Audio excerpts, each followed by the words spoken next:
The Hound of the Baskervilles by Sir Arthur Conan Doyle. Dr. Watson, read by Corrie Samuel. Sherlock Holmes, read by Ariel Lipshaw. Dr. Mortimer, read by Robert Hoffman. Sir Henry Baskerville, read by Elizabeth Klett. Barrymore, read by Alan Johns. Cartwright, read by Todd. Stapleton, read by M.B. Beryl Stapleton, read by Tricia G. Laura Lyons, read by Amanda Friday. Inspector Lestrade, read by David Lawrence. Wilson, read by Omwandutre. The Clerk, read by April Gonzalez. Waiter, read by Ellie. Cabman, read by Laurie Ann Walden. Perkins, read by Grace Garrett. Postmaster, read by Charlotte Duckett. James, read by Tiffany Haller Colonna. Mrs. Barrymore, read by Avaí. Frankland, read by Martin Geeson. Chapter 1. Mr. Sherlock Holmes. Mr. Sherlock Holmes, who was usually very late in the mornings, save upon those not infrequent occasions when he was up all night, was seated at the breakfast table. I stood upon the hearth-rug, and picked up the stick which our visitor had left behind him the night before. It was a fine, thick piece of wood, bulbous-headed, of the sort which is known as a Penang lawyer. Just under the head was a broad silver band nearly an inch across. To James Mortimer, M.R.C.S., from his friends of the C.C.H., was engraved upon it, with the date 1884. It was just such a stick as the old-fashioned family practitioner used to carry, dignified, solid, and reassuring. Well, Watson, what do you make of it? Holmes was sitting with his back to me, and I had given him no sign of my occupation. How did you know what I was doing? I believe you have eyes in the back of your head. I have at least a well-polished silver-plated coffee-pot in front of me, said he. But tell me, Watson, what do you make of our visitor's stick? Since we have been so unfortunate as to miss him and have no notion of his errand, this accidental souvenir becomes of importance. Let me hear you reconstruct the man by an examination of it. I think, said I, following as far as I could the methods of my companion, that Dr. Mortimer is a successful elderly medical man, well esteemed since those who know him give him this mark of their appreciation. Good, said Holmes. Excellent. I think also that the probability is in favour of his being a country practitioner who does a great deal of his visiting on foot. Why so? Because this stick, though originally a very handsome one, has been so knocked about that I can hardly imagine a town practitioner carrying it. The thick iron ferrule is worn down, so it is evident that he has done a great amount of walking with it. Perfectly sound, said Holmes. And then again, there is the Friends of the C.C.H. I should guess that to be the something hunt, the local hunt to whose members he has possibly given some surgical assistance, and which has made him a small presentation in return. Really, Watson, you excel yourself, said Holmes, pushing back his chair and lighting a cigarette. I am bound to say that in all the accounts which you have been so good as to give of my own small achievements, you have habitually underrated your own abilities. It may be that you are not yourself luminous, but you are a conductor of light. Some people, without possessing genius, have a remarkable power of stimulating it. I confess, my dear fellow, that I am very much in your debt. He had never said as much before, and I must admit that his words gave me keen pleasure, for I had often been piqued by his indifference to my admiration, and to the attempts which I had made to give publicity to his methods. I was proud, too, to think that I had so far mastered his system as to apply it in a way which earned his approval. He now took the stick from my hands, and examined it for a few minutes with his naked eyes. Then, with an expression of interest, he laid down his cigarette, and carrying the cane to the window, he looked it over again with a convex lens. Interesting, though elementary, said he as he returned to his favourite corner of the settee. There are certainly one or two indications upon the stick. It gives us the basis for several deductions. Has anything escaped me? I asked with some self-importance. I trust that there is nothing of consequence which I have overlooked. I am afraid, my dear Watson, that most of your conclusions were erroneous. When I said that you stimulated me, I meant, to be frank, that in noting your fallacies I was occasionally guided towards the truth. Not that you are entirely wrong in this instance. The man is certainly a country practitioner, and he walks a good deal. Then I was right. To that extent. But that was all? No, my dear Watson, not all. By no means all. I would suggest, for example, that a presentation to a doctor is more likely to come from a hospital than from a hunt, and that when the initials C.C. are placed before that hospital, the words Charing Cross very naturally suggest themselves. You may be right. The probability lies in that direction. And if we take this as a working hypothesis, we have a fresh basis from which to start our construction of this unknown visitor. Well then, supposing that CCH does stand for Charing Cross Hospital, what further inferences may we draw? Do none suggest themselves? You know my methods. Apply them. I can only think of the obvious conclusion that the man has practised in town before going to the country. I think that we might venture a little farther than this. Look at it in this light. On what occasion would it be most probable that such a presentation would be made? When would his friends unite to give him a pledge of their goodwill? Obviously at the moment when Dr. Mortimer withdrew from the service of the hospital in order to start a practice for himself. We know there has been a presentation. We believe there has been a change from a town hospital to a country practice. Is it then stretching our inference too far to say that the presentation was on the occasion of the change? It certainly seems probable. Now, you will observe that he could not have been on the staff of the hospital, since only a man well established in a London practice could hold such a position, and such a one would not drift into the country. What was he then? If he was in the hospital and yet not on the staff, he could only have been a house surgeon or a house physician, little more than a senior student. And he left 5 years ago. The date is on the stick. So your grave, middle-aged family practitioner vanishes into thin air, my dear Watson, and there emerges a young fellow under 30, amiable, unambitious, absent-minded, and the possessor of a favourite dog, which I should describe roughly as being larger than a terrier and smaller than a mastiff. I laughed incredulously as Sherlock Holmes leaned back in his settee and blew little wavering rings of smoke up to the ceiling. "As to the latter part, I have no means of checking you," said I, "but at least it is not difficult to find out a few particulars about the man's age and professional career." From my small medical shelf I took down the medical directory and turned up the name. There were several Mortimers, but only one who could be our visitor. I read his record aloud. Mortimer James, M.R.C.S., 1882, Grimpen, Dartmoor, Devon.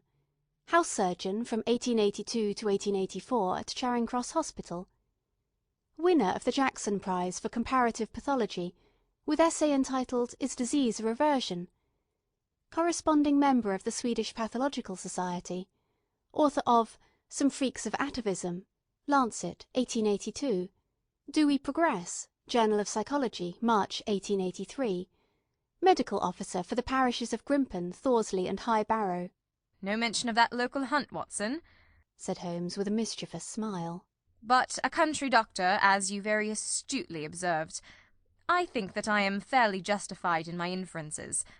As to the adjectives, I said, if I remember right, amiable, unambitious, and absent-minded. It is my experience that it is only an amiable man in this world who receives testimonials, only an unambitious one who abandons a London career for the country, and only an absent-minded one who leaves his stick and not his visiting card after waiting an hour in your room. And the dog? Has been in the habit of carrying this stick behind his master. Being a heavy stick, the dog has held it tightly by the middle, and the marks of his teeth are very plainly visible. The dog's jaw, as shown in the space between these marks, is too broad in my opinion for a terrier, and not broad enough for a mastiff. It may have been. Yes, by Jove, it is a curly-haired spaniel. He had risen and paced the room as he spoke. Now he halted in the recess of the window. There was such a ring of conviction in his voice that I glanced up in surprise. "My dear fellow, how can you possibly be so sure of that?" For the very simple reason that I see the dog himself on our very doorstep, and there is the ring of its owner. Don't move, I beg you, Watson. He is a professional brother of yours, and your presence may be of assistance to me. Now is the dramatic moment of fate, Watson, when you hear a step upon the stair which is walking into your life, and you know not whether for good or ill. What does Dr. James Mortimer, the man of science, ask of Sherlock Holmes, the specialist in crime? Come in. The appearance of our visitor was a surprise to me, since I had expected a typical country practitioner. He was a very tall, thin man, with a long nose like a beak, which jutted out between two keen grey eyes, set closely together and sparkling brightly from behind a pair of gold-rimmed glasses. He was clad in a professional but rather slovenly fashion, for his frock coat was dingy and his trousers frayed. Though young, his long back was already bowed, and he walked with a forward thrust of his head and a general air of peering benevolence. As he entered, his eyes fell upon the stick in Holmes's hand, and he ran towards it with an exclamation of joy. "I am so very glad," said he. "I was not sure whether I had left it here or in the shipping office. I would not lose that stick for the world." A presentation, I see, said Holmes. "Yes, sir." From Charing Cross Hospital? "From one or two friends there on occasion of my marriage." Dear, dear, that's bad, said Holmes, shaking his head. Dr. Mortimer blinked through his glasses in mild astonishment. "Why was it bad?" Only that you have disarranged our little deductions. You're married, you say? "Yes, sir. I married, and so left the hospital, and with it all hopes of a consulting practice. It was necessary to make a home of my own." Come, come, we are not so far wrong after all, said Holmes. And now, Dr. James Mortimer. "Mr., sir, Mr. A humble M.R.C.S." And a man of precise mind, evidently. "A dabbler in science, Mr. Holmes. A picker-up of shells on the shores of the great unknown ocean. I presume that it is Mr. Sherlock Holmes whom I am addressing, and not—" No, this is my friend Dr. Watson. "Glad to meet you, sir. I have heard your name mentioned in connection with that of your friend. You interest me very much, Mr. Holmes. I had hardly expected so dolichocephalic a skull, or such well-marked supraorbital development. Would you have any objection to my running my finger along your parietal fissure? A cast of your skull, sir, until the original is available, would be an ornament to any anthropological museum. It is not my intention to be fulsome, but I confess that I covet your skull." Sherlock Holmes waved our strange visitor into a chair. You are an enthusiast in your line of thought, I perceive, sir, as I am in mine, said he. I observe from your forefinger that you make your own cigarettes. Have no hesitation in lighting one. The man drew out paper and tobacco, and twirled the one up in the other with surprising dexterity. He had long, quivering fingers, as agile and restless as the antennae of an insect. Holmes was silent, but his little darting glances showed me the interest which he took in our curious companion. I presume, sir, said he at last, that it was not merely for the purpose of examining my skull that you have done me the honour to call here last night and again today. "No, sir, no, though I am happy to have had the opportunity of doing that as well. I came to you, Mr. Holmes, because I recognized that I am myself an unpractical man, and because I am suddenly confronted with a most serious and extraordinary problem. Recognizing as I do that you are the second highest expert in Europe—" "Indeed, sir. May I inquire who has the honour to be the first?" asked Holmes with some asperity. "To the man of precisely scientific mind, the work of Monsieur Bertillon must always appeal strongly." "Then had you not better consult him?" "I said, sir, to the precisely scientific mind, but as a practical man of affairs it is acknowledged that you stand alone. I trust, sir, that I have not inadvertently—" "Just a little," said Holmes. "I think, Dr. Mortimer, you would do wisely if without more ado you would kindly tell me plainly what the exact nature of the problem is in which you demand my assistance." End of chapter 1.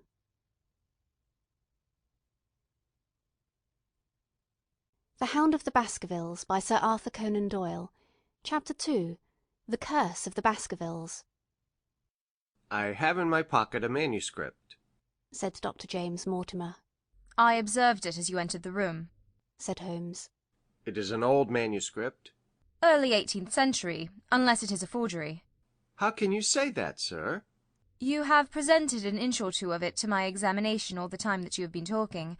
It would be a poor expert who could not give the date of a document within a decade or so. You may possibly have read my little monograph upon the subject. I put that at 1730. The exact date is 1742. Dr. Mortimer drew it from his breast pocket. This family paper was committed to my care by Sir Charles Baskerville, whose sudden and tragic death 3 months ago created so much excitement in Devonshire. I may say that I was his personal friend as well as his medical attendant. He was a strong-minded man, sir, shrewd, practical, and as unimaginative as I am myself. Yet he took this document very seriously, and his mind was prepared for just such an end as did eventually overtake him. Holmes stretched out his hand for the manuscript, and flattened it upon his knee. You will observe, Watson, the alternative use of the long S and the short. It is one of several indications which enabled me to fix the date. I looked over his shoulder at the yellow paper and the faded script. At the head was written Baskerville Hall, and below in large scrawling figures, 1742. It appears to be a statement of some sort. Yes, it is a statement of a certain legend which runs in the Baskerville family. But I understand that it is something more modern and practical upon which you wish to consult me. Most modern, a most practical pressing matter which must be decided within 24 hours. But the manuscript is short and is intimately connected with the affair. With your permission, I will read it to you.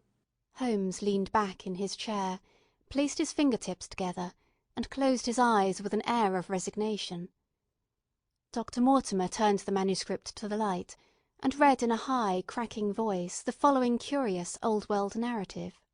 Of the origin of the Hound of the Baskervilles there have been many statements, yet as I come in direct line from Hugo Baskerville, and as I had the story from my father, who also had it from his, I have set it down with all belief that it occurred even as it is here set forth. And I would have you believe, my sons, that the same justice which punishes sin may also most graciously forgive it, and that no ban is so heavy but that by prayer and repentance it may be removed. Learn then from this story not to fear the fruits of the past, but rather to be circumspect in the future, that those foul passions whereby our family has suffered so grievously may not again be loosed to our undoing. Know then that in the time of the great rebellion, the history of which, by the learned Lord Clarendon, I most earnestly commend to your attention, this manor of Baskerville was held by Hugo of that name. Nor can it be gainsaid that he was a most wild, profane, and godless man. This, in truth, his neighbours might have pardoned, seeing that saints have never flourished in those parts, but there was in him a certain wanton and cruel humour which made his name a byword through the West. It chanced that this Hugo came to love, if indeed so dark a passion may be known under so bright a name, the daughter of a yeoman who held lands near the Baskerville estate. But the young maiden, being discreet and of good repute, would ever avoid him, for she feared his evil name. So it came to pass that one Michaelmas this Hugo, with 5 or 6 of his idle and wicked companions, stole down upon the farm and carried off the maiden, her father and brothers being from home, as he well knew. When they had brought her to the hall, the maiden was placed in an upper chamber, while Hugo and his friends sat down to a long carouse, as was their nightly custom. Now, the poor lass upstairs was like to have her wits turned at the singing and shouting and terrible oaths which came up to her from below, for they say that the words used by Hugo Baskerville, when he was in wine, were such as might blast the man who said them. At last, in the stress of her fear, she did that which might have daunted the bravest or most active man, for by the aid of the growth of ivy which covered, and still covers, the south wall, she came down from under the eaves, and so homeward across the moor, there being 3 leagues betwixt the hall and her father's farm. It chanced that some little time later Hugo left his guests to carry food and drink, and other worse things, perchance, to his captive, and so found the cage empty and the bird escaped. Then, as it would seem, he became as one that hath a devil, for, rushing down the stairs into the dining hall, he sprang upon the great table, flagons and trenchers flying before him, and he cried aloud before all the company that he would that very night render his body and soul to the powers of evil if he might but overtake the wench. and while the revellers stood aghast at the fury of the man, one more wicked, or, it may be, more drunken than the rest, cried out that they should put the hounds upon her, whereat Hugo ran from the house, crying to the grooms that they should saddle his mare and unkennel the pack, and giving the hounds a kerchief of the maid's, he swung them to the line, and so off full cry into the moonlight over the moor. Now, for some space the revellers stood agape, unable to understand all that had been done in such haste. But anon their bemused wits awoke to the nature of the deed which was like to be done upon the moorlands. Everything was now in an uproar, some calling for their pistols, some for their horses, and some for another flask of wine. But at length some sense came back to their crazed minds, and the whole of them, 13 in number, took horse and started in pursuit. The moon shone clear above them, and they rode swiftly abreast, taking that course which the maid must needs have taken if she were to reach her own home. They had gone a mile or two when they passed one of the night shepherds upon the moorlands, and they cried to him to know if he had seen the hunt, and the man, as the story goes, was so crazed with fear that he could scarce speak, but at last he said that he had indeed seen the unhappy maiden with the hounds upon her track. "But I have seen more than that," said he, "for Hugo Baskerville passed me upon his black mare, and there ran mute behind him such a hound of hell as God forbid should ever be at my heels." So the drunken squires cursed the shepherd and rode onward. But soon their skins turned cold, for there came a galloping across the moor, and the black mare, dabbled with white froth, went past with trailing bridle and empty saddle. Then the revellers rode close together, for a great fear was on them, but they still followed over the moor, though each, had he been alone, would have been right glad to have turned his horse's head. Riding slowly in this fashion, they came at last upon the hounds. These, though known for their valour and their breed, were whimpering in a cluster at the head of a deep dip or goyal, as we call it, upon the moor, some slinking away, and some, with startling hackles and staring eyes, gazing down the narrow valley before them. The company had come to a halt, more sober men, as you may guess, than when they started. The most of them would by no means advance, but 3 of them, the boldest, or it may be the most drunken, rode forward down the goyal. Now, it opened into a broad space in which stood 2 of those great stones still to be seen there, which were set by certain forgotten peoples in the days of old. The moon was shining bright upon the clearing, and there in the centre lay the unhappy maid where she had fallen, dead of fear and fatigue. But it was not the sight of her body, nor yet was it that of the body of Hugo Baskerville lying near her, which raised the hair upon the heads of these 3 daredevil roysters, but it was that, standing over Hugo, and plucking at his throat, there stood a foul thing, a great black beast, shaped like a hound, yet larger than any hound that ever mortal eye has rested upon. And even as they looked, the thing tore the throat out of Hugo Baskerville, on which, as it turned its blazing eyes and dripping jaws upon them, the 3 shrieked with fear and rode for dear life, still screaming across the moor. One, it is said, died that very night of what he had seen, and the other 2 were but broken men for the rest of their days. Such is the tale, my sons, of the coming of the hound which is said to have plagued the family so sorely ever since. If I have set it down, it is because that which is clearly known hath less terror than that which is but hinted at and guessed, nor can it be denied that many of the family have been unhappy in their deaths, which have been sudden, bloody, and mysterious. Yet may we shelter ourselves in the infinite goodness of Providence, which would not for ever punish the innocent beyond the 3rd or 4th generation which is threatened in Holy Writ. To that Providence, my sons, I hereby commend you, and I counsel you by way of caution to forbear from crossing the moor in those dark hours when the powers of evil are exalted. This from Hugo Baskerville to his sons Roger and John, with instructions that they say nothing thereof to their sister Elizabeth. When Dr. Mortimer had finished reading this singular narrative, he pushed his spectacles up on his forehead, and stared across at Mr. Sherlock Holmes. The latter yawned, and tossed the end of his cigarette into the fire. Well, said he. Do you not find it interesting? To a collector of fairy tales. Dr. Mortimer drew a folded newspaper out of his pocket.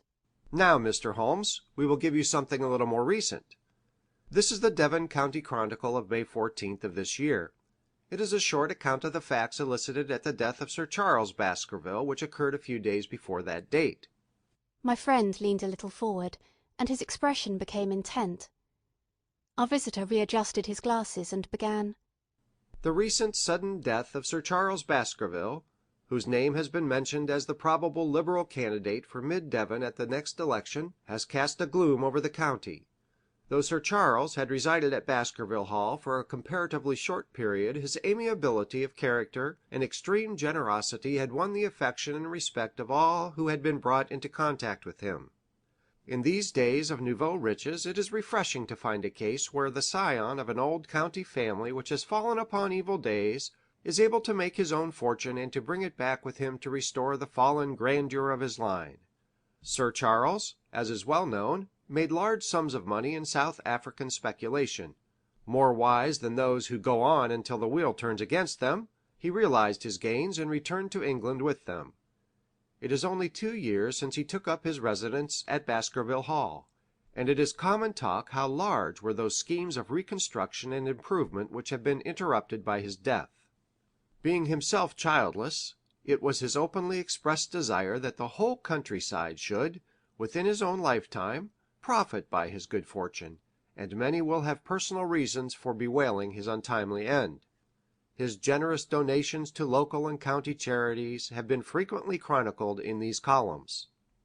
The circumstances connected with the death of Sir Charles cannot be said to have been entirely cleared up by the inquest, but at least enough has been done to dispose of those rumors to which local superstition has given rise. There is no reason whatever to suspect foul play, or to imagine that death could be from any but natural causes. Sir Charles was a widower, and a man who may be said to have been in some ways of an eccentric habit of mind. In spite of his considerable wealth, he was simple in his personal tastes, and his indoor servants at Baskerville Hall consisted of a married couple named Barrymore, the husband acting as a butler and the wife as a housekeeper. Their evidence, corroborated by that of several friends, tends to show that Sir Charles's health has for some time been impaired, and points especially to some affection of the heart, manifesting itself in changes of color, breathlessness, and acute attacks of nervous depression. Dr. James Mortimer, the friend and medical attendant of the deceased, has given evidence to the same effect. The facts of the case are simple. Sir Charles Baskerville was in the habit every night before going to bed of walking down the famous yew alley of Baskerville Hall. The evidence of the Barrymores shows that this had been his custom. On the 4th of May, Sir Charles had declared his intention of starting next day for London, and had ordered Barrymore to prepare his luggage. That night he went out as usual for his nocturnal walk, in the course of which he was in the habit of smoking a cigar. He never returned. At 12 o'clock Barrymore, finding the hall door still open, became alarmed, and, lighting a lantern, went in search of his master. The day had been wet, and Sir Charles's footmarks were easily traced down the alley. Halfway down this walk there is a gate which leads out onto the moor. There were indications that Sir Charles had stood for some little time here. He then proceeded down the alley, and it was at the far end of it that his body was discovered. One fact which has not been explained is the statement of Barrymore that his master's footprints altered their character from the time that he passed the moor gate, and that he appeared from thence onward to have been walking upon his toes. One Murphy, a gipsy horse dealer, was on the moor at no great distance at the time, but he appears by his own confession to have been the worse for drink. He declares that he heard cries, but is unable to state from what direction they came.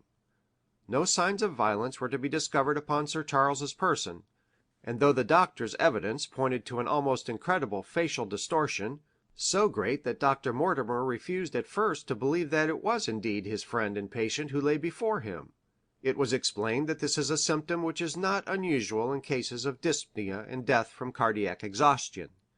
This explanation was borne out by the post-mortem examination, which showed long-standing organic disease, and the coroner's jury returned a verdict in accordance with the medical evidence.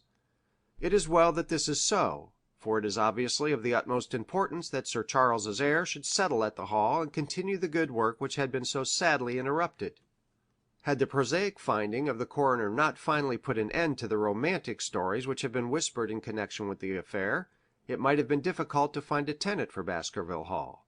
It is understood that the next of kin is Mr. Henry Baskerville, if he is still alive, the son of Sir Charles Baskerville's younger brother. The young man when last heard of was in America, and inquiries are being instituted with a view to informing him of his good fortune.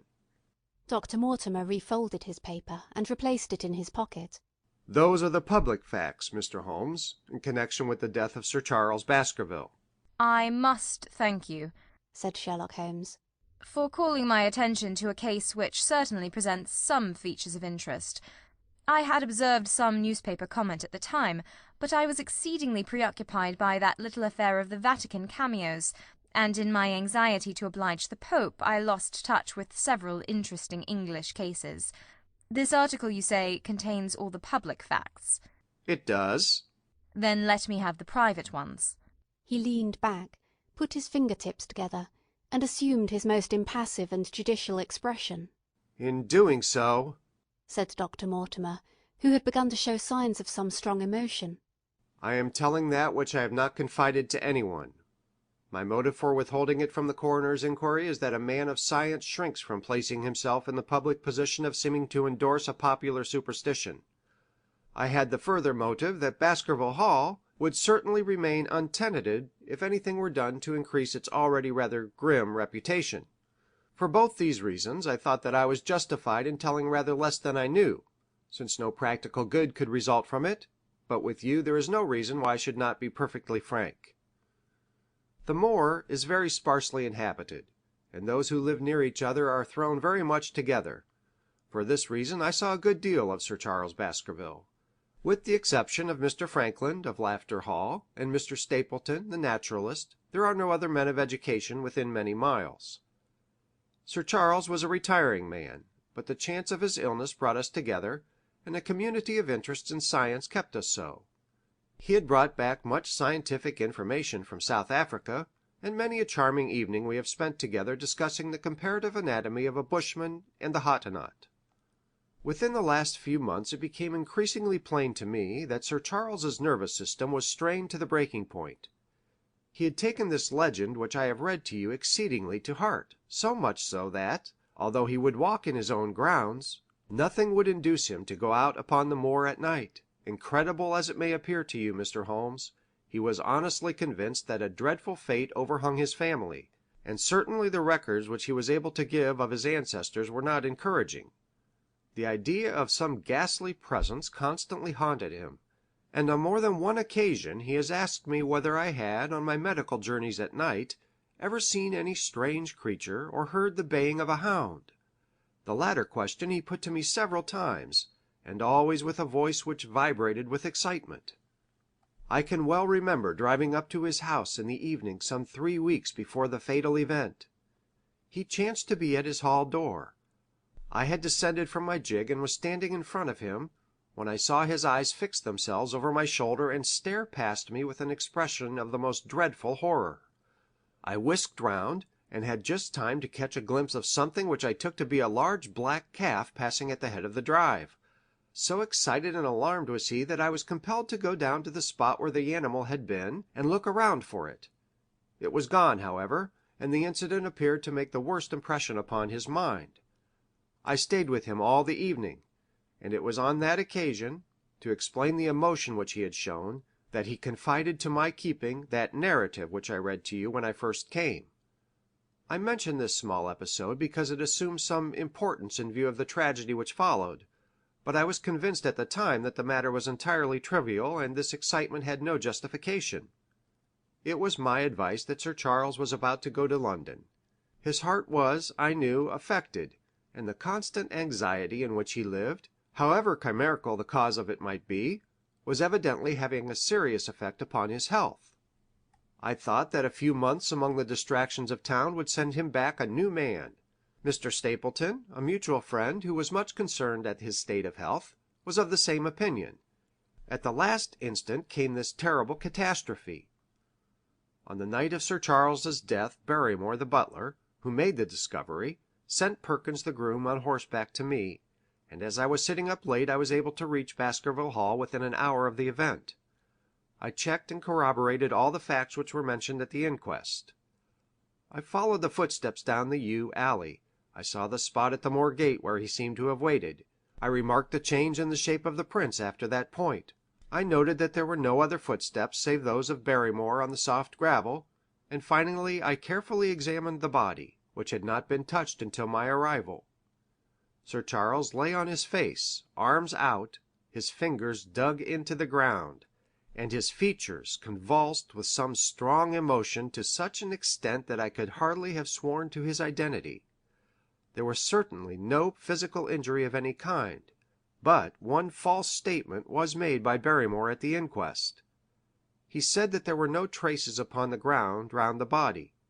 He did not observe any, but I did, some little distance off, but fresh and clear. Footprints. Footprints. A man's or a woman's? Dr. Mortimer looked strangely at us for an instant, and his voice sank almost to a whisper as he answered, Mr. Holmes, they were the footprints of a gigantic hound. End of chapter 2. The Hound of the Baskervilles by Sir Arthur Conan Doyle. Chapter 3. The Problem. I confess at these words a shudder passed through me. There was a thrill in the doctor's voice, which showed that he was himself deeply moved by that which he told us. Holmes leaned forward in his excitement, and his eyes had the hard, dry glitter which shot from them when he was keenly interested. You saw this? As clearly as I see you. And you said nothing? What was the use? How was it that no one else saw it? The marks were some 20 yards from the body, and no one gave them a thought. I don't suppose I should have done so had I not known this legend. There are many sheepdogs on the moor. No doubt, but this was no sheepdog. You say it was large. Enormous. But it had not approached the body? No. What sort of night was it? Damp and raw. But not actually raining?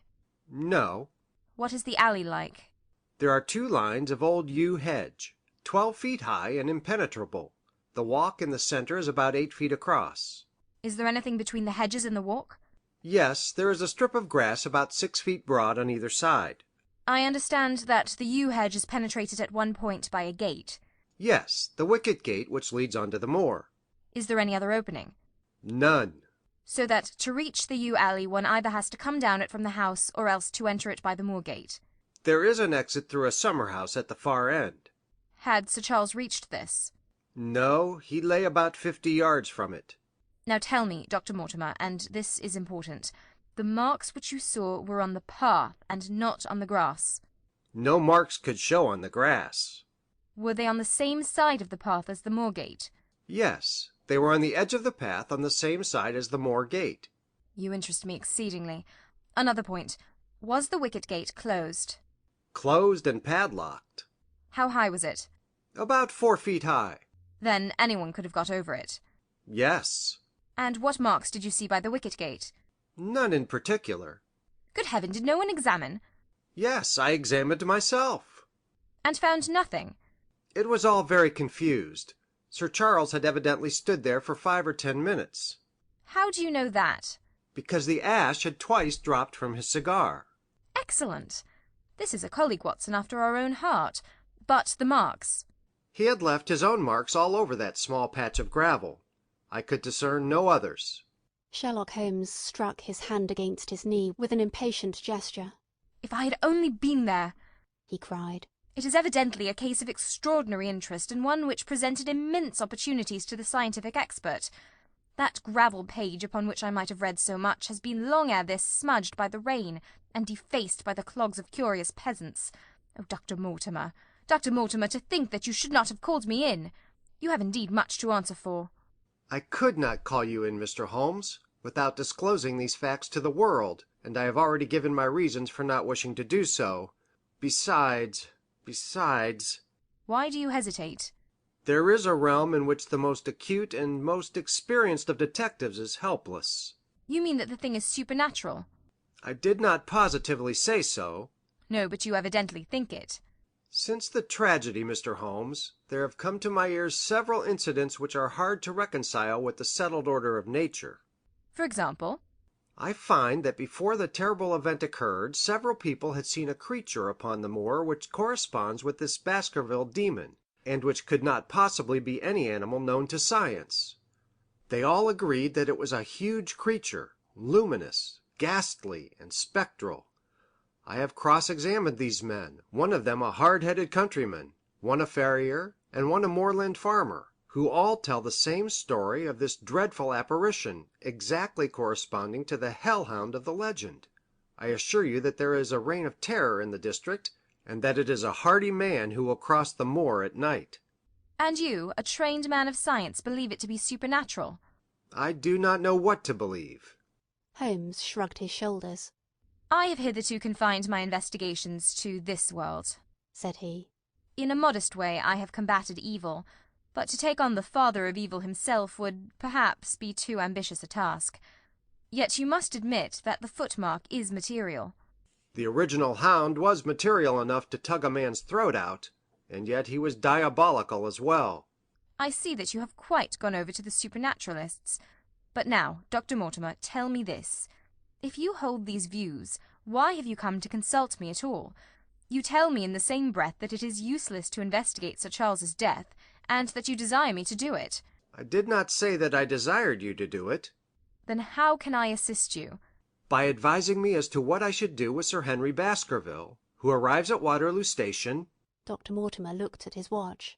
In exactly 1 hour and a quarter. He being the heir? Yes. On the death of Sir Charles we inquired for this young gentleman and found that he had been farming in Canada.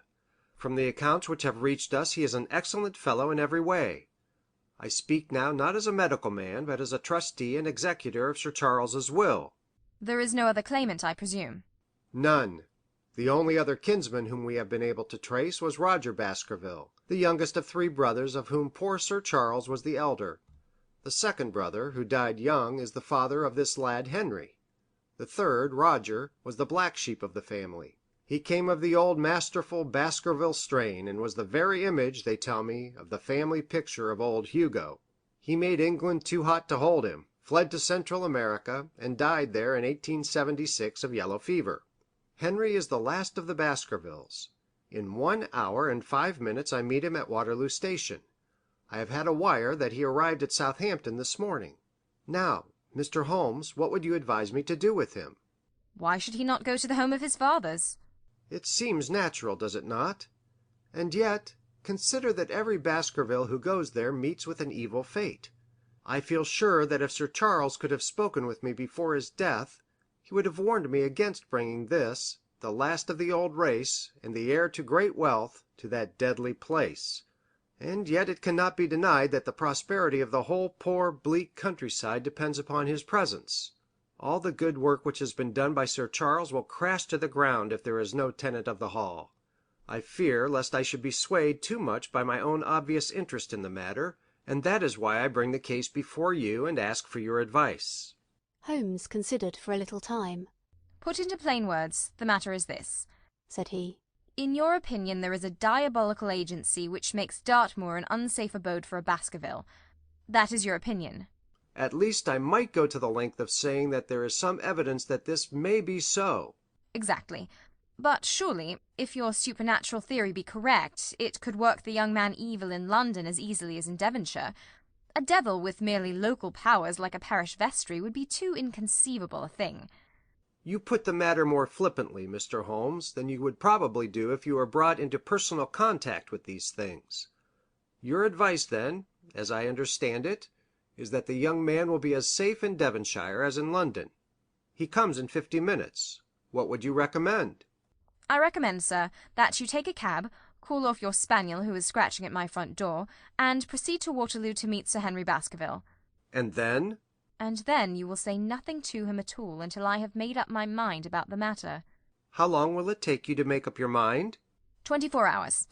At 10 o'clock tomorrow, Dr. Mortimer, I will be much obliged to you if you will call upon me here, and it will be of help to me in my plans for the future if you will bring Sir Henry Baskerville with you. I will do so, Mr. Holmes. He scribbled the appointment on his shirt cuff, and hurried off in his strange, peering, absent-minded fashion. Holmes stopped him at the head of the stair. Only one more question, Dr. Mortimer. You say that before Sir Charles Baskerville's death, several people saw this apparition upon the moor. 3 people did. Did any see it after? I have not heard of any. Thank you. Good morning. Holmes returned to his seat with that quiet look of inward satisfaction which meant that he had a congenial task before him. Going out, Watson? Unless I can help you. No, my dear fellow, it is at the hour of action that I turn to you for aid. But this is splendid, really unique from some points of view. When you pass Bradley's, would you ask him to send up a pound of the strongest shag tobacco? Thank you. It would be as well if you could make it convenient not to return before evening. Then I should be very glad to compare impressions as to this most interesting problem which has been submitted to us this morning. I knew that seclusion and solitude were very necessary for my friend in those hours of intense mental concentration during which he weighed every particle of evidence, constructed alternative theories, balanced one against the other, and made up his mind as to which points were essential and which immaterial. I therefore spent the day at my club, and did not return to Baker Street until evening. It was nearly 9 o'clock when I found myself in the sitting-room once more. My first impression as I opened the door was that a fire had broken out, for the room was so filled with smoke that the light of the lamp upon the table was blurred by it. As I entered, however, my fears were set at rest, for it was the acrid fumes of strong, coarse tobacco which took me by the throat and set me coughing. Through the haze I had a vague vision of Holmes in his dressing-gown, coiled up in an arm-chair with his black clay pipe between his lips.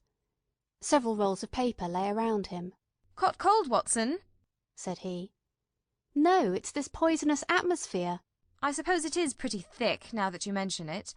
"Thick? It is intolerable." "Open the window, then. You have been at your club all day, I perceive." "My dear Holmes."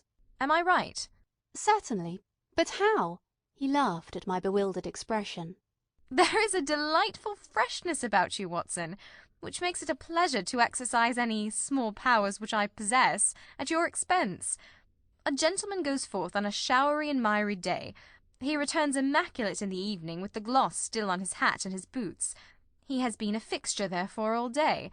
He is not a man with intimate friends. Where, then, could he have been? Is it not obvious?" "Well, it is rather obvious." "The world is full of obvious things which nobody by any chance ever observes. Where do you think that I have been?" "A fixture also." "On the contrary, I have been to Devonshire." "In spirit?" "Exactly. My body has remained in this arm-chair, and has, I regret to observe, consumed in my absence 2 large pots of coffee and an incredible amount of tobacco. After you left I sent down to Stamford's for the ordnance map of this portion of the moor, and my spirit has hovered over it all day. I flatter myself that I could find my way about." "A large-scale map, I presume?" "Very large." He unrolled one section and held it over his knee. "Here you have the particular district which concerns us. That is Baskerville Hall in the middle." "With a wood round it?" "Exactly. I fancy the yew alley, though not marked under that name, must stretch along this line, with the moor, as you perceive, upon the right of it. This small clump of buildings here is the hamlet of Grimpen, where our friend Dr. Mortimer has his headquarters. Within a radius of 5 miles there are, as you see, only a very few scattered dwellings. Here is Laughter Hall, which was mentioned in the narrative. There is a house indicated here which may be the residence of the naturalist. Stapleton, if I remember right, was his name. Here are 2 moorland farmhouses, High Tor and Foulmire. Then, 14 miles away, the great convict prison of Princetown. Between and around these scattered points extends the desolate, lifeless moor. This, then, is the stage upon which tragedy has been played, and upon which we may help to play it again." "It must be a wild place." "Yes, the setting is a worthy one. If the devil did desire to have a hand in the affairs of men—" "Then you are yourself inclining to the supernatural explanation?" The devil's agents may be of flesh and blood, may they not? There are 2 questions waiting for us at the outset. The one is whether any crime has been committed at all. The second is, what is the crime and how was it committed? Of course, if Dr. Mortimer's surmise should be correct, and we are dealing with forces outside the ordinary laws of nature, there is an end of our investigation. But we are bound to exhaust all other hypotheses before falling back upon this one. I think we'll shut that window again, if you don't mind. It is a singular thing, but I find that a concentrated atmosphere helps a concentration of thought. I have not pushed it to the length of getting into a box to think, but that is the logical outcome of my convictions. Have you turned the case over in your mind? Yes, I have thought a good deal of it in the course of the day. What do you make of it? It is very bewildering. It has certainly a character of its own. There are points of distinction about it. That change in the footprints, for example, what do you make of that? Mortimer said that the man had walked on tiptoe down that portion of the alley. He only repeated what some fool had said at the inquest. Why should a man walk on tiptoe down the alley? What then? He was running, Watson. Running desperately. Running for his life. Running until he burst his heart and fell dead upon his face. Running from what? There lies our problem. There are indications that the man was crazed with fear before ever he began to run. How can you say that? I am presuming that the cause of his fears came to him across the moor. If that was so, and it seems most probable, only a man who had lost his wits would have run from the house instead of towards it. If the gypsy's evidence may be taken as true, he ran with cries for help in the direction where help was least likely to be. Then again, whom was he waiting for that night, and why was he waiting for him in the yew alley rather than in his own house? You think that he was waiting for someone? The man was elderly and infirm. We can understand his taking an evening stroll, but the ground was damp and the night inclement. Is it natural that he should stand for 5 or 10 minutes, as Dr. Mortimer, with more practical sense than I should have given him credit for, deduced from the cigar ash? But he went out every evening.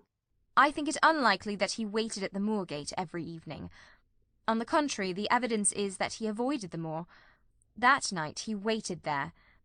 It was the night before he made his departure for London. The thing takes shape, Watson. It becomes coherent. Might I ask you to hand me my violin, and we will postpone all further thought upon this business until we have had the advantage of meeting Dr. Mortimer and Sir Henry Baskerville in the morning. End of chapter 3.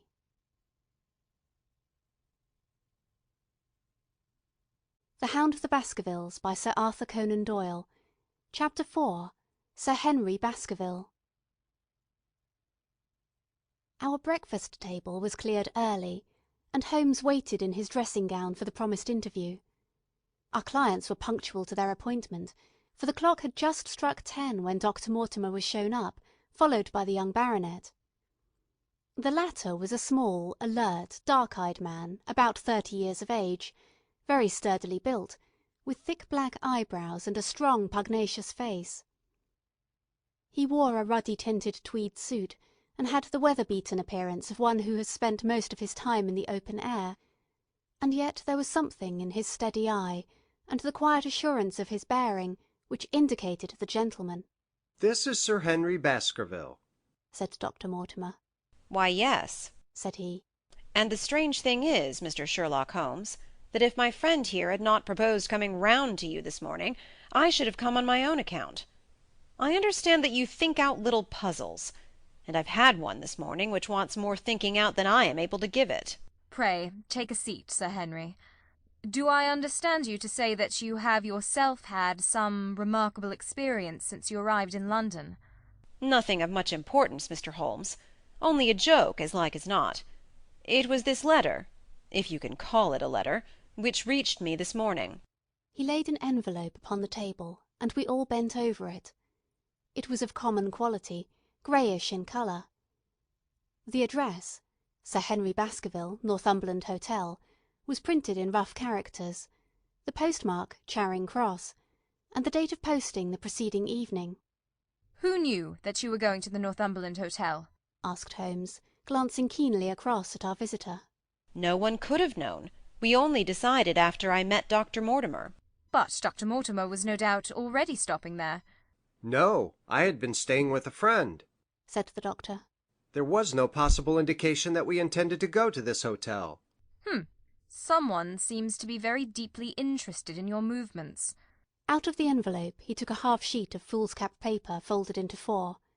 This he opened, and spread flat upon the table.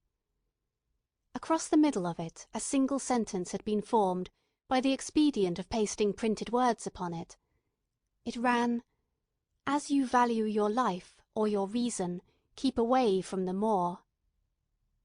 The word moor only was printed in ink. "Now," said Sir Henry Baskerville, "perhaps you will tell me, Mr. Holmes, what in thunder is the meaning of that, and who it is that takes so much interest in my affairs." What do you make of it, Dr. Mortimer? You must allow that there is nothing supernatural about this, at any rate. No, sir, but it might very well come from someone who was convinced that the business is supernatural. "What business?"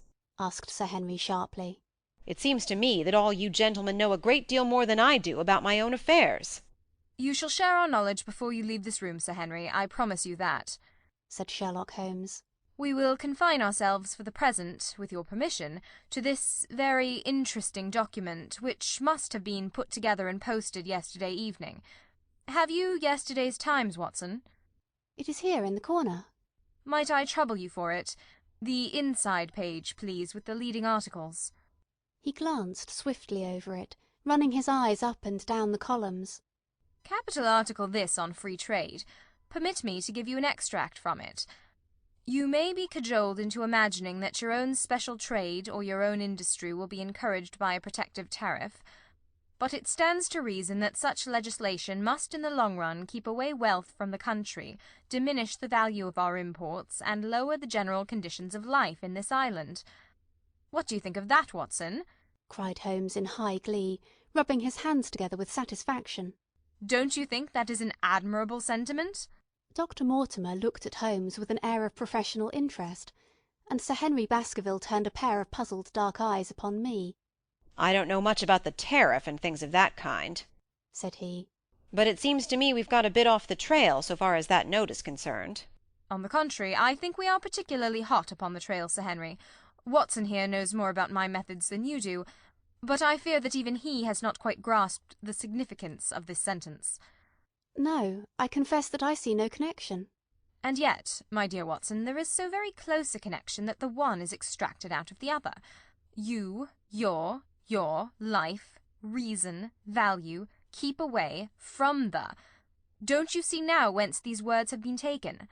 "By thunder! You're right! Well, if that isn't smart!" cried Sir Henry.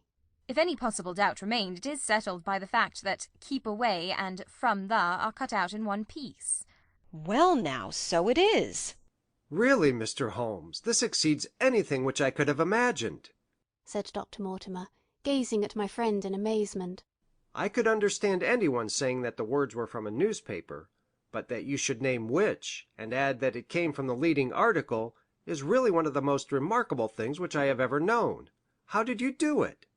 I presume, Doctor, that you could tell the skull of a Negro from that of an Eskimo?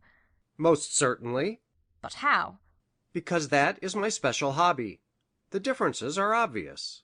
The supraorbital crest, the facial angle, the maxillary curve, the—" But this is my special hobby, and the differences are equally obvious. There is as much difference to my eyes between the leaded bourgeois type of a Times article and the slovenly print of an evening halfpenny paper as there could be between your Negro and your Eskimo. The detection of types is one of the most elementary branches of knowledge to the special expert in crime, though I confess that once, when I was very young, I confused the Leeds Mercury with the Western Morning News. But a Times leader is entirely distinctive, and these words could have been taken from nothing else. As it was done yesterday, the strong probability was that we should find the words in yesterday's issue. "So far as I can follow you, then, Mr. Holmes," said Sir Henry Baskerville, "someone cut out this message with the scissors." "Nail scissors," said Holmes. You can see that it was a very short-bladed scissors, since the cutter had to take 2 snips over keep away. "That is so. Someone then cut out the message with a pair of short-bladed scissors, pasted it with paste—" "Gum," said Holmes. "With gum onto the paper. But I want to know why the word moor should have been written. Because he could not find it in print. The other words were all simple and might be found in any issue, but moor would be less common. Why, of course, that would explain it. Have you read anything else in this message, Mr. Holmes? There are one or two indications, and yet the utmost pains have been taken to remove all clues. The address, you observe, is printed in rough characters, but the Times is a paper which is seldom found in any hands but those of the highly educated. We may take it, therefore, that the letter was composed by an educated man who wished to pose as an uneducated one, and his effort to conceal his own writing suggests that that writing might be known, or come to be known, by you. Again, you will observe that the words are not gummed on in an accurate line, but that some are much higher than others. Life, for example, is quite out of its proper place. That may point to carelessness, or it may point to agitation and hurry upon the part of the cutter. On the whole, I incline to the latter view, since the matter was evidently important, and it is unlikely that the composer of such a letter would be careless. If he were in a hurry, it opens up the interesting question why he should be in a hurry, since any letter posted up to early morning would reach Sir Henry before he would leave his hotel. Did the composer fear an interruption? And from whom? We are coming now rather into the region of guesswork, said Dr. Mortimer. Say rather, into the region where we balance probabilities and choose the most likely. It is the scientific use of the imagination, but we have always some material basis on which to start our speculation. Now, you would call it a guess, no doubt, but I am almost certain that this address has been written in a hotel. How in the world can you say that? If you examine it carefully, you will see that both the pen and the ink have given the writer trouble. The pen has spluttered twice in a single word, and has run dry 3 times in a short address, showing that there was very little ink in the bottle. Now, a private pen or ink bottle is seldom allowed to be in such a state, and the combination of the two must be quite rare. But you know the hotel ink and the hotel pen, where it is rare to get anything else. Yes, I have very little hesitation in saying that, could we examine the waste paper baskets of the hotels around Charing Cross until we found the remains of the mutilated Times leader, we could lay our hands straight upon the person who sent this singular message. Hello, what's this? He was carefully examining the fool's cap upon which the words were pasted, holding it only an inch or 2 from his eyes. Well? Nothing, said he, throwing it down. It is a blank half-sheet of paper without even a watermark upon it. I think we have drawn as much as we can from this curious letter. And now, Sir Henry, has anything else of interest happened to you since you have been in London? Why, no, Mr. Holmes, I think not. You have not observed anyone follow or watch you? I seem to have walked right into the thick of a dime novel, said our visitor. Why in thunder should anyone follow or watch me? We are coming to that. You have nothing else to report to us before we go into this matter? Well, it depends on what you think worth reporting. I think anything out of the ordinary routine of life well worth reporting. Sir Henry smiled. I don't know much of British life yet, for I've spent nearly all my time in the States and in Canada. But I hope that to lose one of your boots is not part of the ordinary routine of life over here. You have lost one of your boots. My dear sir, cried Dr. Mortimer. It is only mislaid. You will find it when you return to the hotel. What is the use of troubling Mr. Holmes with trifles of this kind? Well, he asked me for anything outside the ordinary routine. Exactly, said Holmes. However foolish the incident may seem. You have lost one of your boots, you say? Well, mislaid it anyhow. I put them both outside my door last night, and there was only one in the morning. I could get no sense out of the chap who cleans them. The worst of it is that I only bought the pair last night in the Strand, and I have never had them on. If you have never worn them, why did you put them out to be cleaned? They were tan boots and had never been varnished. That was why I put them out. Then I understand that, on your arrival in London yesterday, you went out at once and bought a pair of boots? I did a good deal of shopping. Dr. Mortimer here went round with me. You see, if I am to be squire down there, I must dress the part, and it may be that I have got a little careless in my ways out west. Among other things, I bought these brown boots, gave $6 for them, and had one stolen before ever I had them on my feet. It seems a singularly useless thing to steal, said Sherlock Holmes. I confess that I share Dr. Mortimer's belief that it will not be long before the missing boot is found. And now, gentlemen, said the baronet with decision, it seems to me that I have spoken quite enough about the little that I know. It is time that you kept your promise and gave me a full account of what we are all driving at. Your request is a very reasonable one, Holmes answered. Dr. Mortimer, I think you could not do better than to tell your story as you told it to us. Thus encouraged, our scientific friend drew his papers from his pocket and presented the whole case as he had done upon the morning before. Sir Henry Baskerville listened with the deepest attention, and with an occasional exclamation of surprise. Well, I seem to have come into an inheritance with a vengeance, said he, when the long narrative was finished. Of course I've heard of the Hound ever since I was in the nursery. It's the pet story of the family, though I never thought of taking it seriously before. But as to my uncle's death, well, it all seems boiling up in my head, and I can't get it clear yet. You don't quite seem to have made up your mind whether it's a case for a policeman or a clergyman. Precisely. And now there's this affair of the letter to me at the hotel. I suppose that fits into its place. It seems to show that someone knows more than we do about what goes on upon the moor, said Dr. Mortimer. And also, said Holmes, that someone is not ill-disposed towards you, since they warn you of danger. Or it may be that they wish, for their own purposes, to scare me away. Well, of course, that is possible also. I am very much indebted to you, Dr. Mortimer, for introducing me to a problem which presents several interesting alternatives. But the practical point which we now have to decide, Sir Henry, is whether it is or is not advisable for you to go to Baskerville Hall. Why should I not go? There seems to be danger. Do you mean danger from this family fiend, or do you mean danger from human beings? Well, that is what we have to find out. Whichever it is, my answer is fixed. There is no devil in hell, Mr. Holmes, and there is no man upon earth who can prevent me from going to the home of my own people, and you may take that to be my final answer.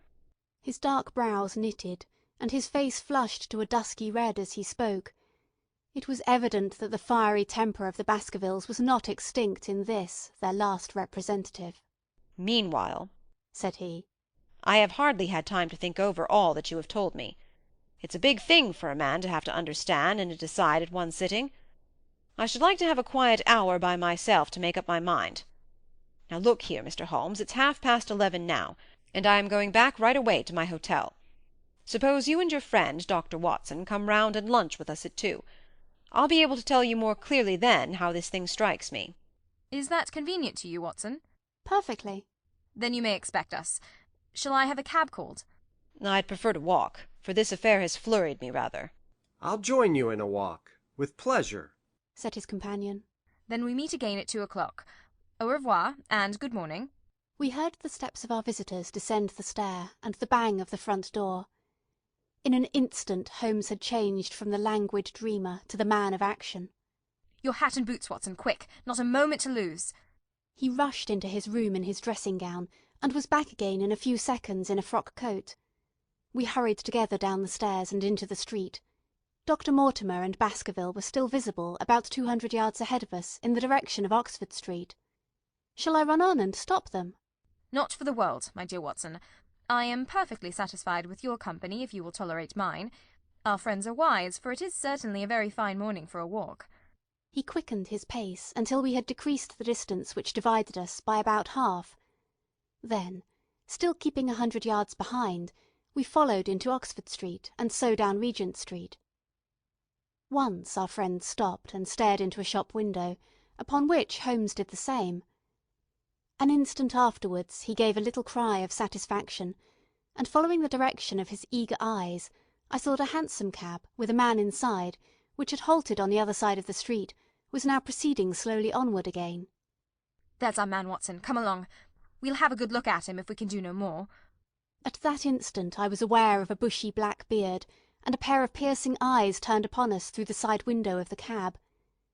Instantly the trapdoor at the top flew up, something was screamed to the driver, and the cab flew madly off down Regent Street. Holmes looked eagerly round for another, but no empty one was in sight. Then he dashed in wild pursuit amid the stream of the traffic, but the start was too great, and already the cab was out of sight.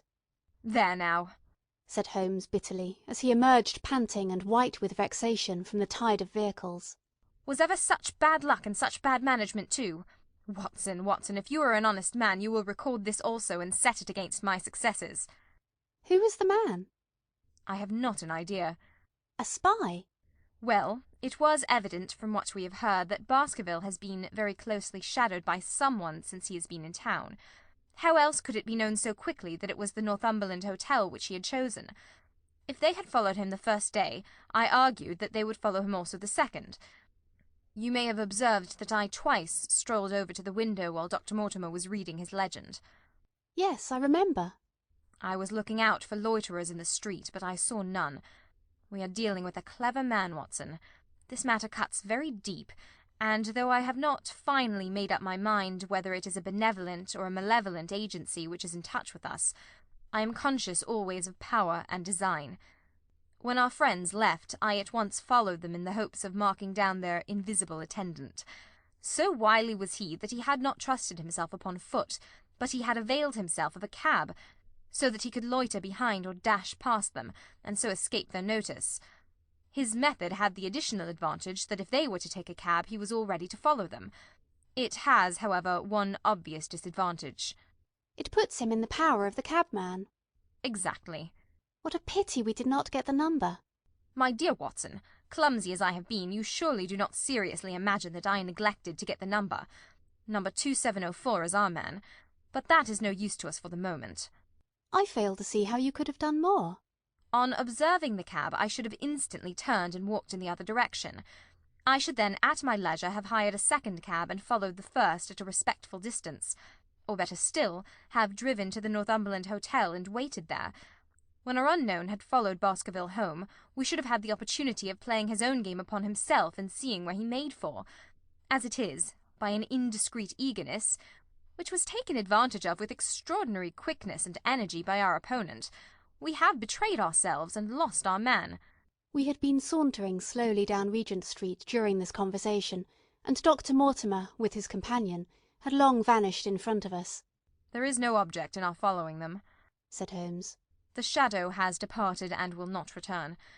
We must see what further cards we have in our hands and play them with decision. Could you swear to that man's face within the cab? I could swear only to the beard. And so could I, from which I gather that in all probability it was a false one. A clever man upon so delicate an errand has no use for a beard save to conceal his features. Come in here, Watson. He turned into one of the district messenger offices, where he was warmly greeted by the manager. Ah, Wilson, I see you have not forgotten the little case in which I had the good fortune to help you. No, sir, indeed I haven't. You saved my good name, and perhaps my life. My dear fellow, you exaggerate. I have some recollection, Wilson, that you had among your boys a lad named Cartwright, who showed some ability during the investigation. Yes, sir, he is still with us. Could you ring him up? Thank you. And I should be glad to have change of this £5 note. A lad of 14, with a bright, keen face, had obeyed the summons of the manager. He stood now gazing with great reverence at the famous detective. Let me have the hotel directory, said Holmes. Thank you. Now, Cartwright, there are the names of 23 hotels here, all in the immediate neighbourhood of Charing Cross. Do you see? Yes, sir. You will visit each of these in turn. Yes, sir. You will begin, in each case, by giving the outside porter 1 shilling. Here are 23 shillings. Yes, sir. You will tell him that you want to see the waste paper of yesterday. You will say that an important telegram has miscarried and that you are looking for it. You understand? Yes, sir. But what you are really looking for is the centre page of the Times with some holes cut in it with scissors. Here is a copy of the Times. It is this page. You could easily recognise it, could you not? Yes, sir. In each case, the outside porter will send for the hall porter, to whom also you will give 1 shilling. Here are 23 shillings. You will then learn in possibly 20 cases out of the 23 that the waste of the day before has been burned or removed. In the 3 other cases you will be shown a heap of paper, and you will look for this page of the Times among it. The odds are enormously against your finding it. There are 10 shillings over in case of emergencies. Let me have a report by wire at Baker Street before evening. And now, Watson, it only remains for us to find out by wire the identity of the cabman. number 2704, and then we will drop into one of the Bond Street picture galleries and fill in the time until we are due at the hotel. End of chapter 4.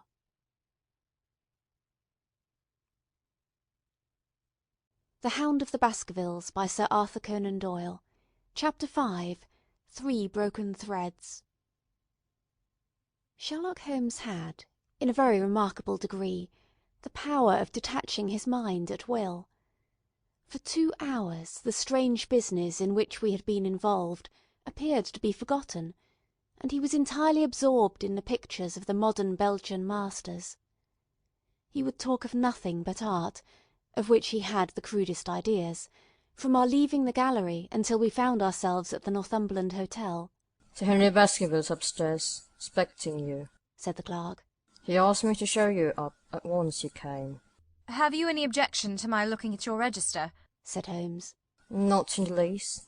The book showed that 2 names had been added after that of Baskerville.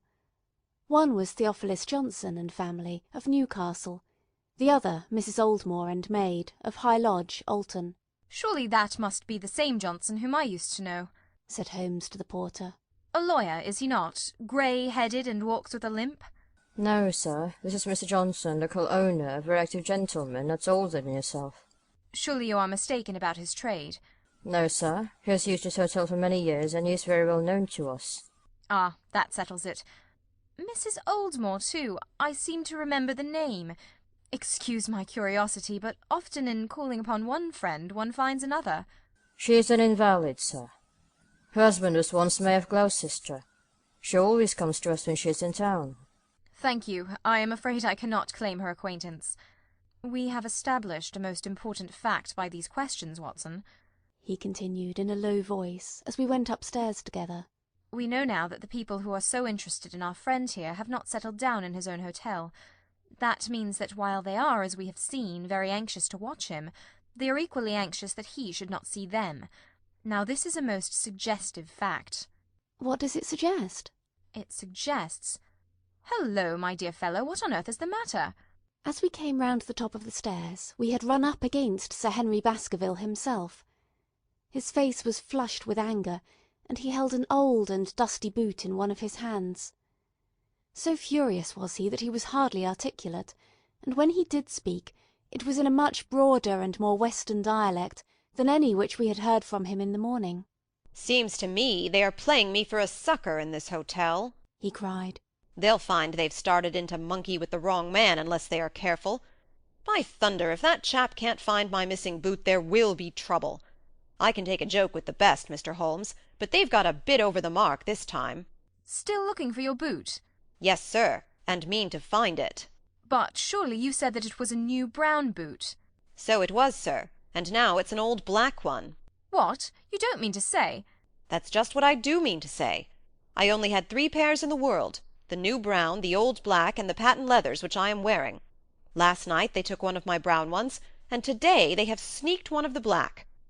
Well, have you got it? Speak out, man, and don't stand staring." An agitated German waiter had appeared upon the scene. No, sir. I have made inquiry all over the hotel, but I can hear no word of it. "Well, either that boot comes back before sundown, or I'll see the manager and tell him that I go straight out of this hotel." It shall be found, sir. I promise you that if you will have a little patience it will be found. "Mind it is, for it's the last thing of mine that I'll lose in this den of thieves. Well, well, Mr. Holmes, you'll excuse my troubling you about such a trifle." I think it's well worth troubling about. "Why, you look very serious over it." How do you explain it? "I just don't attempt to explain it. It seems the very maddest, queerest thing that ever happened to me." The queerest, perhaps, said Holmes thoughtfully. "What do you make of it yourself?" Well, I don't profess to understand it yet. This case of yours is very complex, Sir Henry. When taken in conjunction with your uncle's death, I am not sure that of all the 500 cases of capital importance which I have handled, there is one which cuts so deep. But we hold several threads in our hands, and the odds are that one or other of them guides us to the truth. We may waste time in following the wrong one, but sooner or later we must come upon the right. We had a pleasant luncheon, in which little was said of the business which had brought us together. It was in the private sitting-room, to which we afterwards repaired, that Holmes asked Baskerville what were his intentions. To go to Baskerville Hall. And when? At the end of the week. On the whole, said Holmes, I think that your decision is a wise one. I have ample evidence that you are being dogged in London, and amid the millions of this great city it is difficult to discover who these people are, or what their object can be. If their intentions are evil, they might do you a mischief, and we should be powerless to prevent it. You did not know, Dr. Mortimer, that you were followed this morning from my house. Dr. Mortimer started violently. Followed? By whom? That, unfortunately, is what I cannot tell you. Have you among your neighbours or acquaintances on Dartmoor any man with a black full beard? No, or let me see, why, yes, Barrymore, Sir Charles's butler, is a man with a full black beard. Ha! Where is Barrymore? He is in charge of the hall. We had best ascertain if he is really there, or if by any possibility he might be in London. How can you do that? Give me a telegraph form. Is all ready for Sir Henry. That will do. Addressed to Mr. Barrymore, Baskerville Hall. What is the nearest telegraph office? Grimpen. Very good. We will send a second wire to the postmaster, Grimpen. Telegram to Mr. Barrymore to be delivered into his own hand. If absent, please return wire to Sir Henry Baskerville, Northumberland Hotel. That should let us know before evening whether Barrymore is at his post in Devonshire or not. That's so, said Baskerville. By the way, Dr. Mortimer, who is this Barrymore, anyhow? He is the son of the old caretaker, who is dead. They have looked after the hall for 4 generations now. So far as I know, he and his wife are as respectable a couple as any in the county. At the same time, said Baskerville, it's clear enough that so long as there are none of the family at the hall, these people have a mighty fine home and nothing to do. That is true. Did Barrymore profit at all by Sir Charles's will? asked Holmes. He and his wife had £500 each. Huh. Did they know that they would receive this? Yes, Sir Charles was very fond of talking about the provisions of his will. That is very interesting. I hope, said Dr. Mortimer, that you do not look with suspicious eyes upon everyone who received a legacy from Sir Charles, for I also had £1,000 left to me. Indeed. And anyone else? There were many insignificant concerns to individuals, and a large number of public charities. The residue all went to Sir Henry. And how much was the residue? £740,000. Holmes raised his eyebrows in surprise. I had no idea that so gigantic a sum was involved, said he. Sir Charles had the reputation of being rich, but we did not know how very rich he was until we came to examine his securities. The total value of the estate was close on to £1 million. Dear me, it is a stake for which a man might well play a desperate game. And one more question, Dr. Mortimer. Supposing that anything happened to our young friend here, you will forgive the unpleasant hypothesis, who would inherit the estate? Since Roger Baskerville, Sir Charles's younger brother, died unmarried, the estate would descend to the Desmonds, who are distant cousins. James Desmond is an elderly clergyman in Westmoreland. Thank you. These details are all of great interest. Have you met Mr. James Desmond? Yes, he once came down to visit Sir Charles. He is a man of venerable appearance and of a saintly life. I remember that he refused to accept any settlement from Sir Charles, though he pressed it upon him. And this man of simple tastes would be the heir to Sir Charles's thousands? He would be the heir to the estate because that is entailed. He would also be the heir to the money unless it were willed otherwise by the present owner, who can, of course, do what he likes with it. And have you made your will, Sir Henry? No, Mr. Holmes, I have not. I've had no time, for it was only yesterday that I learned how matters stood. But in any case, I feel that the money should go with the title and estate. That was my poor uncle's idea. How is the owner going to restore the glories of the Baskervilles if he has not money enough to keep up the property? House, land, and dollars must go together. Quite so. Well, Sir Henry, I am of one mind with you as to the advisability of your going down to Devonshire without delay. There is only one provision which I must make. You certainly must not go alone. Dr. Mortimer returns with me. But Dr. Mortimer has his practice to attend to, and his house is miles away from yours. With all the good will in the world, he may be unable to help you. No, Sir Henry, you must take with you someone, a trusty man, who will be always by your side. Is it possible that you could come yourself, Mr. Holmes? If matters came to a crisis, I should endeavour to be present in person, but you can understand that, with my extensive consulting practice, and with the constant appeals which reach me from many quarters, it is impossible for me to be absent from London for an indefinite time. At the present instant, one of the most revered names in England is being besmirched by a blackmailer, and only I can stop a disastrous scandal. You will see how impossible it is for me to go to Dartmoor. Whom would you recommend, then? Holmes laid his hand upon my arm. If my friend would undertake it, there is no man who is better worth having at your side when you are in a tight place. No one can say so more confidently than I. The proposition took me completely by surprise, but before I had time to answer, Baskerville seized me by the hand and wrung it heartily. "Well, now, that is real kind of you, Dr. Watson," said he. "You see how it is with me, and you know just as much about the matter as I do. If you will come down to Baskerville Hall and see me through, I'll never forget it."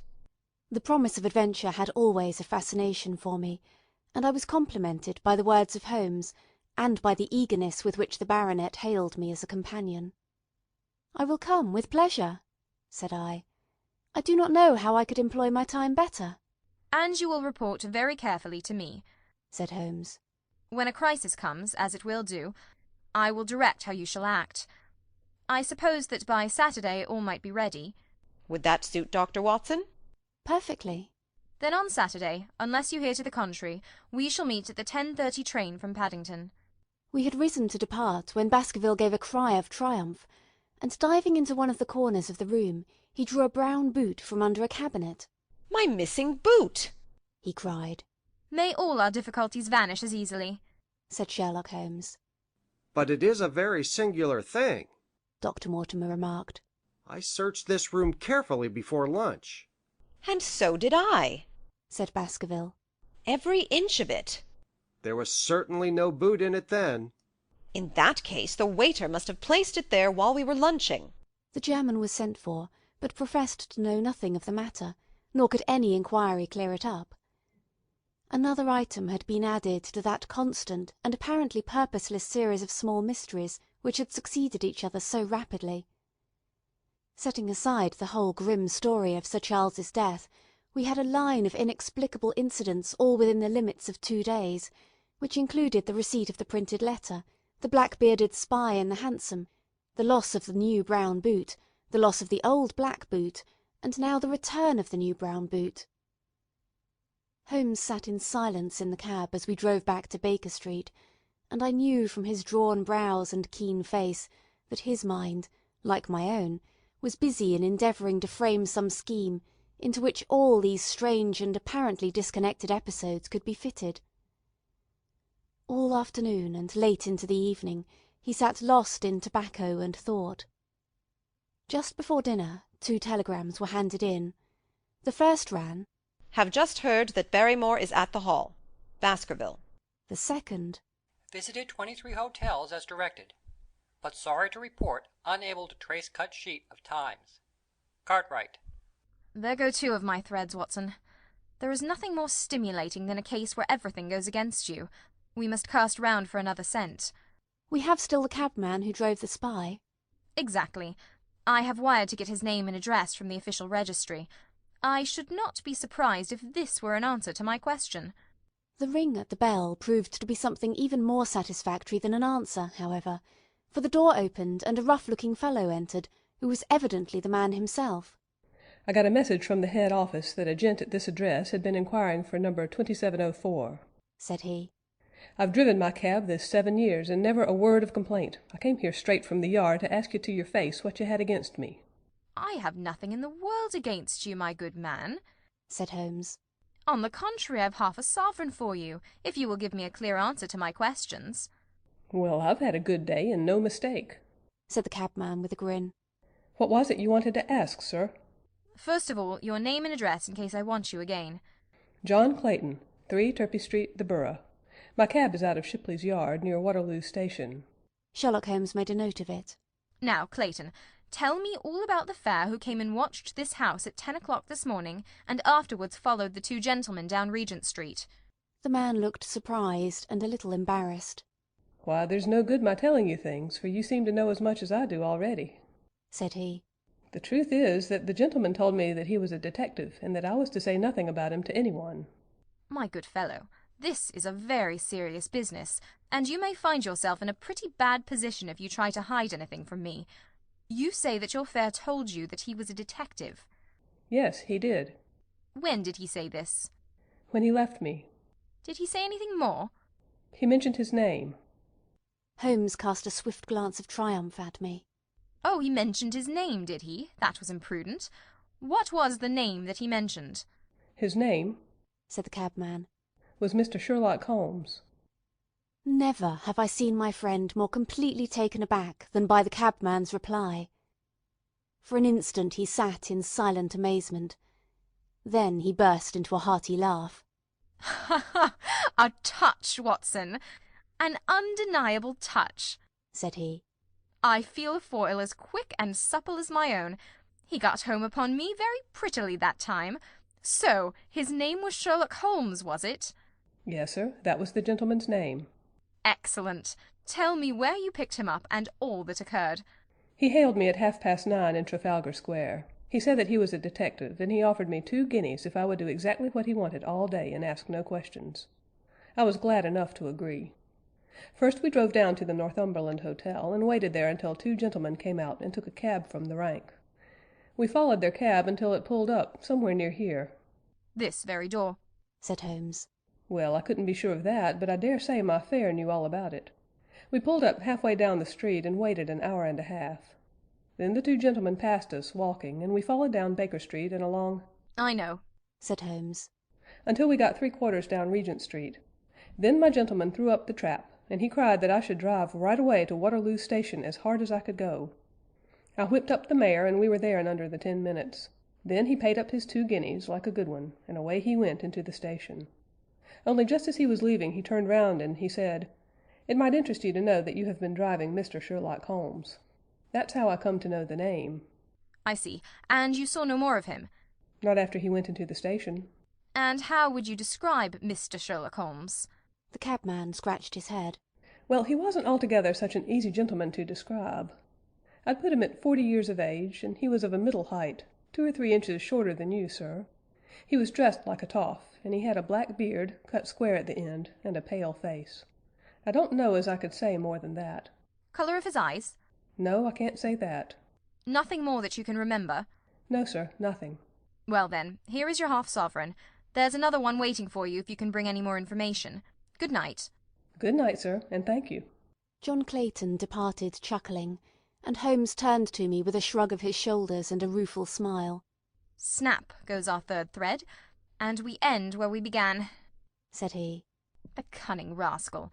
He knew our number, knew that Sir Henry Baskerville had consulted me, spotted who I was in Regent Street, conjectured that I had got the number of the cab and would lay my hands on the driver, and so sent back this audacious message. I tell you, Watson, this time we have got a foeman who is worthy of our steel. I've been checkmated in London. I can only wish you better luck in Devonshire. But I'm not easy in my mind about it. About what? About sending you. It's an ugly business, Watson, an ugly, dangerous business, and the more I see of it, the less I like it. Yes, my dear fellow, you may laugh, but I give you my word that I shall be very glad to have you back safe and sound in Baker Street once more. End of chapter 5.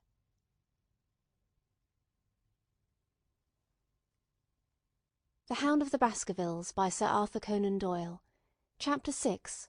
Baskerville Hall. Sir Henry Baskerville and Dr. Mortimer were ready upon the appointed day, and we started as arranged for Devonshire. Mr. Sherlock Holmes drove with me to the station, and gave me his last parting injunctions and advice. I will not bias your mind by suggesting theories or suspicions, Watson, said he. I wish you simply to report facts in the fullest possible manner to me, and you can leave me to do the theorizing. What sort of facts? I asked. Anything which may seem to have a bearing, however indirect, upon the case, and especially the relations between young Baskerville and his neighbours, or any fresh particulars concerning the death of Sir Charles. I have made some inquiries myself in the last few days, but the results have, I fear, been negative. One thing only appears to be certain, and that is that Mr. James Desmond, who is the next heir, is an elderly gentleman of a very amiable disposition, so that this persecution does not arise from him. I really think that we may eliminate him entirely from our calculations. There remain the people who will actually surround Sir Henry Baskerville upon the moor. Would it not be well in the first place to get rid of this Barrymore couple? By no means. You could not make a greater mistake. If they are innocent, it would be a cruel injustice, and if they are guilty, we should be giving up all chance of bringing it home to them. No, we will preserve them upon our list of suspects. Then there is a groom at the Hall, if I remember right. There are 2 moorland farmers. There is our friend, Dr. Mortimer, whom I believe to be entirely honest, and there is his wife, of whom we know nothing. There is this naturalist, Stapleton, and there is his sister, who is said to be a young lady of attractions. There is Mr. Frankland, of Laughter Hall, who is also an unknown factor, and there are 1 or 2 other neighbours. These are the folk who must be your very special study. I will do my best. You have arms, I suppose? Yes, I thought it as well to take them. Most certainly. Keep your revolver near you night and day, and never relax your precautions. Our friends had already secured a first-class carriage, and were waiting for us upon the platform. No, we have no news of any kind, said Dr. Mortimer in answer to my friend's questions. I can swear to one thing, and that is that we have not been shadowed during the last 2 days. We have never gone out without keeping a sharp watch, and no one could have escaped our notice. You have always kept together, I presume. Except yesterday afternoon. I usually give up one day to pure amusement when I come to town, so I spent it at the Museum of the College of Surgeons. And I went to look at the folk in the park, said Baskerville. But we had no trouble of any kind. It was imprudent all the same, said Holmes, shaking his head and looking very grave. I beg, Sir Henry, that you will not go about alone.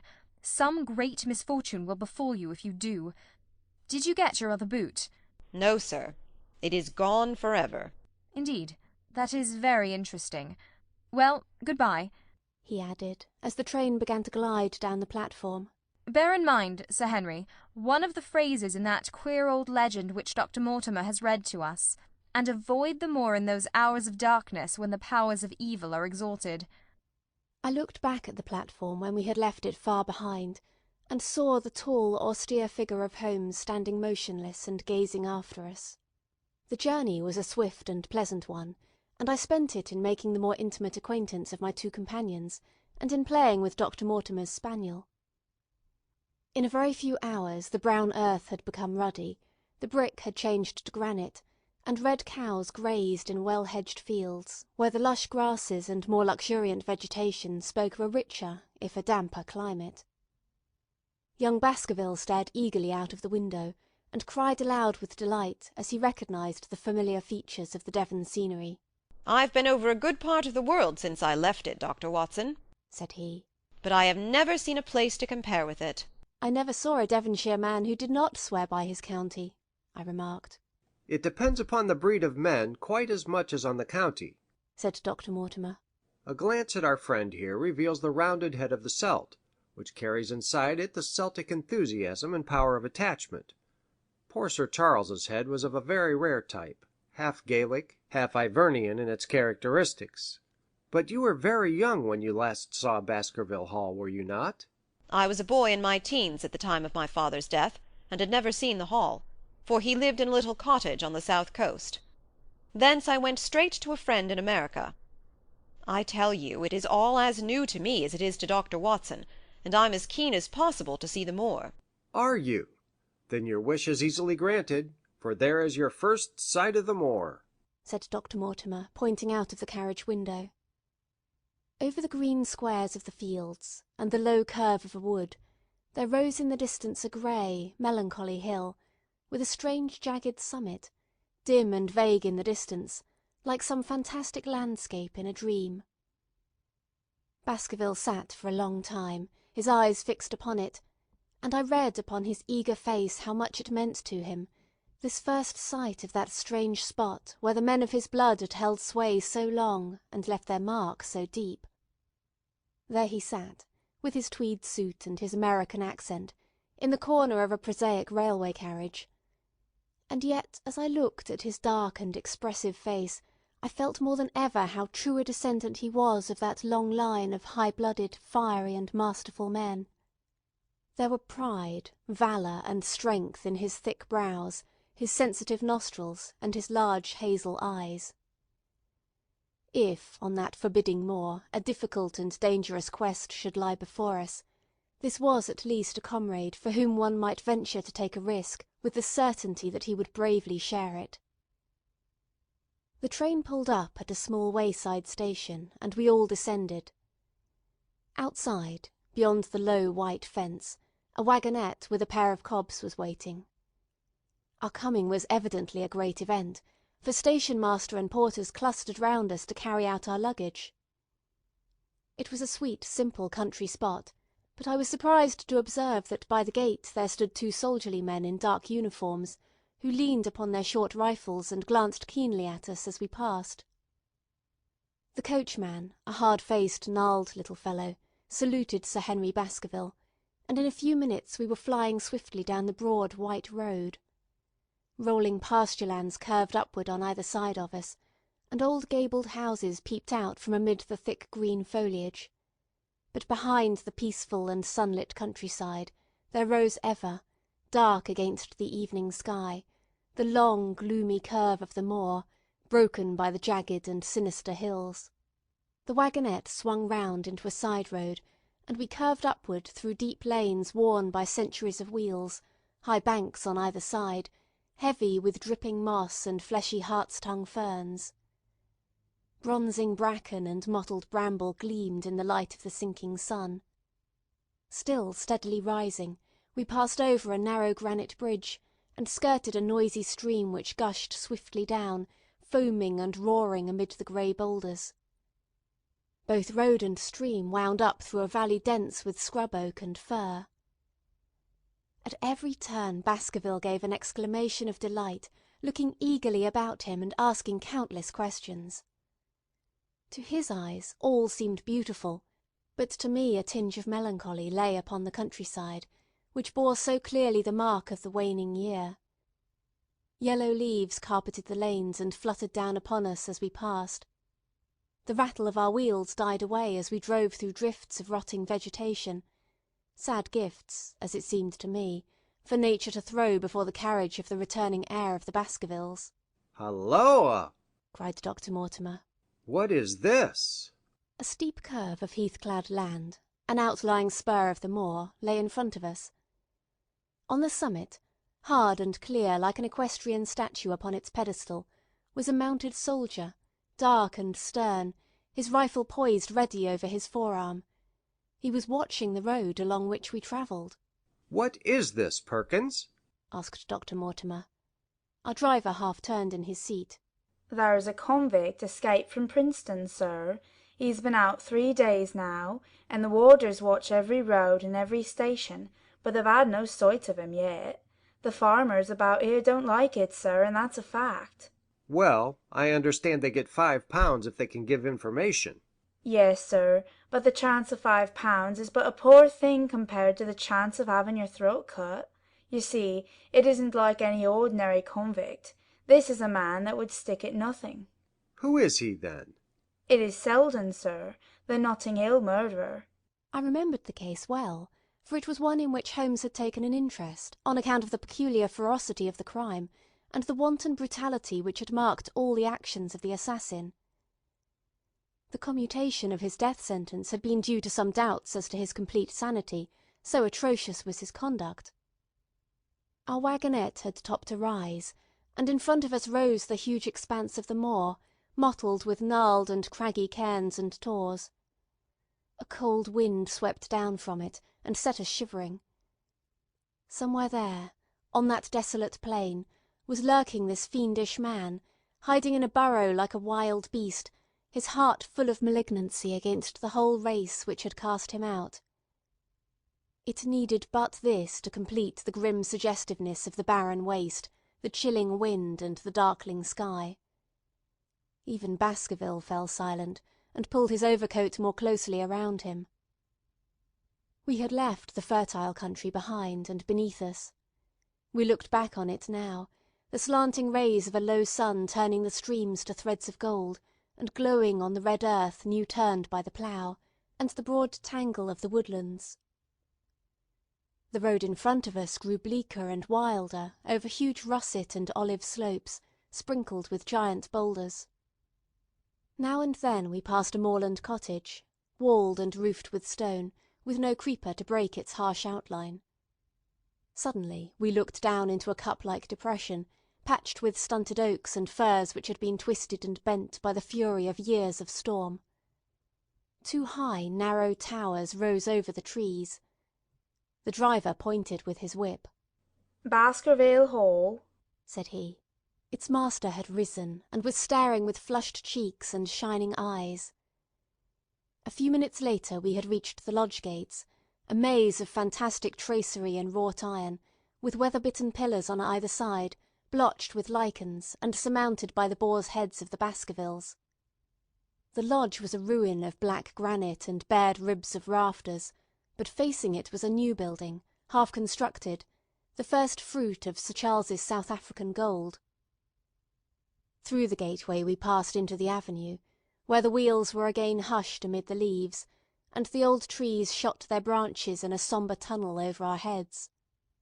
Baskerville shuddered as he looked up the long dark drive to where the house glimmered like a ghost at the farther end.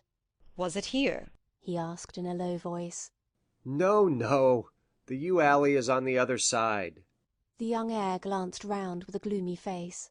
"It's no wonder my uncle felt as if trouble were coming on him in such a place as this," said he. "It's enough to scare any man. I'll have a row of electric lamps up here inside of 6 months, and you won't know it again, with 1,000 candle-power Swan and Edison right here in the front of the hall door." The avenue opened into a broad expanse of turf, and the house lay before us. In the fading light I could see that the centre was a heavy block of building from which a porch projected. The whole front was draped in ivy, with a patch clipped bare here and there where a window or a coat of arms broke through the dark veil. From this central block rose the twin towers, ancient, crenellated, and pierced with many loopholes. To right and left of the turrets were more modern wings of black granite. A dull light shone through heavy mullioned windows, and from the high chimneys which rose from the steep, high-angled roof there sprang a single black column of smoke. "Welcome, Sir Henry. Welcome to Baskerville Hall." A tall man had stepped from the shadow of the porch to open the door of the wagonette. The figure of a woman was silhouetted against the yellow light of the hall. She came out and helped the man to hand down our bags.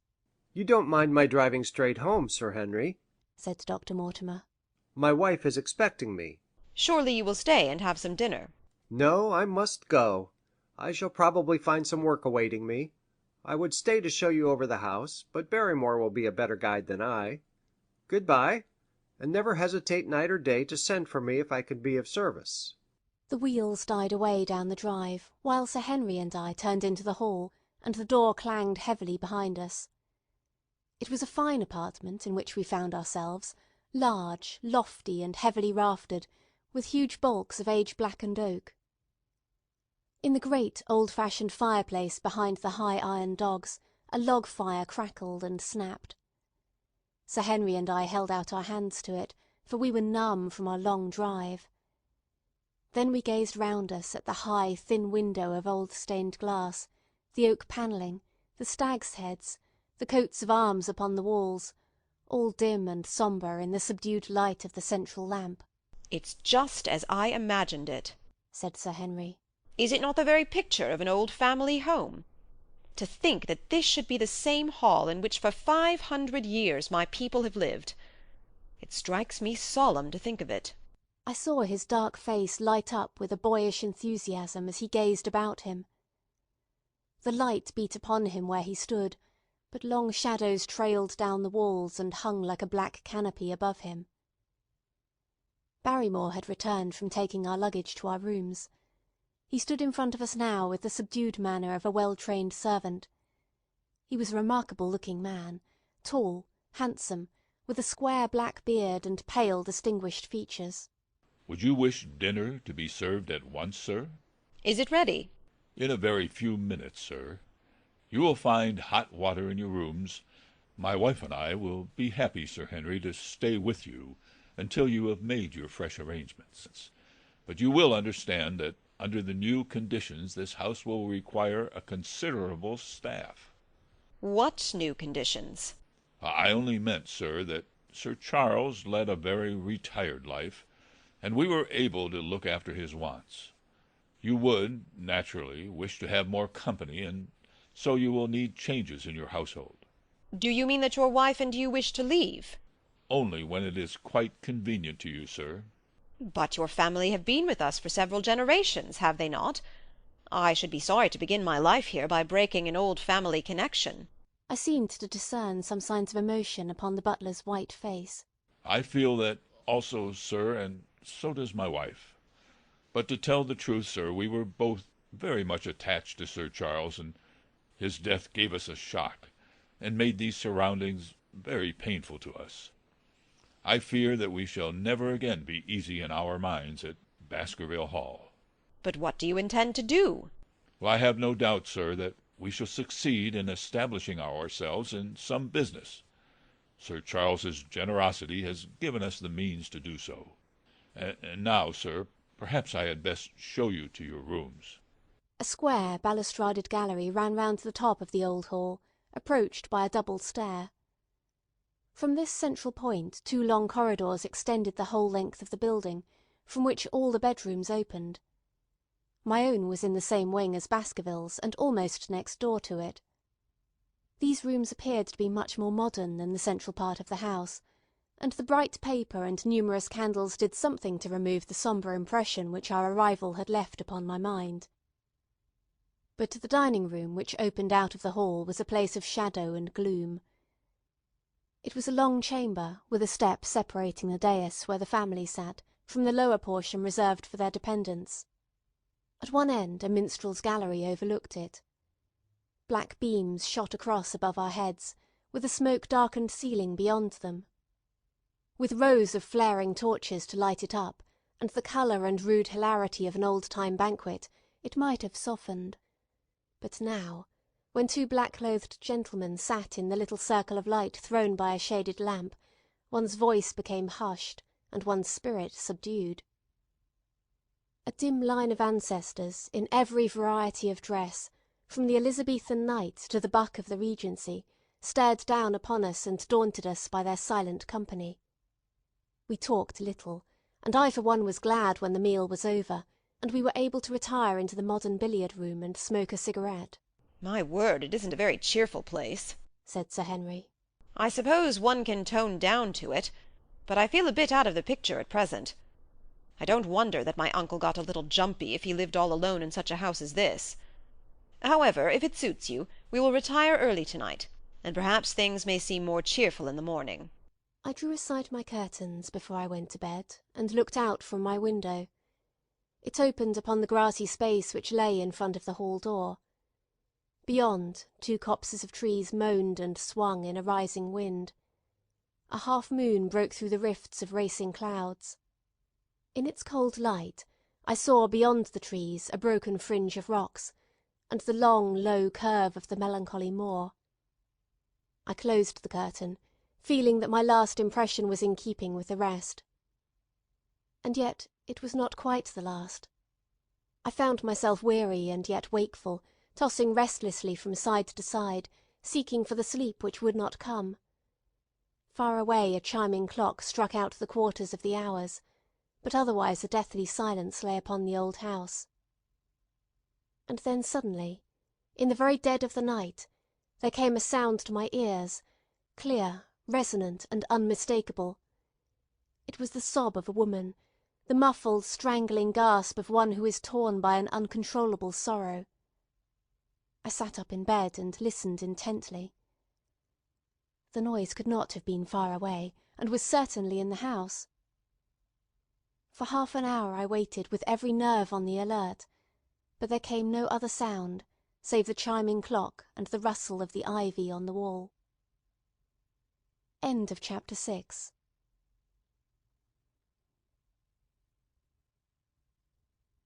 The Hound of the Baskervilles by Sir Arthur Conan Doyle. Chapter 7. The Stapletons of Merry Pit House. The fresh beauty of the following morning did something to efface from our minds the grim and grey impression which had been left upon both of us by our first experience of Baskerville Hall. As Sir Henry and I sat at breakfast, the sunlight flooded in through the high mullioned windows, throwing watery patches of colour from the coats of arms which covered them. The dark panelling glowed like bronze in the golden rays, and it was hard to realise that this was indeed the chamber which had struck such a gloom into our souls upon the evening before. "I guess it is ourselves and not the house that we have to blame," said the baronet. "We were tired with our journey and chilled by our drive, so we took a grey view of the place. Now we are fresh and well, so it is all cheerful once more." "And yet it was not entirely a question of imagination," I answered. "Did you, for example, happen to hear someone, a woman, I think, sobbing in the night?" "That is curious, for I did, when I was half asleep, fancy that I heard something of the sort. I waited quite a time, but there was no more of it, so I concluded that it was all a dream." "I heard it distinctly, and I am sure that it was really the sob of a woman." "We must ask about this right away." He rang the bell and asked Barrymore whether he could account for our experience. It seemed to me that the pallid features of the butler turned a shade paler still as he listened to his master's question. "There are only 2 women in the house, Sir Henry," he answered. "One is the scullery maid who sleeps in the other wing, and the other is my wife, and I can answer for it that the sound could not have come from her." And yet he lied as he said it. For it chanced that after breakfast I met Mrs. Barrymore in the long corridor with the sun full upon her face. She was a large, impassive, heavy-featured woman, with a stern-set expression of mouth. But her tell-tale eyes were red, and glanced at me from between swollen lids. It was she, then, who wept in the night, and if she did so her husband must know it. Yet he had taken the obvious risk of discovery in declaring that it was not so. Why had he done this? And why did she weep so bitterly? Already round this pale-faced, handsome, black-bearded man there was gathering an atmosphere of mystery and of gloom. It was he who had been the first to discover the body of Sir Charles, and we had only his word for all the circumstances which led up to the old man's death. Was it possible that it was Barrymore, after all, whom we had seen in the cab in Regent Street? The beard might well have been the same. The cabman had described a somewhat shorter man, but such an impression might easily have been erroneous. How could I settle the point for ever? Obviously, the first thing to do was to see the Grimpen postmaster, and find whether the test telegram had really been placed in Barrymore's own hands.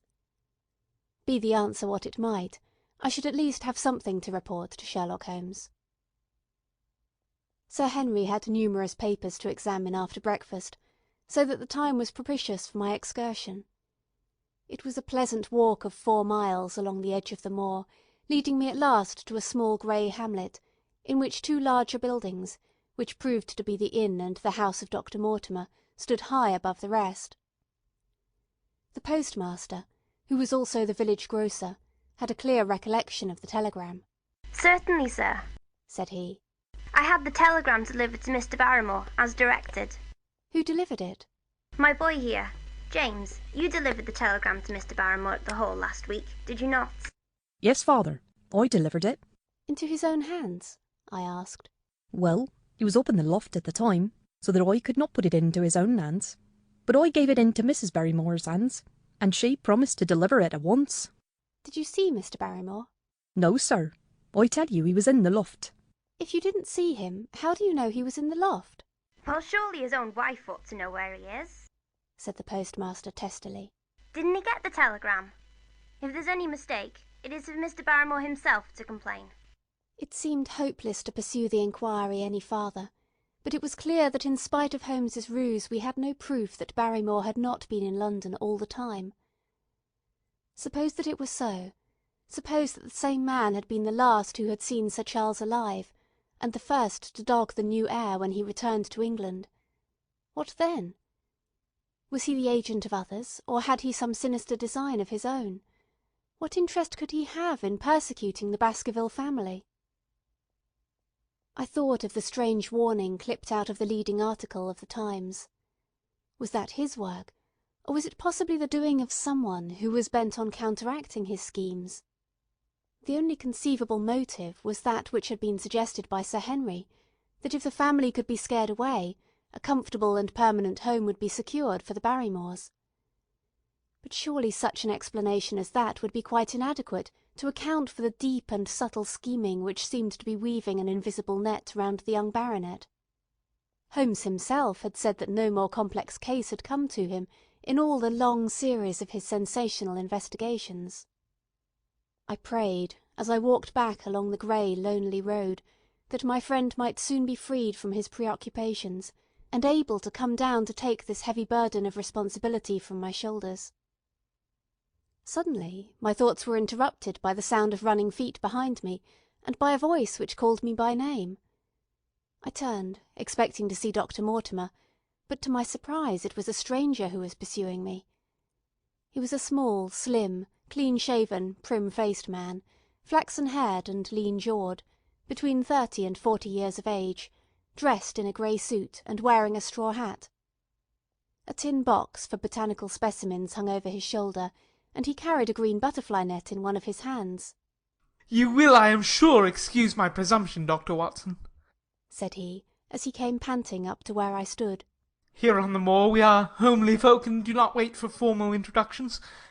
You may possibly have heard my name from our mutual friend Mortimer. I am Stapleton of Merripit House."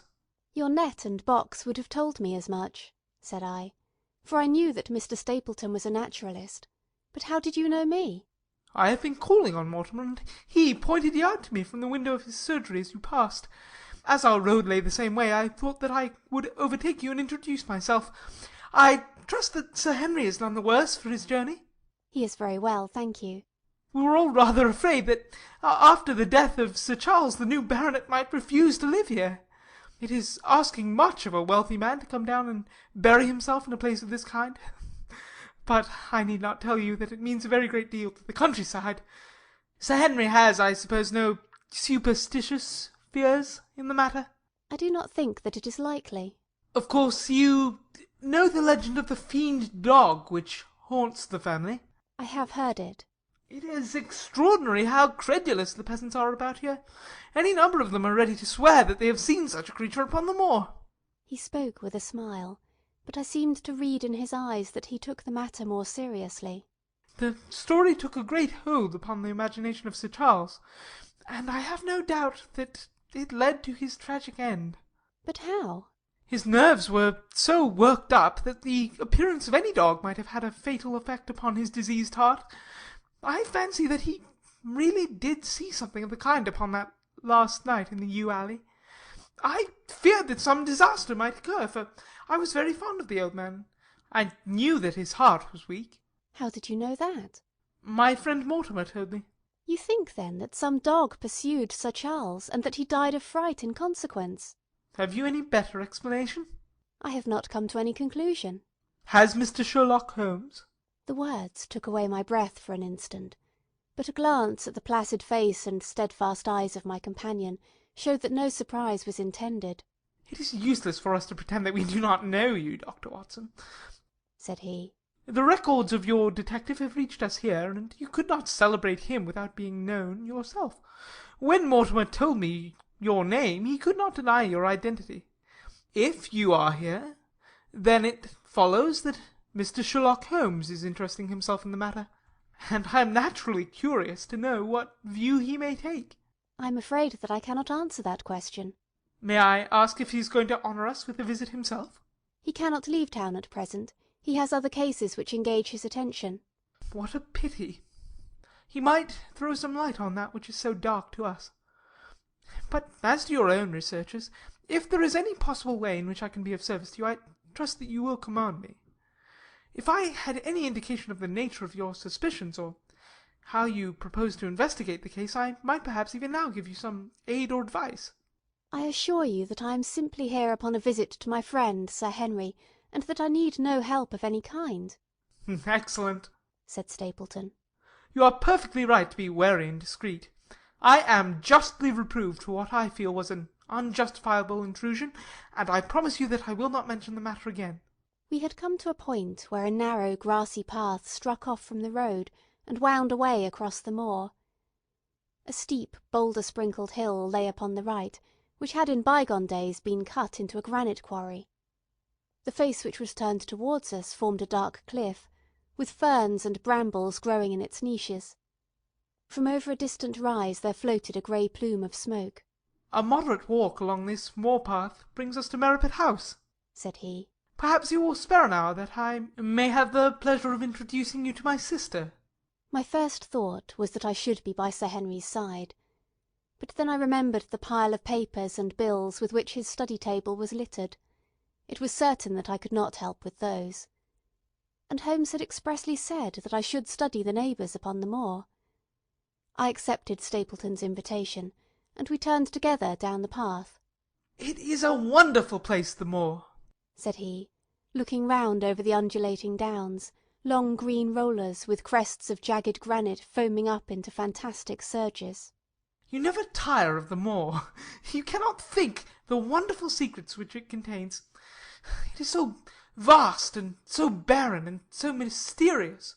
"You know it well, then?" "I have only been here 2 years. The residents would call me a newcomer. We came shortly after Sir Charles settled. But my tastes led me to explore every part of the country round, and I should think that there are few men who know it better than I do." "Is it hard to know?" "Very hard. You see, for example, this great plain to the north here, with the queer hills breaking out of it. Do you observe anything remarkable about that?" "It would be a rare place for a gallop." "You would naturally think so. And the thought has cost several their lives before now. You notice those bright green spots scattered thickly over it?" "Yes, they seem more fertile than the rest." Stapleton laughed. "That is the great Grimpen Mire," said he. "A false step yonder means death to man or beast.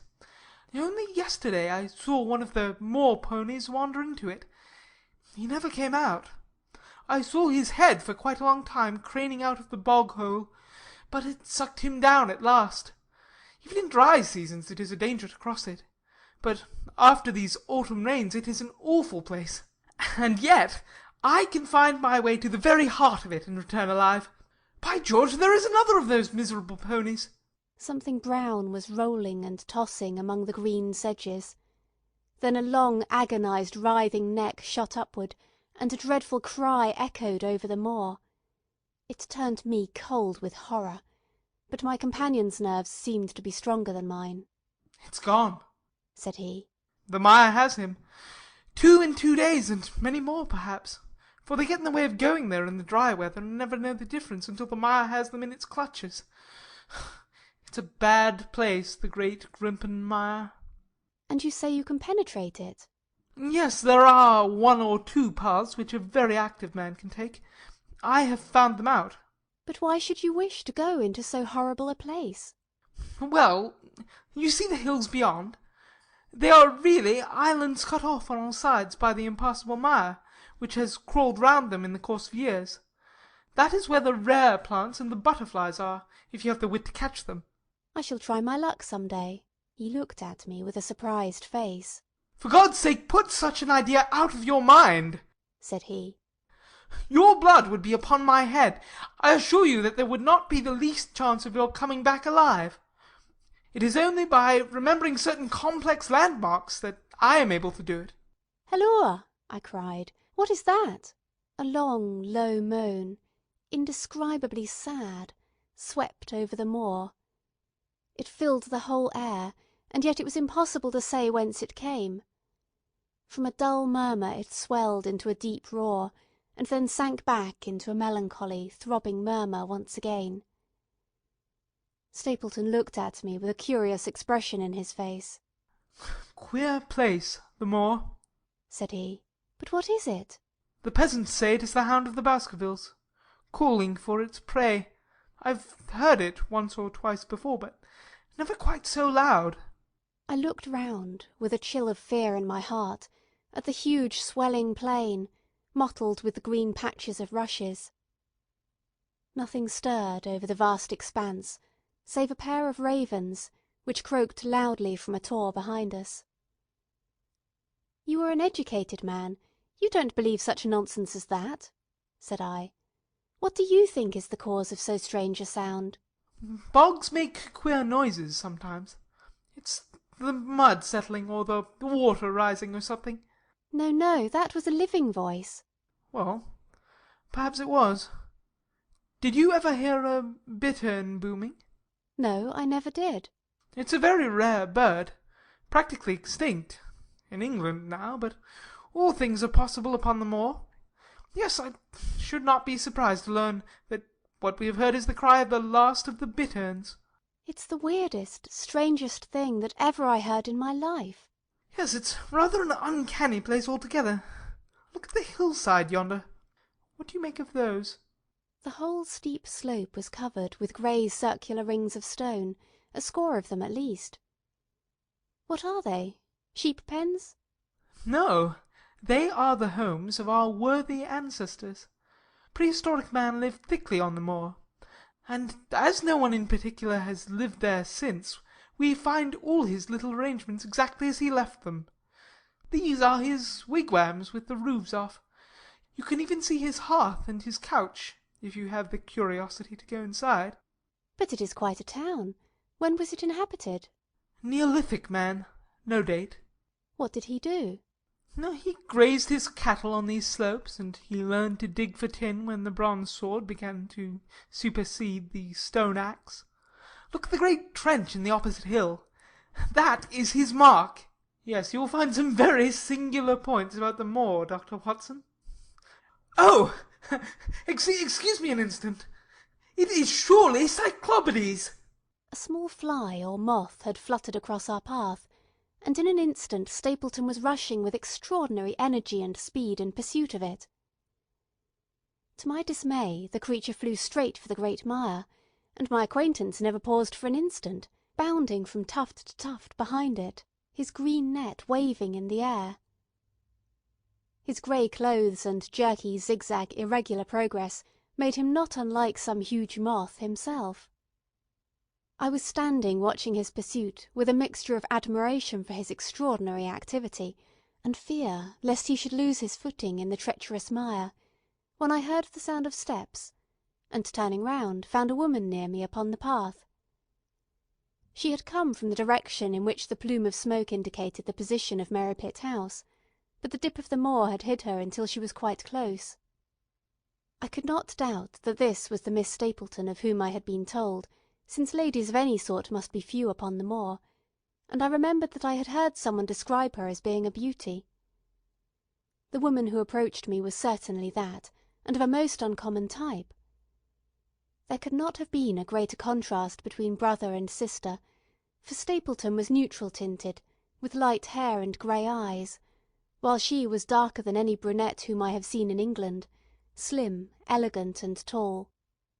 She had a proud, finely cut face, so regular that it might have seemed impassive, were it not for the sensitive mouth and the beautiful, dark, eager eyes.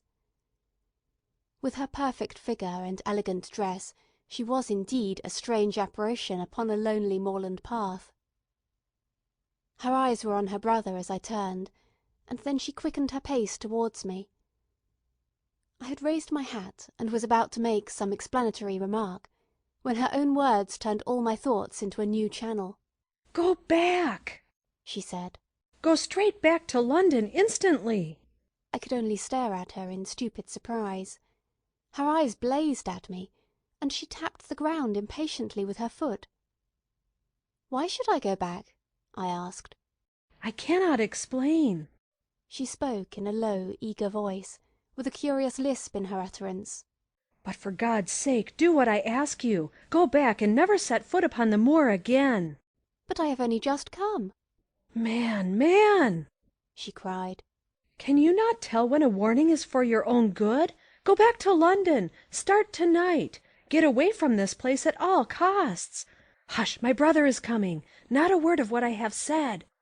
Would you mind getting that orchid for me among the mare's tails yonder? We are very rich in orchids on the moor, though, of course, you are rather late to see the beauties of the place." Stapleton had abandoned the chase, and came back to us breathing hard and flushed with his exertions. "Hullo, Beryl!" said he, and it seemed to me that the tone of his greeting was not altogether a cordial one. Well, Jack, you are very hot. Yes, I was chasing a cyclopides. He is very rare and seldom found in the late autumn. What a pity that I should have missed him. He spoke unconcernedly, but his small light eyes glanced incessantly from the girl to me. You have introduced yourselves, I can see. Yes, I was telling Sir Henry that it was rather late for him to see the true beauties of the moor. Why, who do you think this is? I imagine that it must be Sir Henry Baskerville. No, no, said I. Only a humble commoner, but his friend. My name is Dr. Watson. A flush of vexation passed over her expressive face. We have been talking at cross purposes, said she. Why, you had not very much time for talk, her brother remarked with the same questioning eyes. I talked as if Dr. Watson were a resident instead of being merely a visitor, said she. It cannot much matter to him whether it is early or late for the orchids. But you will come on, will you not, and see Mirrapit House? A short walk brought us to it, a bleak moorland house, once the farm of some grazier in the old prosperous days, but now put into repair and turned into a modern dwelling. An orchard surrounded it, but the trees, as is usual upon the moor, were stunted and nipped, and the effect of the whole place was mean and melancholy. We were admitted by a strange, wizened, rusty-coated old man-servant, who seemed in keeping with the house. Inside, however, there were large rooms furnished with an elegance in which I seemed to recognise the taste of the lady. As I looked from their windows at the interminable granite-flecked moor rolling unbroken to the farthest horizon, I could not but marvel at what could have brought this highly educated man and this beautiful woman to live in such a place. Queer spot to choose, is it not?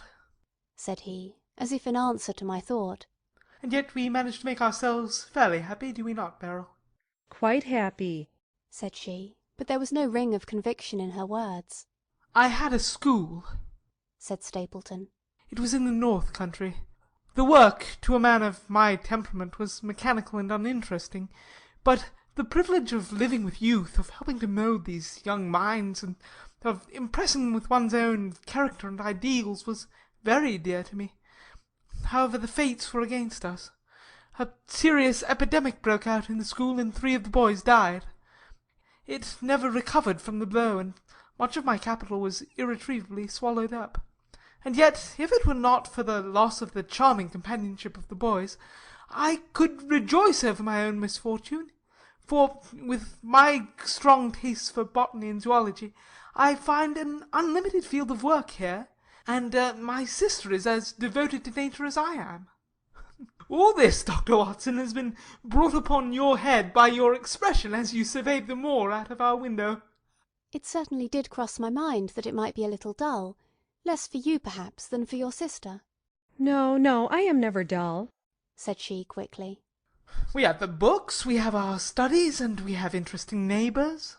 Dr. Mortimer is a most learned man in his own line. Poor Sir Charles was also an admirable companion. We knew him well, and miss him more than I can tell. Do you think that I should intrude if I were to call this afternoon and make the acquaintance of Sir Henry?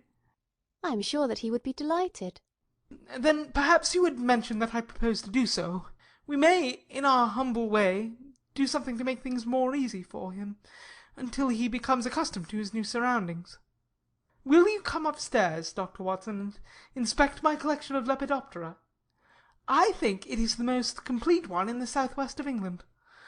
By the time that you have looked through them, lunch will be almost ready.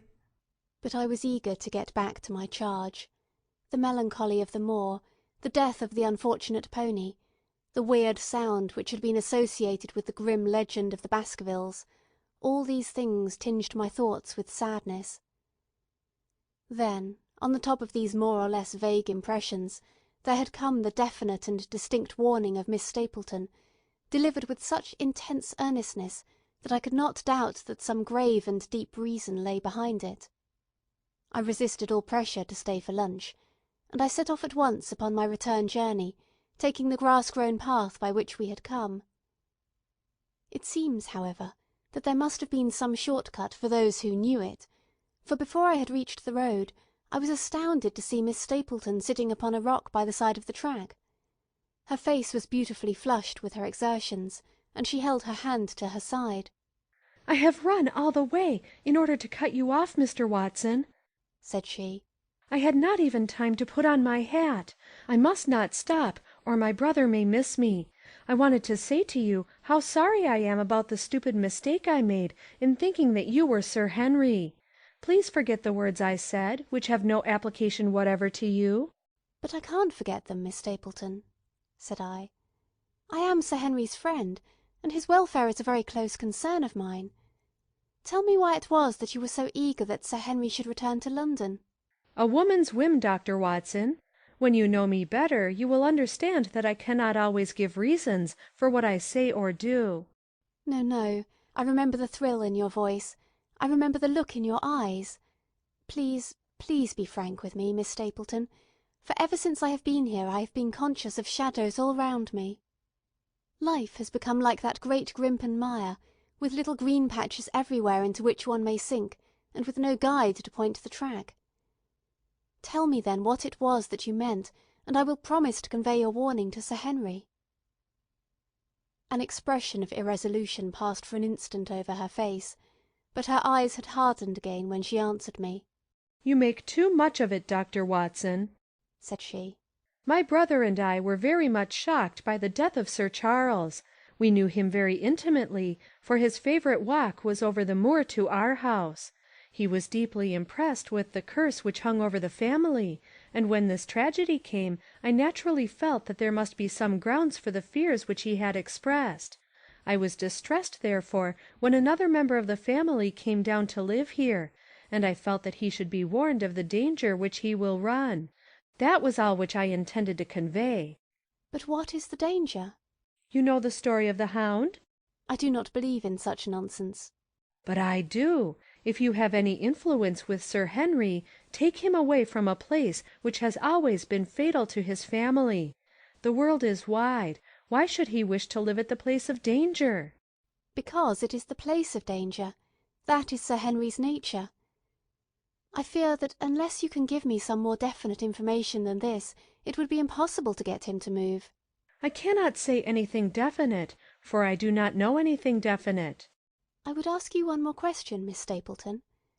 If you meant no more than this when you first spoke to me, why should you not wish your brother to overhear what you said? There is nothing to which he, or anyone else, could object." "My brother is very anxious to have the hall inhabited, for he thinks it is for the good of the poor folk upon the moor. He would be very angry if he knew I have said anything which might induce Sir Henry to go away. But I have done my duty now, and I will say no more. I must go back, or he will miss me and suspect that I have seen you. Good-bye." She turned, and had disappeared in a few minutes among the scattered boulders, while I, with my soul full of vague fears, pursued my way to Baskerville Hall. End of chapter 7.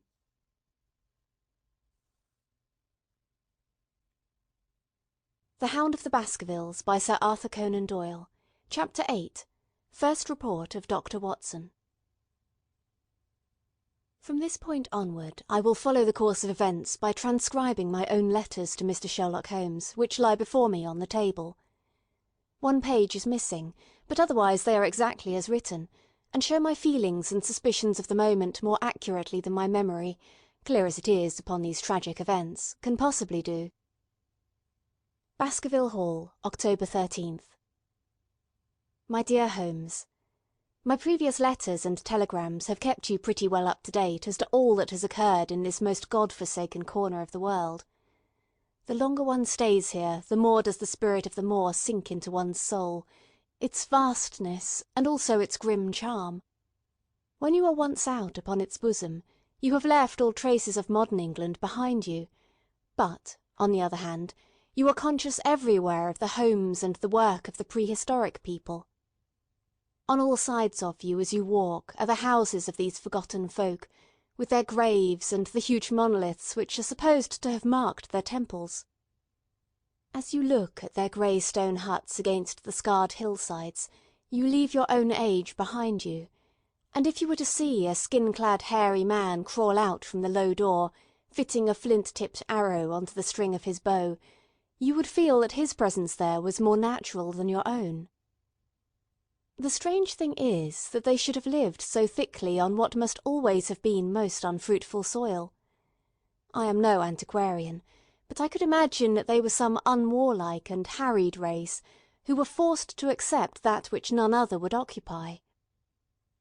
All this, however, is foreign to the mission on which you sent me, and will probably be very uninteresting to your severely practical mind. I can still remember your complete indifference as to whether the sun moved round the earth or the earth round the sun. Let me, therefore, return to the facts concerning Sir Henry Baskerville. If you have not had any report within the last few days, it is because up to to-day there was nothing of importance to relate. Then a very surprising circumstance occurred, which I shall tell you in due course. But first of all, I must keep you in touch with some of the other factors in the situation. One of these, concerning which I have said little, is the escaped convict upon the moor. There is strong reason now to believe that he has got right away, which is a considerable relief to the lonely householders of this district. A fortnight has passed since his flight, during which he has not been seen and nothing has been heard of him. It is surely inconceivable that he could have held out upon the moor during all that time. Of course, so far as his concealment goes, there is no difficulty at all. Any one of these stone huts would give him a hiding-place.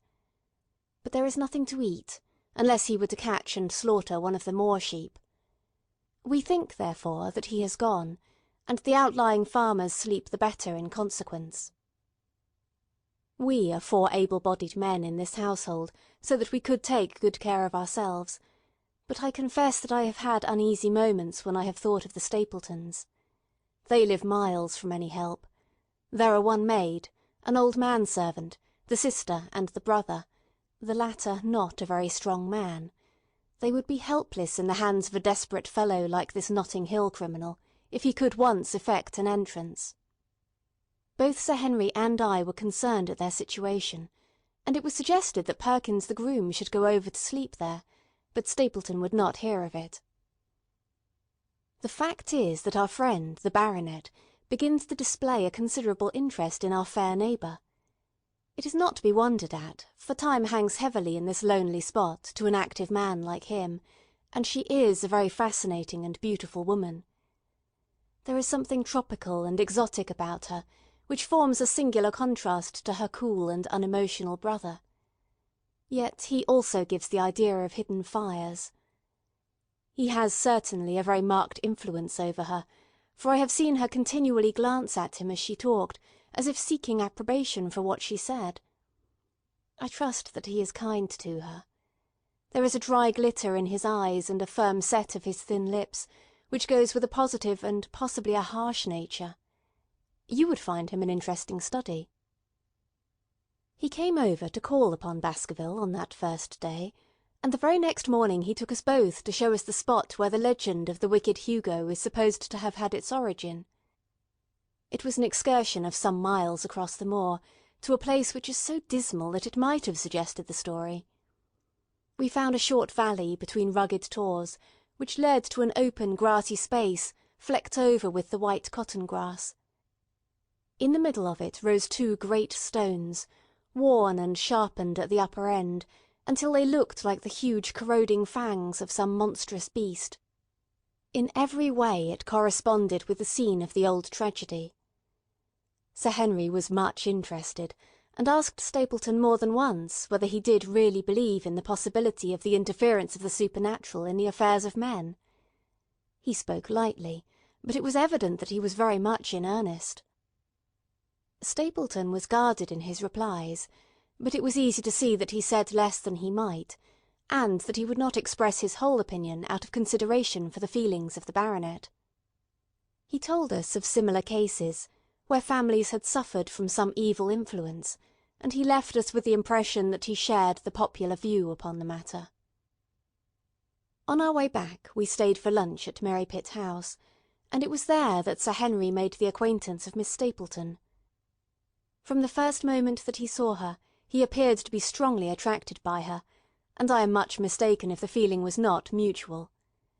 He referred to her again and again on our walk home, and since then hardly a day has passed that we have not seen something of the brother and sister.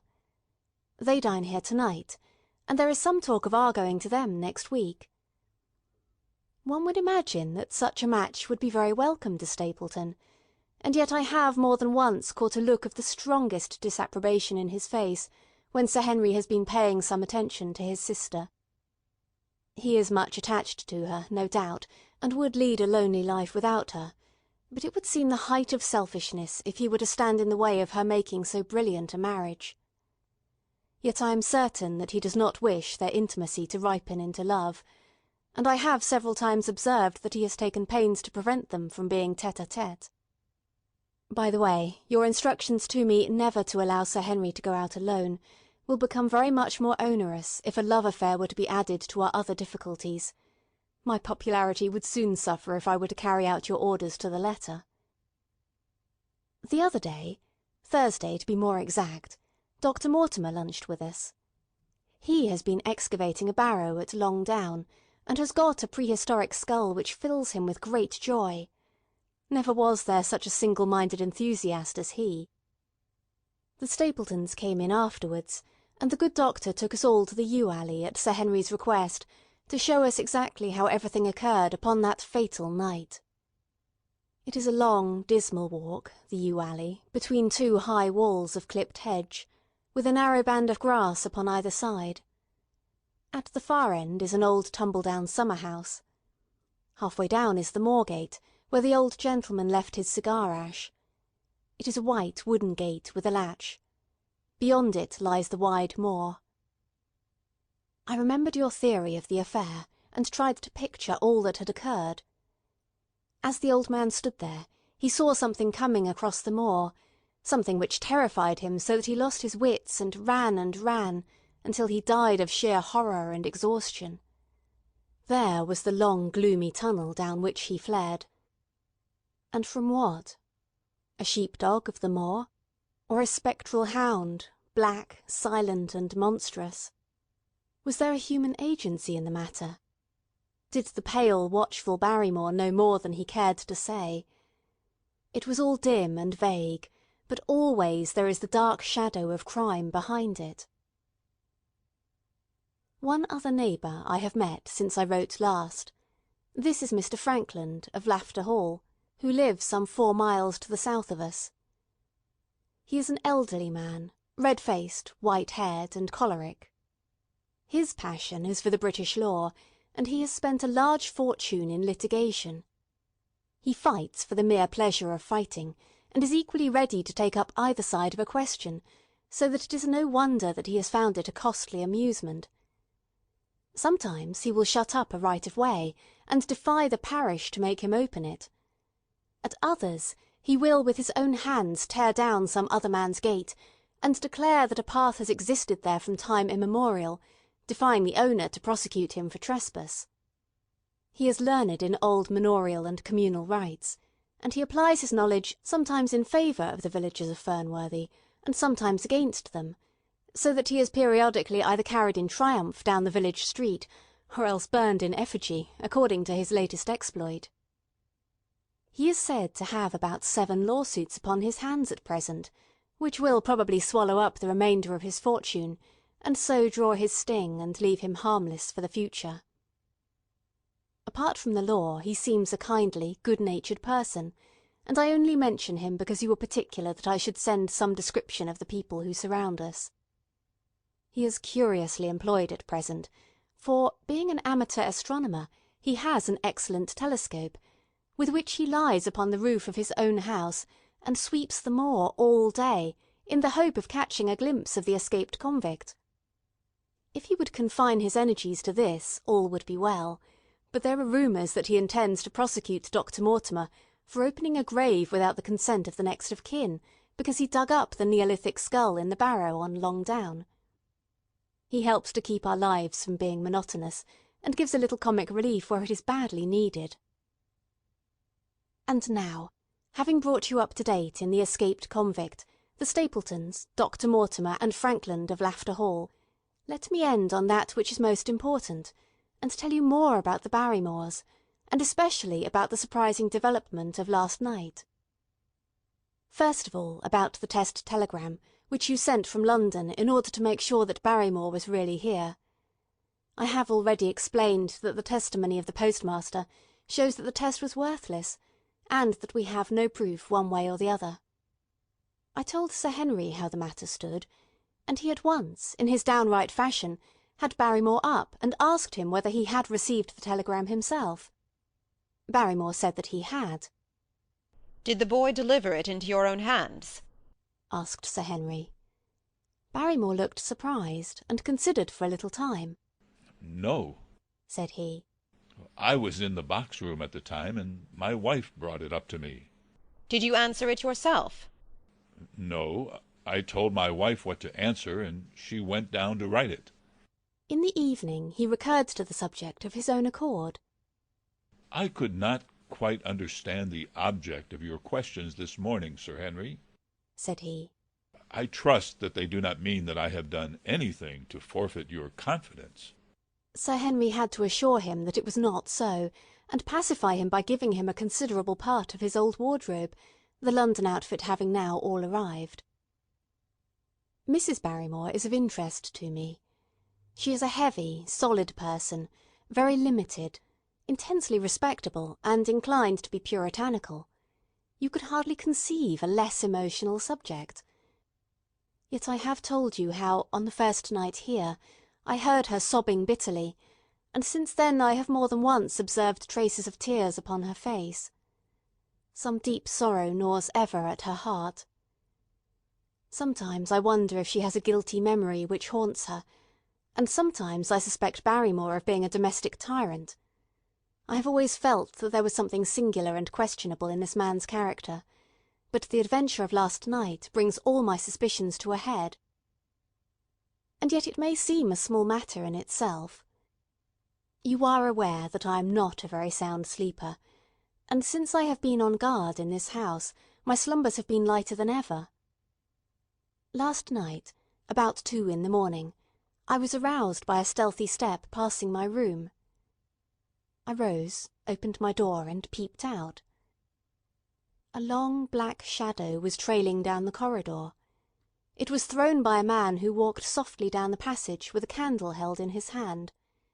He was in shirt and trousers, with no covering to his feet. I could merely see the outline, but his height told me that it was Barrymore. He walked very slowly and circumspectly, and there was something indescribably guilty and furtive in his whole appearance. I have told you that the corridor is broken by the balcony which runs round the hall, but that it is resumed upon the farther side. I waited until he had passed out of sight, and then I followed him. When I came round the balcony, he had reached the end of the farther corridor, and I could see from the glimmer of light through an open door that he had entered one of the rooms.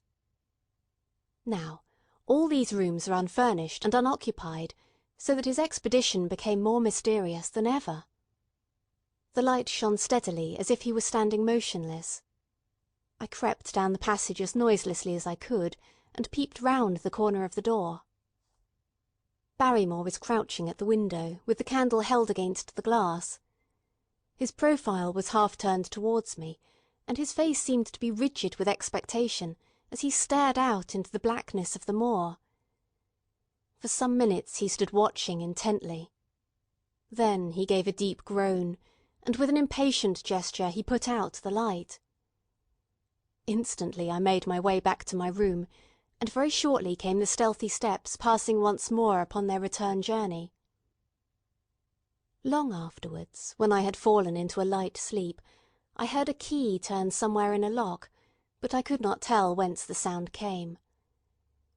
What it all means I cannot guess, but there is some secret business going on in this house of gloom, which sooner or later we shall get to the bottom of. I do not trouble you with my theories, for you asked me to furnish you only with facts. I have had a long talk with Sir Henry this morning, and we have made a plan of campaign, founded upon my observations of last night. I will not speak about it just now, but it should make my next report interesting reading. End of Chapter 8.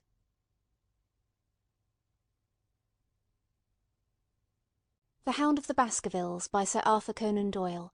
Chapter 9. The Light upon the Moor. Second Report of Dr. Watson.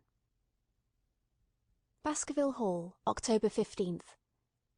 My dear Holmes, if I was compelled to leave you without much news during the early days of my mission, you must acknowledge that I am making up for lost time, and that events are now crowding thick and fast upon us. In my last report I ended upon my top note, with Barrymore at the window, and now I have quite a budget already which will, unless I am much mistaken, considerably surprise you. Things have taken a turn which I could not have anticipated.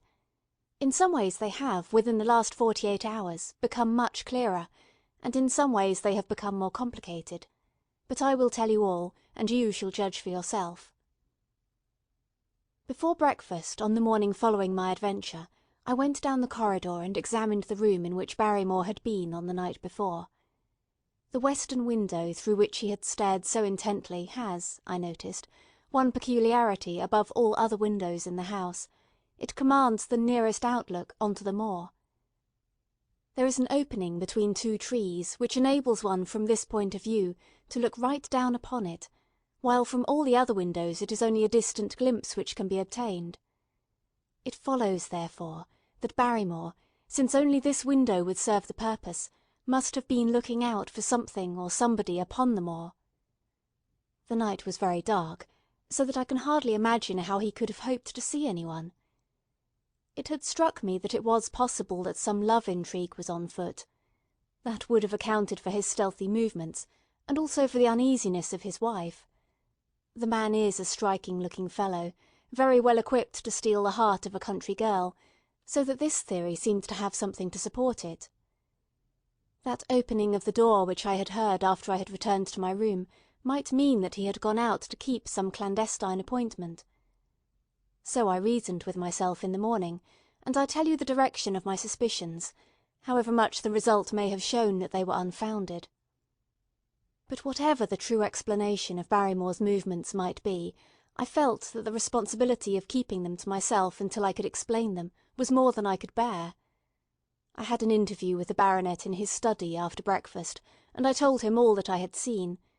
He was less surprised than I had expected. "I knew that Barrymore walked about nights, and I had a mind to speak to him about it," said he. "2 or 3 times I have heard his steps in the passage, coming and going just about the hour you name." "Perhaps, then, he pays a visit every night to that particular window," I suggested. "Perhaps he does. If so, we should be able to shadow him and see what it is he is after. I wonder what your friend Holmes would do if he were here." "I believe that he would do exactly what you now suggest," said I. "He would follow Barrymore and see what he did." "Then we shall do it together." "But surely he would hear us." "The man is rather deaf, and in any case we must take our chance of that. We'll sit up in my room tonight and wait until he passes." Sir Henry rubbed his hands with pleasure, and it was evident that he hailed the adventure as a relief to his somewhat quiet life upon the moor. The baronet has been in communication with the architect who prepared the plans for Sir Charles, and with a contractor from London, so that we may expect great changes to begin here soon. There have been decorators and furnishers up from Plymouth, and it is evident that our friend has large ideas and means to spare no pains or expense to restore the grandeur of his family. When the house is renovated and refurnished, all that he will need will be a wife to make it complete. Between ourselves, there are pretty clear signs that this will not be wanting if the lady is willing, for I have seldom seen a man more infatuated with a woman than he is with our beautiful neighbour, Miss Stapleton. And yet the course of true love does not run quite as smoothly as one would, under the circumstances, expect. To-day, for example, its surface was broken by a very unexpected ripple, which has caused our friend considerable perplexity and annoyance. After the conversation which I have quoted about Barrymore, Sir Henry put on his hat and prepared to go out. As a matter of course, I did the same. "What, are you coming, Watson?" he asked, looking at me in a curious way.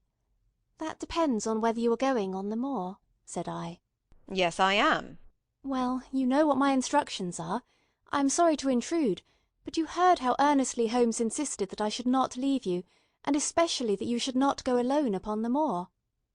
Sir Henry put his hand upon my shoulder with a pleasant smile. "My dear fellow," said he, "Holmes, with all his wisdom, did not foresee some things which have happened since I have been on the moor. You understand me? I am sure that you are the last man in the world who would wish to be a spoil-sport. I must go out alone." It put me in a most awkward position. I was at a loss what to say or what to do, and before I had made up my mind he picked up his cane and was gone. But when I came to think the matter over, my conscience reproached me bitterly for having on any pretext allowed him to go out of my sight. I imagined what my feelings would be if I had to return to you and to confess that some misfortune had occurred through my disregard for your instructions. I assure you my cheeks flushed at the very thought. It might not even now be too late to overtake him, so I set off at once in the direction of Merrypit House. I hurried along the road at the top of my speed, without seeing anything of Sir Henry, until I came to the point where the moor path branches off. There, fearing that perhaps I had come in the wrong direction after all, I mounted a hill from which I could command a view, the same hill which is cut into the dark quarry. Thence I saw him at once. He was on the moor path, about a quarter of a mile off, and a lady was by his side who could only be Miss Stapleton. It was clear that there was already an understanding between them, and that they had met by appointment. They were walking slowly along in deep conversation, and I saw her making quick little movements of her hands, as if she were very earnest in what she was saying, while he listened intently, and once or twice shook his head in strong dissent. I stood among the rocks watching them, very much puzzled as to what I should do next. To follow them and break into their intimate conversation seemed to be an outrage, and yet my clear duty was never for an instant to let him out of my sight. To act the spy upon a friend was a hateful task. Still, I could see no better course than to observe him from the hill, and to clear my conscience by confessing to him afterwards what I had done. It is true that if any sudden danger had threatened him, I was too far away to be of any use, and yet I am sure that you will agree with me that the position was very difficult, and that there was nothing more which I could do. Our friend Sir Henry and the lady had halted on the path, and were standing deeply absorbed in their conversation, when I was suddenly aware that I was not the only witness of their interview. A wisp of green floating in the air caught my eye, and another glance showed me that it was carried on a stick by a man who was moving among the broken ground. It was Stapleton with his butterfly net. He was very much closer to the pair than I was, and he appeared to be moving in their direction. At this instant Sir Henry suddenly drew Miss Stapleton to his side. His arm was round her, but it seemed to me that she was straining away from him with her face averted. He stooped his head to hers, and she raised one hand as if in protest. Next moment I saw them spring apart and turn hurriedly around. Stapleton was the cause of the interruption. He was running wildly towards them, his absurd net dangling behind him. He gesticulated and almost danced with excitement in front of the lovers. What the scene meant I could not imagine, but it seemed to me that Stapleton was abusing Sir Henry, who offered explanations, which became more angry as the other refused to accept them. The lady stood by in haughty silence. Finally, Stapleton turned upon his heel and beckoned in a peremptory way to his sister, who, after an irresolute glance at Sir Henry, walked off by the side of her brother. The naturalist's angry gestures showed that the lady was included in his displeasure. The baronet stood for a minute looking after them, and then he walked slowly back the way that he had come, his head hanging, the very picture of dejection. What all this meant I could not imagine, but I was deeply ashamed to have witnessed so intimate a scene without my friend's knowledge. I ran down the hill, therefore, and met the baronet at the bottom. His face was flushed with anger, and his brows were wrinkled, like one who is at his wits' ends what to do. "Hullo, Watson! Where have you dropped from?" said he. "You don't mean to say that you came after me in spite of all?" I explained everything to him, how I had found it impossible to remain behind, how I had followed him, and how I had witnessed all that had occurred. For an instant his eyes blazed at me, but my frankness disarmed his anger, and he broke at last into a rather rueful laugh. You would have thought the middle of that prairie a fairly safe place for a man to be private," said he. "but by thunder the whole countryside seems to have been out to see me do my wooing, and a mighty poor wooing at that. Where had you engaged a seat?" "I was on that hill." "Quite in the back row, eh? But her brother was well up the front. Did you see him come out on us?" "Yes, I did." "Did he ever strike you as being crazy, this brother of hers?" "I can't say that he ever did." "I dare say not. I always thought him sane enough until to-day. But you can take it from me that either he or I ought to be in a strait-jacket. What's the matter with me, anyhow? You've lived near me for some weeks, Watson. Tell me straight now, is there anything that would prevent me from making a good husband to a woman that I loved?" "I should say not." "He can't object to my worldly position. So it must be myself that he has this down on. What has he against me? I never hurt man or woman in my life that I know of. And yet he would not so much as let me touch the tips of her fingers." "Did he say so?" "That and a deal more. I tell you, Watson, I've only known her these few weeks, but from the first I just felt that she was made for me. And she too. She was happy when she was with me, and that I'll swear. There's a light in a woman's eyes that speaks louder than words. But he has never let us get together, and it was only to-day for the first time that I saw a chance of having a few words with her alone. She was glad to meet me, but when she did it was not love that she would talk about, and she wouldn't have let me talk about it either if she could have stopped it. She kept coming back to it that this was a place of danger, and that she would never be happy until I had left it.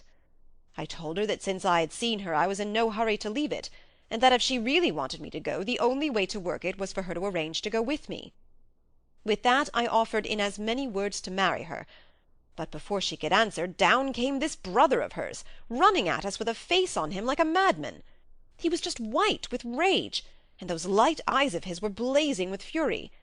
What was I doing with the lady? How dared I offer her attentions which were distasteful to her? Did I think that because I was a baronet I could do what I liked? If he had not been her brother, I should have known better how to answer him. As it was, I told him that my feelings towards his sister were such as I was not ashamed of, and that I hoped she might honour me by becoming my wife. That seemed to make the matter no better. So then I lost my temper too, and I answered him rather more hotly than I should perhaps, considering that she was standing by.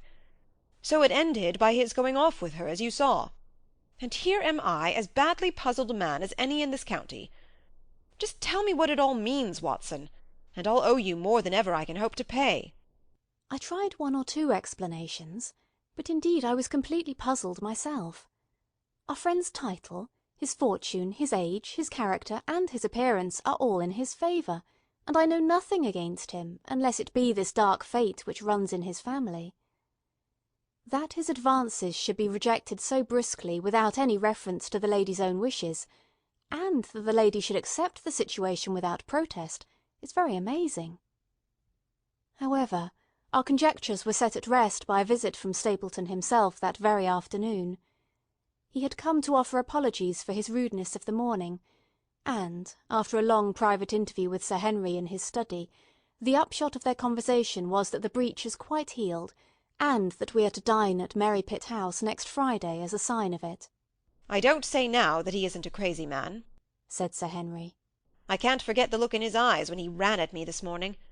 But I must allow that no man could make a more handsome apology than he has done." "Did he give any explanation of his conduct?" "His sister is everything in his life, he says. That is natural enough, and I am glad that he should understand her value. They have always been together, and according to his account he has been a very lonely man with only her as companion, so that the thought of losing her was really terrible to him. He had not understood, he said, that I was becoming attached to her, but when he saw with his own eyes that it really was so, and that she might be taken away from him, it gave him such a shock that for a time he was not responsible for what he said or did. He was very sorry for all that had passed, and he recognized how foolish and how selfish it was that he should imagine he could hold a beautiful woman like his sister to himself for her whole life. If she had to leave him, he had rather it was to a neighbour like myself than to anyone else. But in any case it was a blow to him, and it would take him some time before he could prepare himself to meet it. He would withdraw all opposition upon his part, if I would promise for 3 months to let the matter rest, and to be content with cultivating the lady's friendship during that time without claiming her love. This I promised, and so the matter rests. So there is one of our small mysteries cleared up. It is something to have touched bottom anywhere in this bog in which we are floundering. We know now why Stapleton looked with disfavour upon his sister's suitor, even when that suitor was so eligible a one as Sir Henry. And now I pass on to another thread which I have extricated out of the tangled skein, the mystery of the sobs in the night, of the tear-stained face of Mrs. Barrymore, of the secret journey of the butler to the western lattice window. Congratulate me, my dear Holmes, and tell me that I have not disappointed you as an agent, that you do not regret the confidence which you showed in me when you sent me down. All these things have by one night's work been thoroughly cleared. I have said by one night's work, but in truth it was by 2 nights' work, for on the first we drew entirely blank. I sat up with Sir Henry in his rooms until nearly 3 o'clock in the morning, but no sound of any sort did we hear except the chiming clock upon the stairs. It was a most melancholy vigil, and ended by each of us falling asleep in our chairs. Fortunately we were not discouraged, and we determined to try again. The next night we lowered the lamp, and sat smoking cigarettes without making the least sound. It was incredible how slowly the hours crawled by, and yet we were helped through it by the same sort of patient interest which the hunter must feel as he watches the trap into which he hopes the game may wander. 1 struck, and 2, and we had almost for the second time given it up in despair, when in an instant we both sat bolt upright in our chairs, with all our weary senses keenly on the alert once more. We had heard the creak of a step in the passage. Very stealthily we heard it pass along until it died away in the distance. Then the baronet gently opened his door, and we set out in pursuit. Already our man had gone round the gallery, and the corridor was all in darkness. Softly we stole along until we had come into the other wing. We were just in time to catch a glimpse of the tall black-bearded figure, his shoulders rounded as he tiptoed down the passage. Then he passed through the same door as before, and the light of the candle framed it in the darkness, and shot one single yellow beam across the gloom of the corridor. We shuffled cautiously towards it, trying every plank before we dared to put our whole weight upon it. We had taken the precaution of leaving our boots behind us, but even so the old boards snapped and creaked beneath our tread. Sometimes it seemed impossible that he should fail to hear our approach.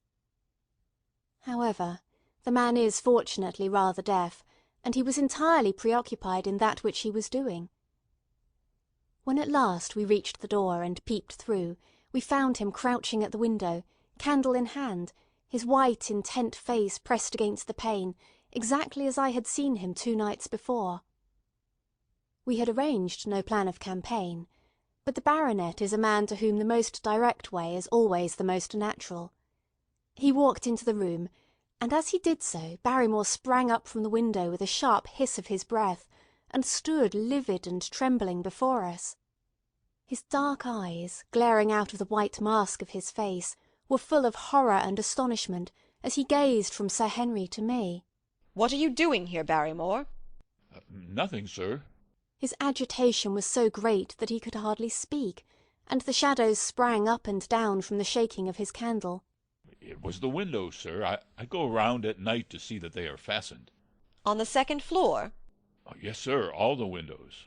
"Look here, Barrymore," said Sir Henry sternly. "We have made up our minds to have the truth out of you, so it will save you trouble to tell it sooner rather than later. Come now, no lies. What were you doing at that window?" The fellow looked at us in a helpless way, and he wrung his hands together like one who is in the last extremity of doubt and misery. "I was doing no harm, sir. I was holding a candle to the window." "And why were you holding a candle to the window?" Now, don't ask me, Sir Henry, don't ask me. I give you my word, sir, that it is not my secret, and that I cannot tell it. If it concerned no one but myself, I would not try to keep it from you." A sudden idea occurred to me, and I took the candle from the trembling hand of the butler. "He must have been holding it as a signal," said I. "Let us see if there is any answer." I held it as he had done, and stared out into the darkness of the night. Vaguely I could discern the black bank of the trees and the lighter expanse of the moor, for the moon was behind the clouds. And then I gave a cry of exultation, for a tiny pinpoint of yellow light had suddenly transfixed the dark veil and glowed steadily in the centre of the black square framed by the window. "There it is!" I cried.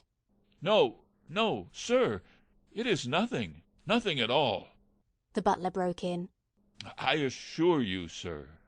"Move your light across the window, Watson," cried the baronet. "See, the other moves also. Now, you rascal, do you deny that it is a signal? Come, speak up. Who is your confederate out yonder? And what is this conspiracy that is going on?" The man's face became openly defiant. It is my business and not yours. I will not tell. "Then you leave my employment right away." Very good, sir. If I must, I must. "And you go in disgrace. By thunder, you may well be ashamed of yourself. Your family has lived with mine for over 100 years under this roof, and here I find you deep in some dark plot against me." "No, no, sir, no, not against you." It was a woman's voice, and Mrs. Barrymore, paler and more horror-struck than her husband, was standing at the door. Her bulky figure in a shawl and skirt might have been comic, were it not for the intensity of feeling upon her face. We have to go, Eliza. This is the end of it. You can pack our things, said the butler. "Oh, John, John, have I brought you to this? It is my doing, Sir Henry, all mine. He has done nothing, except for my sake, and because I asked him." "Speak out, then. What does it mean?" "My unhappy brother is starving on the moor. We cannot let him perish at our very gates. The light is a signal to him that food is ready for him, and his light out yonder is to show the spot to which to bring it." "Then your brother is—" "The escaped convict, sir. Selden, the criminal." That's the truth, sir, said Barrymore. I said that it was not my secret, and that I could not tell it to you. But now you have heard it, and you will see that if there was a plot, it was not against you. This, then, was the explanation of the stealthy expeditions at night, and the light at the window. Sir Henry and I both stared at the woman in amazement. Was it possible that this stolidly respectable person was of the same blood as one of the most notorious criminals in the country? "Yes, sir. My name was Selden, and he is my younger brother. We humoured him too much when he was a lad, and gave him his own way in everything, until he came to think that the world was made for his pleasure, and that he could do what he liked in it. Then, as he grew older, he met wicked companions, and the devil entered into him until he broke my mother's heart and dragged our name in the dirt. From crime to crime he sank lower and lower, until it is only the mercy of God which has snatched him from the scaffold. But to me, sir, he was always the little curly-headed boy that I had nursed and played with as an elder sister would. That was why he broke prison, sir. He knew that I was here, and that we could not refuse to help him. When he dragged himself here one night, weary and starving, with the warders hard at his heels, what could we do? We took him in and fed him and cared for him. Then you returned, sir, and my brother thought he would be safer on the moor than anywhere else until the hue and cry was over, so he lay in hiding there. But every second night we made sure he was still there by putting a light in the window, and if there was an answer, my husband took out some bread and meat to him. Every day we hoped that he was gone, but as long as he was there we could not desert him. That is the whole truth, as I am an honest Christian woman, and you will see that if there is blame in the matter it does not lie with my husband, but with me, for whose sake he has done all that he has." The woman's words came with an intense earnestness which carried conviction with them. "Is this true, Barrymore?" Yes, Sir Henry, every word of it. "Well, I cannot blame you for standing by your own wife. Forget what I have said. Go to your room, you two, and we shall talk further about this matter in the morning." When they were gone, we looked out of the window again. Sir Henry had flung it open, and the cold night wind beat in upon our faces. Far away in the black distance there still glowed that one tiny point of yellow light. "I wonder he dares," said Sir Henry. "It may be so placed as to be only visible from here." "Very likely. How far do you think it is?" "Out by the cleft tor, I think." "Not more than a mile or two off." "Hardly that." "Well, it cannot be far if Barrymore had to carry the food out to it. And he is waiting, this villain, beside that candle. By thunder, Watson, I am going out to take that man." The same thought had crossed my own mind. It was not as if the Barrymores had taken us into their confidence. Their secret had been forced from them. The man was a danger to the community, an unmitigated scoundrel for whom there was neither pity nor excuse. We were only doing our duty in taking this chance of putting him back where he could do no harm. With his brutal and violent nature, others would have to pay the price if we held our hands. Any night, for example, our neighbours, the Stapletons, might be attacked by him, and it may have been the thought of this which made Sir Henry so keen upon the adventure. "I will come," said I. "Then get your revolver and put on your boots. The sooner we start the better, as the fellow may put out his light and be off." In 5 minutes we were outside the door, starting upon our expedition. We hurried through the dark shrubbery, amid the dull moaning of the autumn wind and the rustle of the falling leaves. The night air was heavy with the smell of damp and decay. Now and again the moon peeped out for an instant, but clouds were driving over the face of the sky, and just as we came out on the moor a thin rain began to fall. The light still burned steadily in front. "Are you armed?" I asked. "I have a hunting crop." "We must close in on him rapidly, for he is said to be a desperate fellow. We shall take him by surprise and have him at our mercy before he can resist." "I say, Watson," said the baronet, "what would Holmes say to this? How about that hour of darkness in which the power of evil is exalted?" As if in answer to his words, there rose suddenly out of the vast gloom of the moor that strange cry which I had already heard upon the borders of the great Grimpen Mire. It came with the wind through the silence of the night, a long deep mutter, then a rising howl, and then the sad moan in which it died away. Again and again it sounded, the whole air throbbing with it, strident, wild, and menacing. The baronet caught my sleeve, and his face glimmered white through the darkness. "My God! What's that, Watson?" "I don't know. It's a sound they have upon the moor. I heard it once before." It died away, and an absolute silence closed in upon us. We stood straining our ears, but nothing came. "Watson," said the baronet, "it was the cry of a hound." My blood ran cold in my veins, for there was a break in his voice which told of the sudden horror which had seized him. "What do they call this sound?" he asked. "Who?" "The folk on the countryside." "Oh, they are ignorant people. Why should you mind what they call it?" "Tell me, Watson. What do they say of it?" I hesitated, but could not escape the question. "They say it is the cry of the Hound of the Baskervilles." He groaned, and was silent for a few moments. "A hound it was," he said at last. "But it seemed to come from miles away.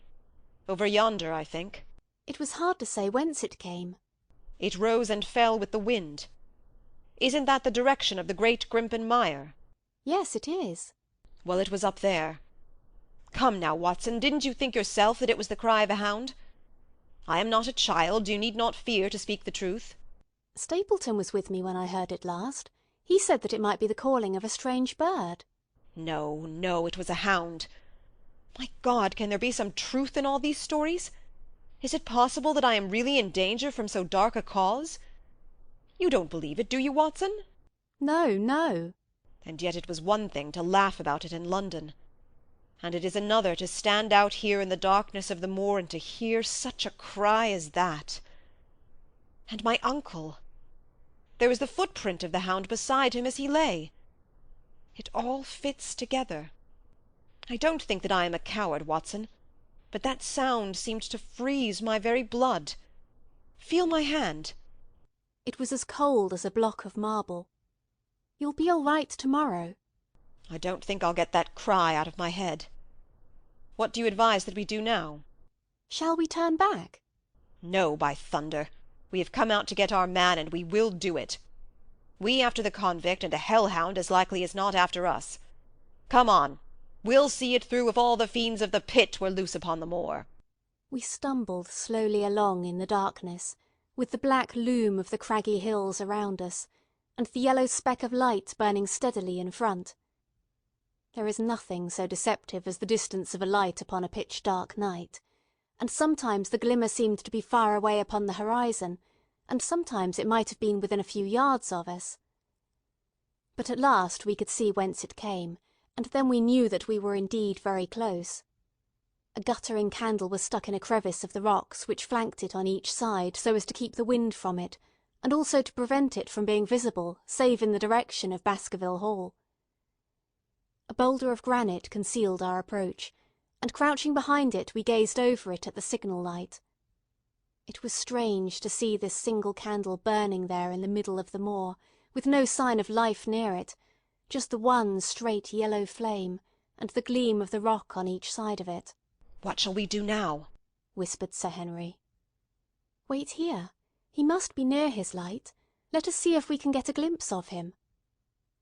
The words were hardly out of my mouth when we both saw him. Over the rocks, in the crevice of which the candle burned, there was thrust out an evil yellow face, a terrible animal face, all seamed and scored with vile passions. Foul with mire, with a bristling beard, and hung with matted hair, it might well have belonged to one of those old savages who dwelt in the burrows on the hillsides. The light beneath him was reflected in his small cunning eyes, which peered fiercely to right and left through the darkness, like a crafty and savage animal who has heard the steps of the hunters. Something had evidently aroused his suspicions. It may have been that Barrymore had some private signal which we had neglected to give, or the fellow may have had some other reason for thinking that all was not well, but I could read his fears upon his wicked face. Any instant he might dash out the light and vanish in the darkness. I sprang forward, therefore, and Sir Henry did the same. At the same moment the convict screamed out a curse at us, and hurled a rock which splintered up against the boulder which had sheltered us. I caught one glimpse of his short, squat, strongly built figure, as he sprang to his feet and turned to run. At the same moment, by a lucky chance, the moon broke through the clouds. We rushed over the brow of the hill, and there was our man running with great speed down the other side, springing over the stones in his way with the activity of a mountain goat. A lucky long shot of my revolver might have crippled him, but I had brought it only to defend myself if attacked, and not to shoot an unarmed man who was running away. We were both swift runners and in fairly good training, but we soon found that we had no chance of overtaking him. We saw him for a long time in the moonlight, until he was only a small speck moving swiftly among the boulders upon the side of a distant hill. We ran and ran until we were completely blown, but the space between us grew ever wider. Finally we stopped and sat panting on 2 rocks, while we watched him disappearing in the distance. And it was at this moment that there occurred a most strange and unexpected thing. We had risen from our rocks, and were turning to go home, having abandoned the hopeless chase. The moon was low upon the right, and the jagged pinnacle of a granite tor stood up against the lower curve of its silver disk.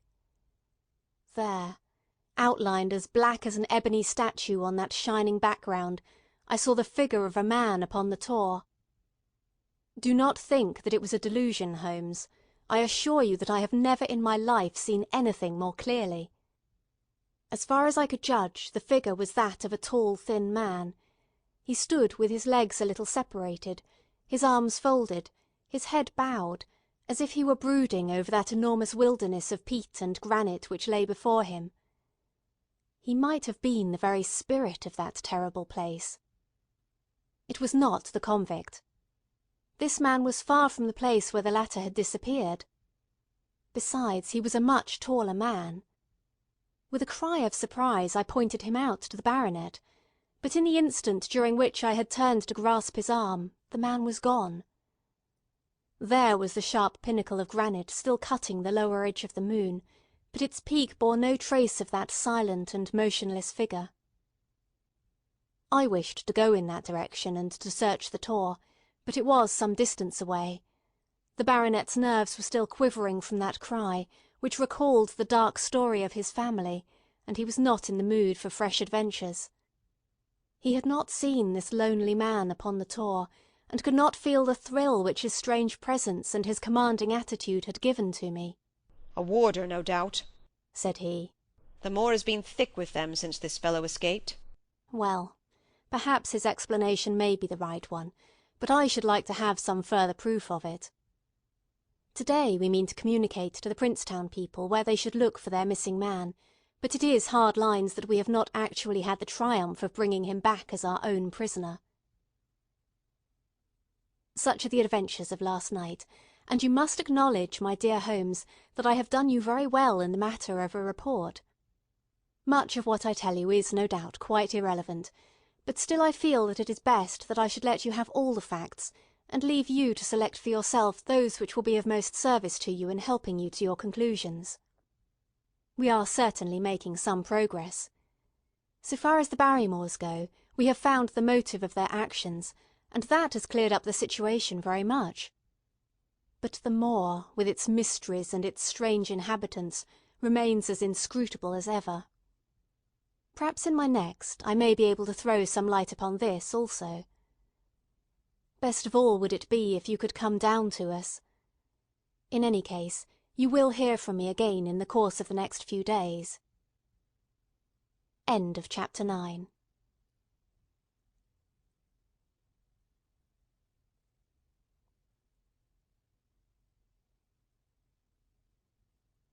The Hound of the Baskervilles by Sir Arthur Conan Doyle. Chapter 10.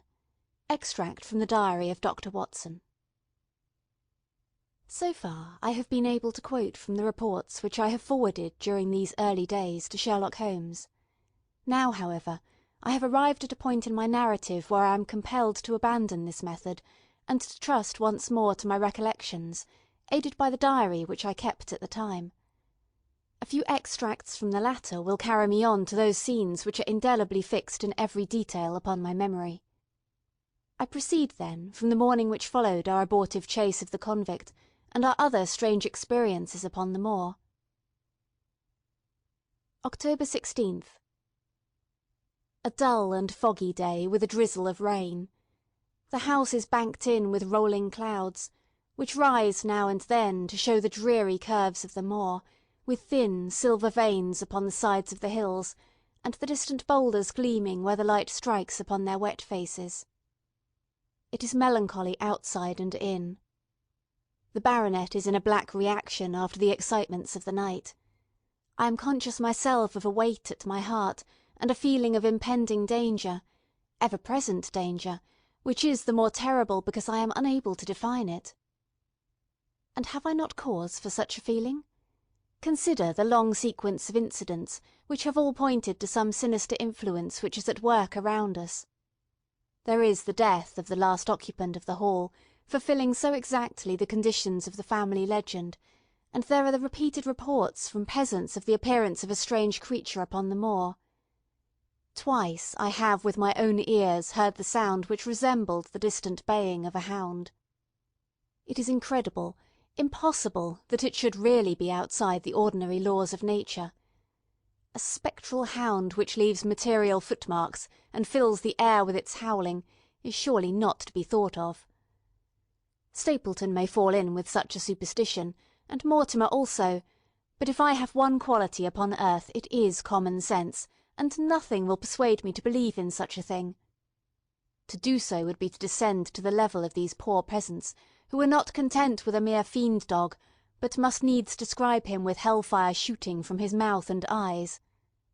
Holmes would not listen to such fancies, and I am his agent.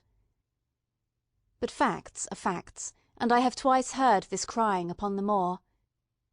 Suppose that there were really some huge hound loose upon it, that would go far to explain everything.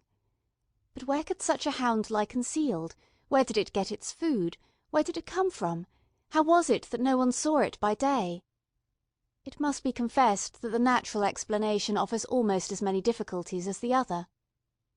And always, apart from the Hound, there is the fact of the human agency in London, the man in the cab, and the letter which warned Sir Henry against the moor. This, at least, was real, but it might have been the work of a protecting friend as easily as of an enemy. Where is that friend or enemy now? Has he remained in London, or has he followed us down here? Could he be the stranger whom I saw upon the tor? It is true that I have had only the one glance at him, and yet there are some things to which I am ready to swear. He is no one whom I have seen down here, and I have now met all the neighbours. The figure was far taller than that of Stapleton, far thinner than that of Frankland. Barrymore it might possibly have been, but we had left him behind us, and I am certain that he could not have followed us. A stranger then is still dogging us, just as a stranger dogged us in London. We have never shaken him off. If I could lay my hands upon that man, then at last we might find ourselves at the end of all our difficulties. To this one purpose I must now devote all my energies. My first impulse was to tell Sir Henry all my plans. My second and wisest one is to play my own game, and speak as little as possible to anyone. He is silent and distrait. His nerves have been strangely shaken by that sound upon the moor. I will say nothing to add to his anxieties, but I will take my own steps to attain my own end. We had a small scene this morning, after breakfast. Barrymore asked leave to speak with Sir Henry, and they were closeted in his study some little time. Sitting in the billiard-room, I more than once heard the sound of voices raised, and I had a pretty good idea what the point was which was under discussion. After a time the baronet opened his door and called for me. "Barrymore considers that he has a grievance," he said. "He thinks that it was unfair on our part to hunt his brother-in-law down, when he of his own free will had told us the secret." The butler was standing very pale but very collected before us. "I may have spoken too warmly, sir," said he. "and if I have, I am sure that I beg your pardon.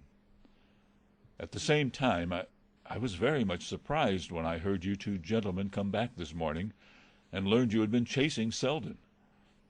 The poor fellow has enough to fight against without my putting more upon his track."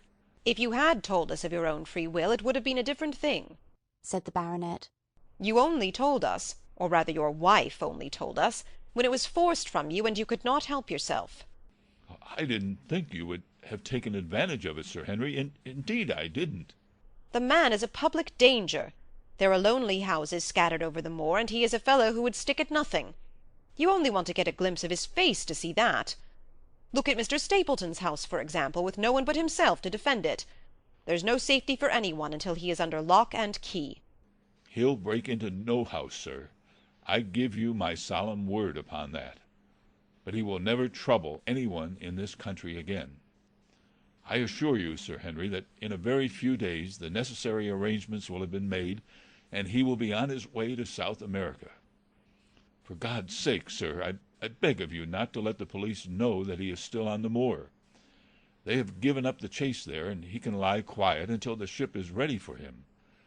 You can't tell on him without getting my wife and me into trouble.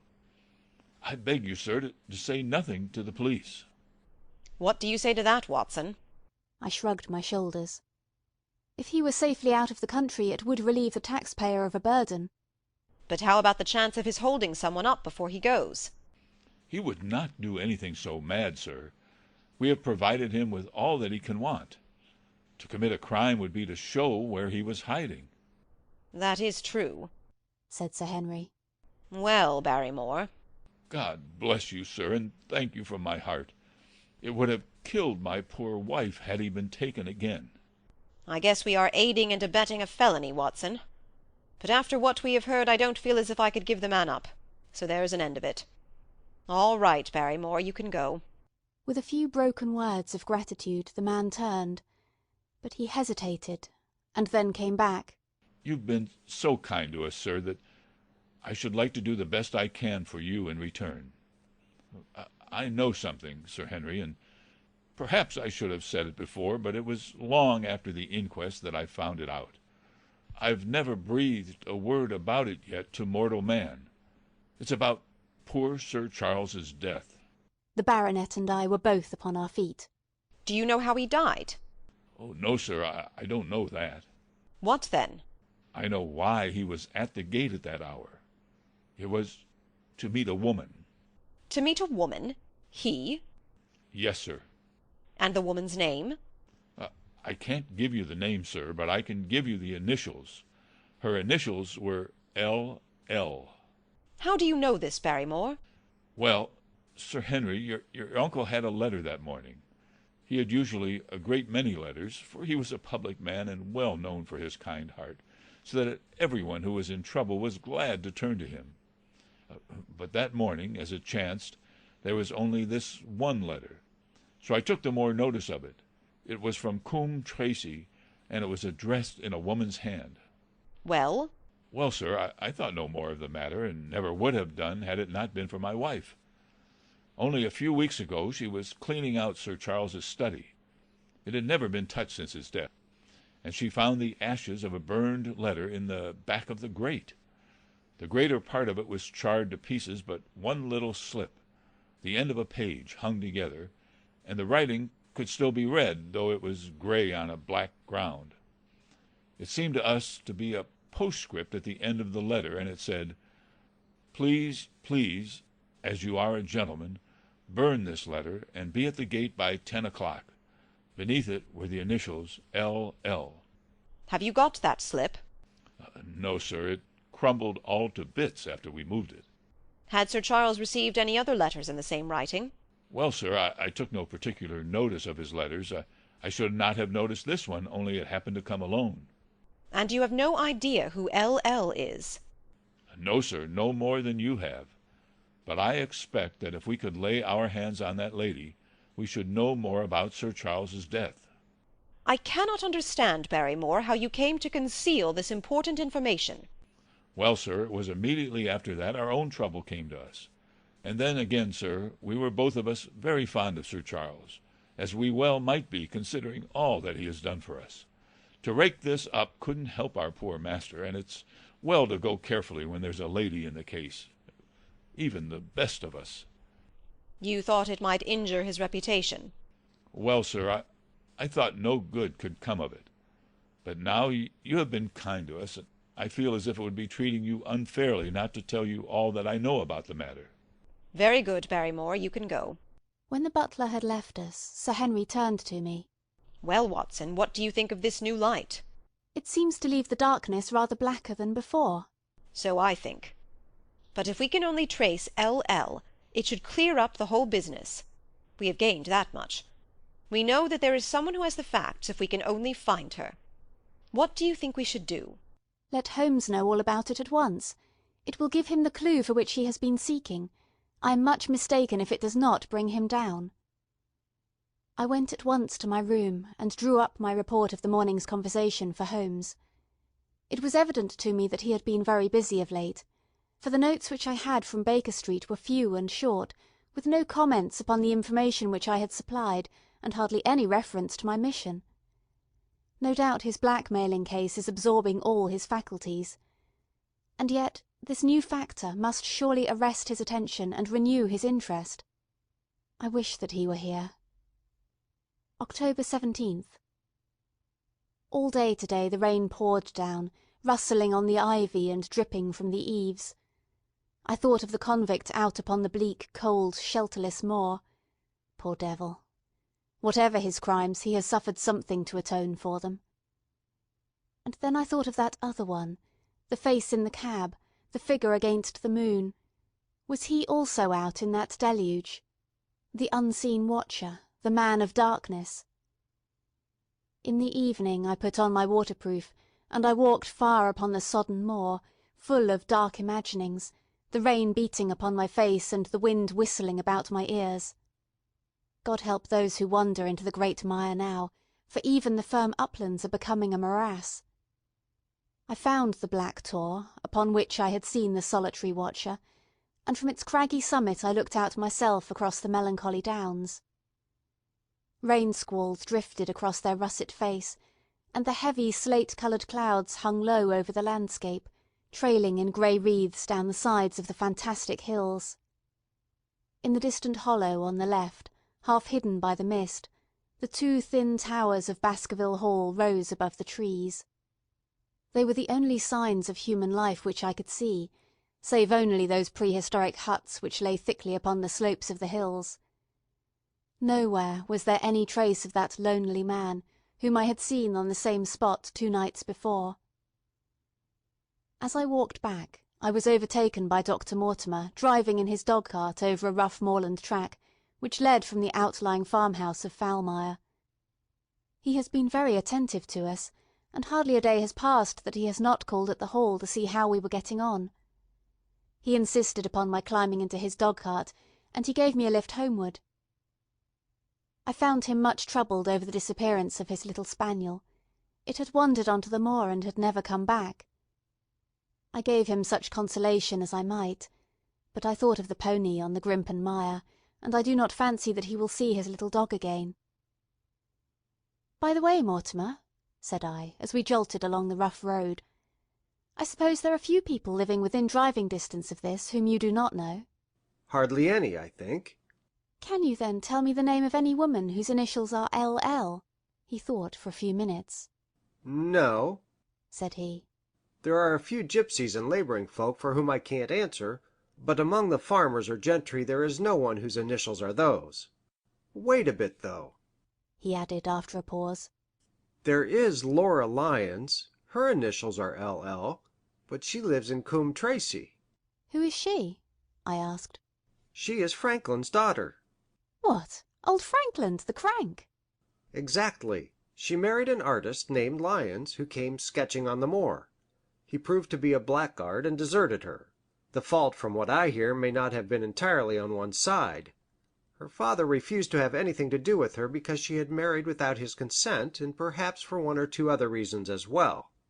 So, between the old sinner and the young one, the girl has had a pretty bad time." "How does she live?" "I fancy old Frankland allows her a pittance, but it cannot be more, for his own affairs are considerably involved. Whatever she may have deserved, one could not allow her to go hopelessly to the bad. Her story got about, and several of the people here did something to enable her to earn an honest living. Stapleton did for one, and Sir Charles for another. I gave a trifle myself. It was to set her up in a typewriting business." He wanted to know the object of my inquiries, but I managed to satisfy his curiosity without telling him too much, for there is no reason why we should take any one into our confidence. Tomorrow morning I shall find my way to Coombe Tracey, and if I can see this Mrs. Laura Lyons, of equivocal reputation, a long step will have been made towards clearing one incident in this chain of mysteries. I am certainly developing the wisdom of the serpent, for when Mortimer pressed his questions to an inconvenient extent, I asked him casually to what type Franklin's skull belonged, and so heard nothing but craniology for the rest of our drive. I have not lived for years with Sherlock Holmes for nothing. I have only one other incident to record upon this tempestuous and melancholy day. This was my conversation with Barrymore just now, which gives me one more strong card which I can play in due time. Mortimer had stayed to dinner, and he and the baronet played a cart afterwards. The butler brought me my coffee into the library, and I took the chance to ask him a few questions. "Well," said I, "has this precious relation of yours departed, or is he still lurking out yonder?" "I don't know, sir. I hope to heaven that he has gone, for he has brought nothing but trouble here. I've not heard of him since I left out food for him last, and that was 3 days ago." "Did you see him then?" "No, sir, but the food was gone when next I went that way." "Then he was certainly there." "So you would think, sir, unless it was the other man who took it." I sat with my coffee cup half-way to my lips and stared at Barrymore. "You know that there is another man, then?" "Oh, yes, sir, there is another man upon the moor." "Have you seen him?" "No, sir." "How do you know of him, then?" "Selden told me of him, sir, a week ago or more. He's in hiding, too, but he's not a convict as far as I can make out. Well, I don't like it, Dr. Watson. I tell you straight, sir, that I don't like it." He spoke with a sudden passion of earnestness. "Now listen to me, Barrymore. I have no interest in this matter but that of your master. I have come here with no object except to help him. Tell me frankly, what is it that you don't like?" Barrymore hesitated for a moment, as if he regretted his outburst, or found it difficult to express his own feelings in words. "What's all these goings-on, sir?" he cried at last, waving his hand towards the rain-lashed window which faced the moor. "Oh, there's foul play somewhere, and there's black villainy brewing. To that I'll swear. Very glad I should be, sir, to see Sir Henry on his way back to London again." "But what is it that alarms you?" Well, look at Sir Charles's death. That was bad enough, for all that the coroner said. Look at the noises on the moor at night. There's not a man would cross it after sundown if he was paid for it. Look at this stranger hiding out yonder and watching and waiting. What's he waiting for? What does it mean? It means no good to anyone of the name of Baskerville, and very glad I shall be to be quit of it all on the day that Sir Henry's new servants are ready to take over the hall." "But what about this stranger?" said I. "Can you tell me anything about him? What did Selden say? Did he find out where he hid, or what he was doing?" Oh, he saw him once or twice, but he is a deep one and gives nothing away. At first he thought that he was the police, but soon he found out that he had some lay of his own. A kind of gentleman he was, as far as he could see, but what he was doing he could not make out. "And where did he say that he lived?" "Among the old houses on the hillside, the stone huts where the old folk used to live." "But how about his food?" "Selden found out that he has got a lad who works for him and brings all he needs. I dare say he goes to Coombe Tracey for what he wants." "Very good, Barrymore. We may talk further of this some other time." When the butler had gone, I walked over to the black window, and I looked through a blurred pane at the driving clouds and at the tossing outline of the wind-swept trees. It is a wild night indoors, and what must it be in a stone hut upon the moor? What passion of hatred can it be which leads a man to lurk in such a place at such a time? And what deep and earnest purpose can he have which calls for such a trial? There, in that hut upon the moor, seems to lie the very centre of that problem which has vexed me so sorely. I swear that another day shall not have passed before I have done all that man can do to reach the heart of the mystery.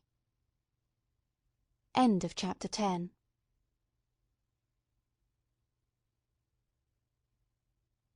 The Hound of the Baskervilles by Sir Arthur Conan Doyle. Chapter 11. The Man on the Tor. The extract from my private diary which forms the last chapter has brought my narrative up to the 18th of October, a time when these strange events began to move swiftly towards their terrible conclusion. The incidents of the next few days are indelibly graven upon my recollection, and I can tell them without reference to the notes made at the time. I start them from the day which succeeded that upon which I had established two facts of great importance. The one that Mrs. Laura Lyons, of Coombe Tracey, had written to Sir Charles Baskerville, and made an appointment with him at the very place and hour that he met his death; the other, that the lurking man upon the moor was to be found among the stone huts upon the hillside. With these two facts in my possession, I felt that either my intelligence or my courage must be deficient if I could not throw some further light upon these dark places. I had no opportunity to tell the baronet what I had learned about Mrs. Lyons upon the evening before, for Dr. Mortimer remained with him at cards until it was very late. At breakfast, however, I informed him about my discovery, and asked him whether he would care to accompany me to Coombe Tracey. At first he was very eager to come, but on second thoughts it seemed to both of us that if I went alone the results might be better. The more formal we made the visit, the less information we might obtain. I left Sir Henry behind, therefore, not without some prickings of conscience, and drove off upon my new quest. When I reached Coombe Tracey I told Perkins to put up the horses, and I made inquiries for the lady whom I had come to interrogate. I had no difficulty in finding her rooms, which were central and well appointed. A maid showed me in without ceremony, and as I entered the sitting-room a lady, who was sitting before a Remington typewriter, sprang up with a pleasant smile of welcome. Her face fell, however, when she saw that I was a stranger, and she sat down again and asked me the object of my visit. The first impression left by Mrs. Lyons was one of extreme beauty. Her eyes and hair were of the same rich hazel colour, and her cheeks, though considerably freckled, were flushed with the exquisite bloom of the brunette, the dainty pink which lurks at the heart of the sulphur rose. Admiration was, I repeat, the first impression. But the second was criticism. There was something subtly wrong with the face, some coarseness of expression, some hardness perhaps of eye, some looseness of lip, which marred its perfect beauty. But these, of course, are afterthoughts. At the moment I was simply conscious that I was in the presence of a very handsome woman, and that she was asking me the reasons for my visit. I had not quite understood until that instant how delicate my mission was. "I have the pleasure," said I, "of knowing your father." It was a clumsy introduction, and the lady made me feel it. "There is nothing in common between my father and me," she said. "I owe him nothing, and his friends are not mine. If it were not for the late Sir Charles Baskerville, and some other kind hearts, I might have starved for all that my father cared." "It was about the late Sir Charles Baskerville that I have come here to see you." The freckles started out on the lady's face. "What can I tell you about him?" she asked, and her fingers played nervously over the stops of her typewriter. "You knew him, did you not?" "I have already said that I owe a great deal to his kindness. If I am able to support myself, it is largely due to the interest which he took in my unhappy situation." "Did you correspond with him?" The lady looked quickly up, with an angry gleam in her hazel eyes. "What is the object of these questions?" she asked sharply. "The object is to avoid a public scandal. It is better that I should ask them here than that the matter should pass outside our control." She was silent, and her face was still very pale. At last she looked up with something reckless and defiant in her manner. "Well, I'll answer," she said. "What are your questions?" "Did you correspond with Sir Charles?" "I certainly wrote to him once or twice, to acknowledge his delicacy and his generosity." "Have you the dates of those letters?" "No."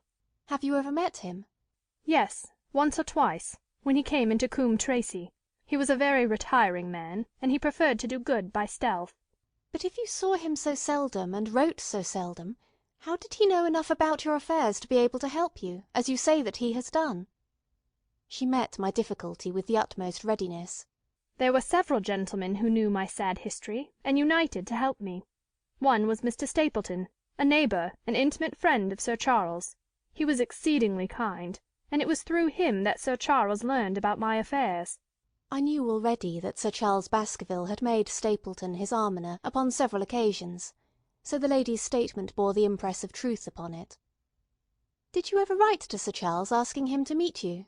I continued. Mrs. Lyons flushed with anger again. "Really, sir, this is a very extraordinary question." "I am sorry, madam, but I must repeat it." "Then I answer, certainly not." "Not on the very day of Sir Charles's death?" The flush had faded in an instant, and a deathly face was before me. Her dry lips could not speak the "No," which I saw rather than heard. "Surely your memory deceives you," said I. "I could even quote a passage of your letter. It ran, 'Please, please, as you are a gentleman, burn this letter and be at the gate by 10 o'clock.'" I thought that she had fainted, but she recovered herself by a supreme effort. "Is there no such thing as a gentleman?" she gasped. "You do Sir Charles an injustice. He did burn the letter. But sometimes a letter may be legible even when burned. You acknowledge now that you wrote it." "Yes, I did write it," she cried, pouring out her soul in a torrent of words. "I did write it. Why should I deny it? I have no reason to be ashamed of it. I wished him to help me.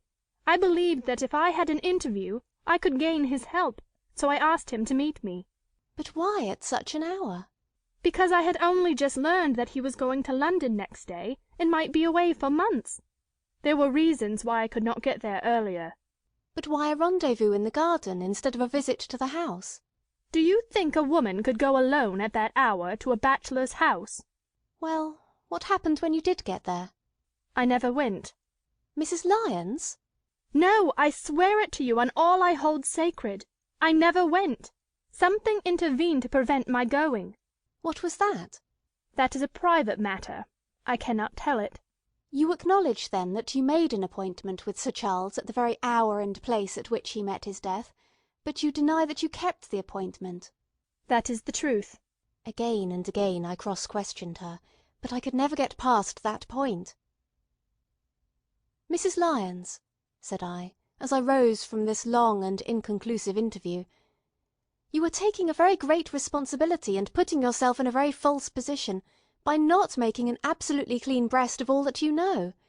If I have to call in the aid of the police, you will find how seriously you are compromised. If your position is innocent, why did you in the first instance deny having written to Sir Charles upon that date? Because I feared that some false conclusion might be drawn from it, and that I might find myself involved in a scandal. And why were you so pressing that Sir Charles should destroy your letter? If you have read the letter, you will know. I did not say that I had read all the letter. You quoted some of it. I quoted the postscript. The letter had, as I said, been burned, and it was not all legible. I ask you once again, why was it that you were so pressing that Sir Charles should destroy this letter which he received on the day of his death? The matter is a very private one. The more reason why you should avoid a public investigation. I will tell you, then.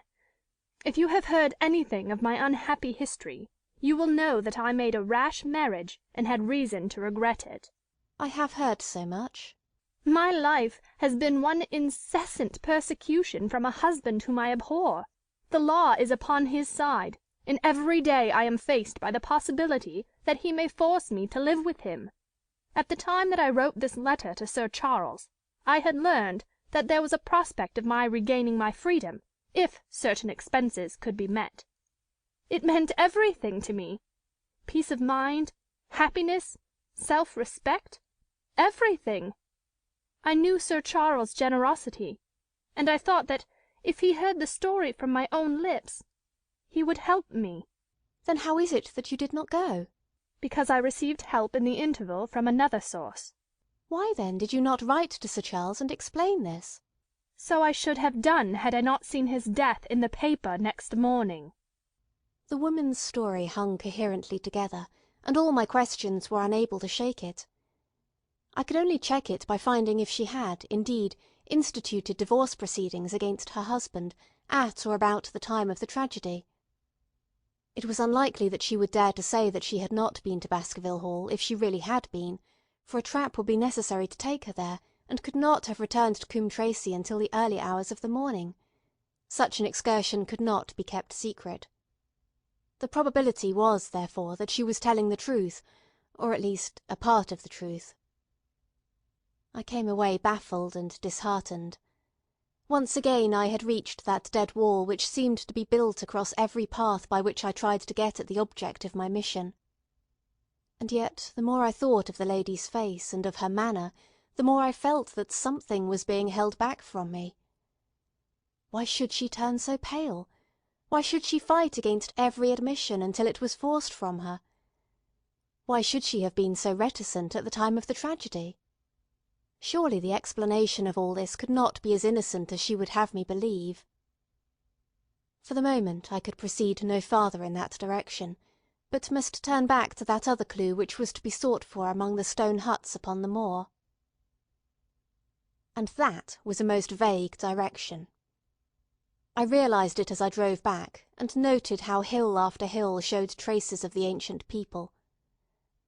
Barrymore's only indication had been that the stranger lived in one of these abandoned huts, and many hundreds of them are scattered throughout the length and breadth of the moor. But I had my own experience for a guide, since it had shown me the man himself standing upon the summit of the Black Tor. That, then, should be the centre of my search. From there I should explore every hut upon the moor until I lighted upon the right one. If this man were inside it, I should find out from his own lips, at the point of my revolver if necessary, who he was and why he had dogged us so long.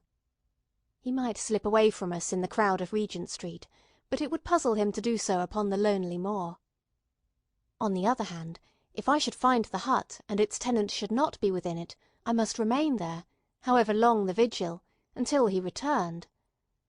Holmes had missed him in London.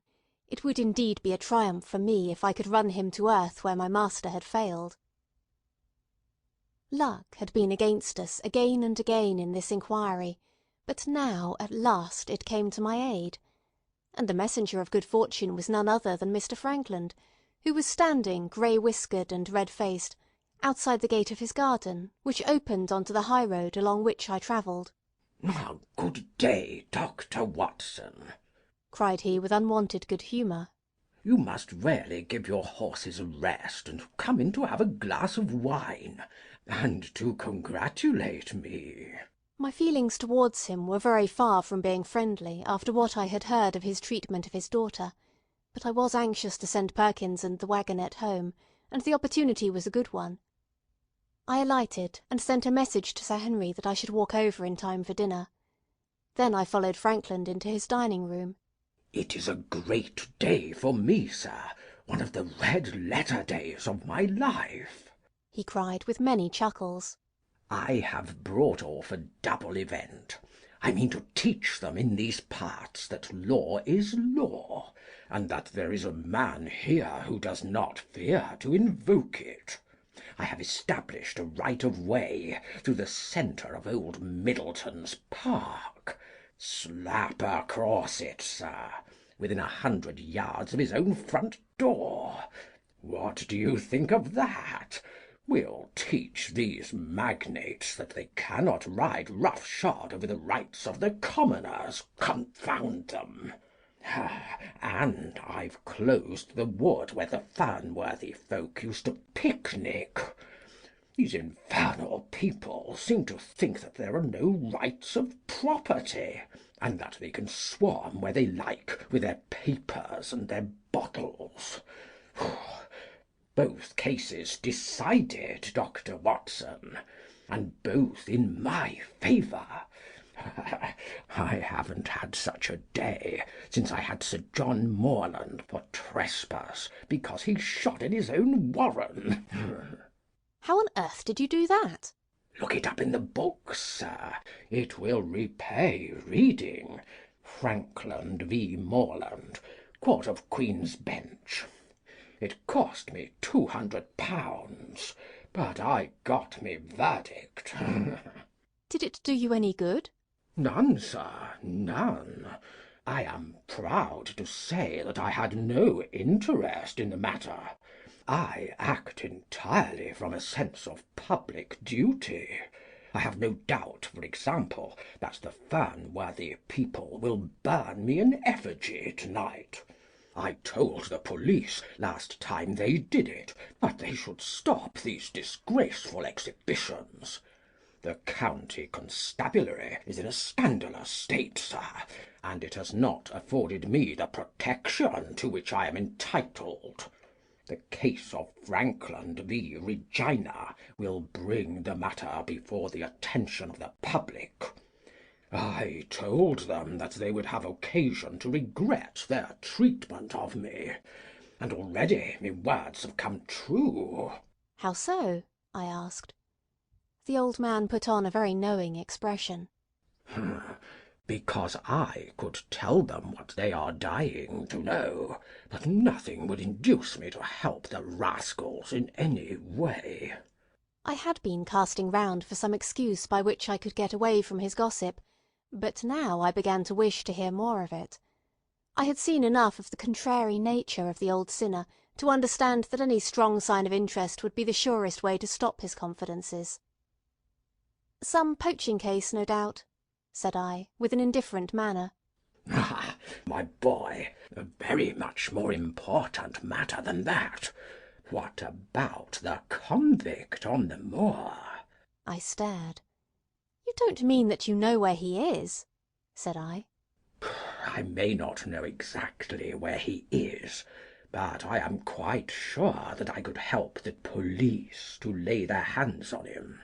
Has it never struck you that the way to catch that man was to find out where he got his food, and so trace it to him?" He certainly seemed to be getting uncomfortably near the truth. "No doubt," said I, But how do you know that he is anywhere upon the moor? I know it because I have seen with my own eyes the messenger who takes him his food. My heart sank for Barrymore. It was a serious thing to be in the power of this spiteful old busybody. But his next remark took a weight from my mind. You'll be surprised to hear that his food is taken to him by a child. I see him every day through my telescope upon the roof. He passes along the same path at the same hour, and to whom should he be going except to the convict? Here was luck indeed, and yet I suppressed all appearance of interest. A child! Barrymore had said that our unknown was supplied by a boy. It was on his track, and not upon the convict's, that Frankland had stumbled. If I could get his knowledge, it might save me a long and weary hunt. But incredulity and indifference were evidently my strongest cards. I should say that it was much more likely that it was the son of one of the moorland shepherds taking out his father's dinner. The least appearance of opposition struck fire out of the old autocrat. His eyes looked malignantly at me, and his grey whiskers bristled like those of an angry cat. "Indeed, sir," said he, pointing out over the wide-stretching moor. "Do you see that black tor over yonder? Well, do you see the low hill beyond, with the thorn bush upon it? It is the stoniest part of the whole moor. Is that a place where a shepherd would be likely to take his station? Your suggestion, sir, is a most absurd one." I meekly answered that I had spoken without knowing all the facts. My submission pleased him, and led him to further confidences. "You may be sure, sir, that I have very good grounds before I come to an opinion. I have seen the boy again and again with his bundle. Every day, and sometimes twice a day, I have been able— Oh, but wait a moment, Dr. Watson. Do my eyes deceive me, or is there at the present moment something moving upon that hillside?" It was several miles off, but I could distinctly see a small dark dot against the dull green and grey. "Come, sir, come," cried Frankland, rushing upstairs. "You will see with your own eyes, and judge for yourself." The telescope, a formidable instrument mounted upon a tripod, stood upon the flat leads of the house. Frankland clapped his eye to it and gave a cry of satisfaction. "Quick, Dr. Watson, quick, before he passes over the hill." There he was, sure enough, a small urchin with a little bundle upon his shoulder, toiling slowly up the hill. When he reached the crest, I saw the ragged, uncouth figure outlined for an instant against the cold blue sky. He looked round him with a furtive and stealthy air, as one who dreads pursuit. Then he vanished over the hill. "Well, am I right?" "Certainly there is a boy who seems to have some secret errand." "And what the errand is, even a county constable could guess. But not one word shall they have from me. And I bind you to secrecy also, Dr. Watson. Not a word, you understand?" "Just as you wish." "They have treated me shamefully, shamefully. When the facts come out in Frankland v. Regina, I venture to think that a thrill of indignation will run through the country. Nothing would induce me to help the police in any way. For all they cared, it might have been me, instead of my effigy, which these rascals burnt at the stake. Surely you are not going? You will help me to empty the decanter in honour of this great occasion." But I resisted all his solicitations, and succeeded in dissuading him from his announced intention of walking home with me.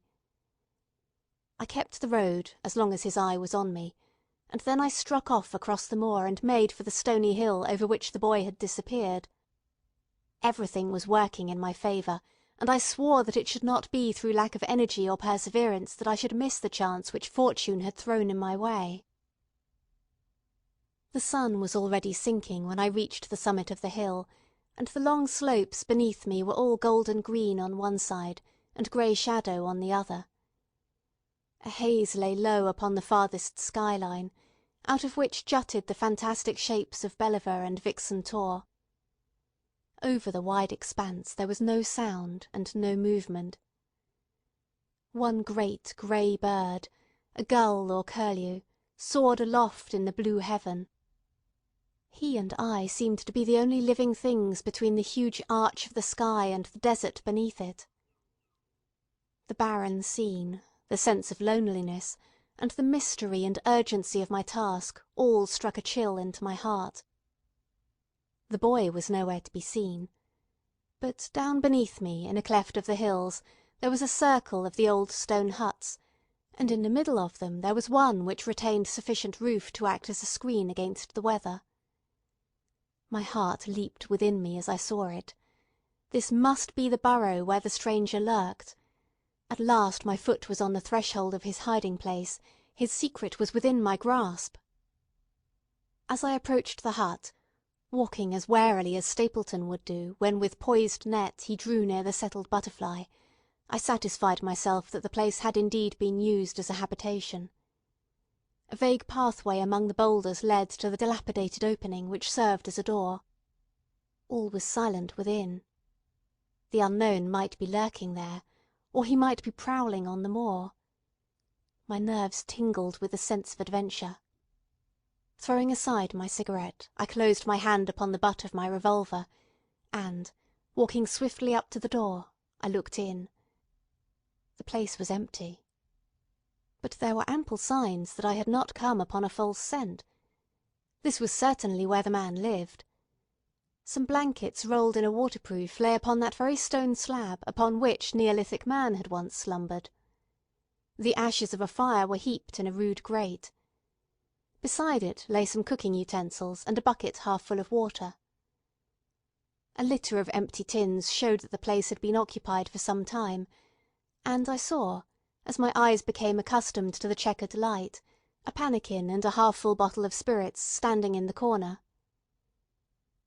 In the middle of the hut a flat stone served the purpose of a table, and upon this stood a small cloth bundle, the same, no doubt, which I had seen through the telescope upon the shoulder of the boy.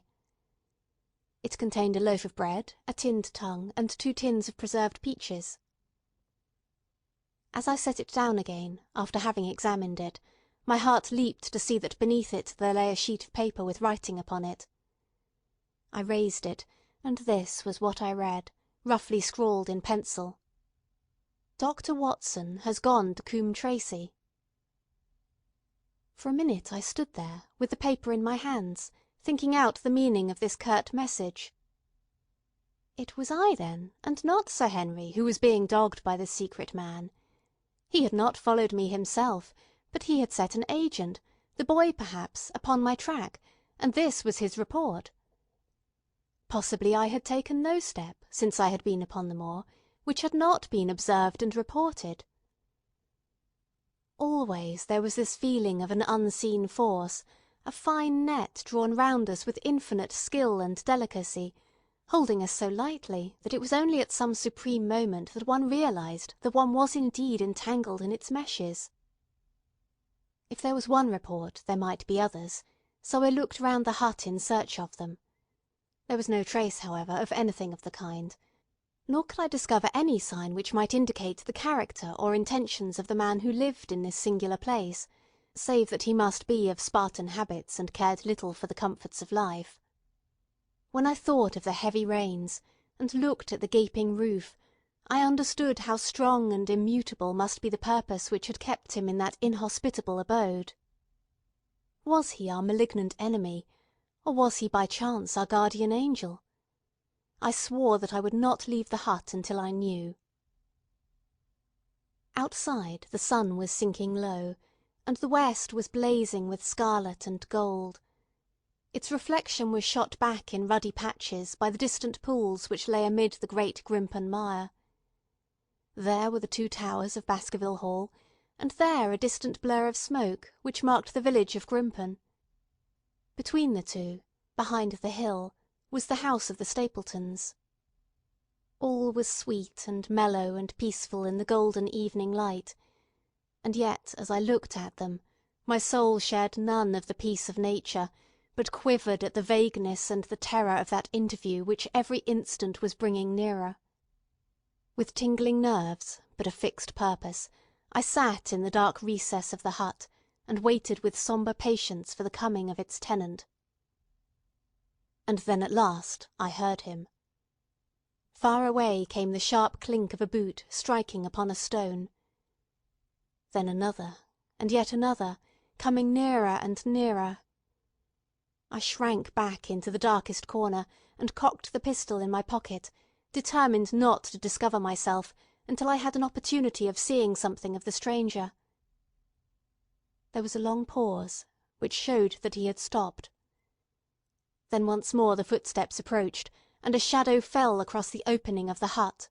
"It is a lovely evening, my dear Watson," said a well-known voice. "I really think that you will be more comfortable outside than in." End of chapter 11.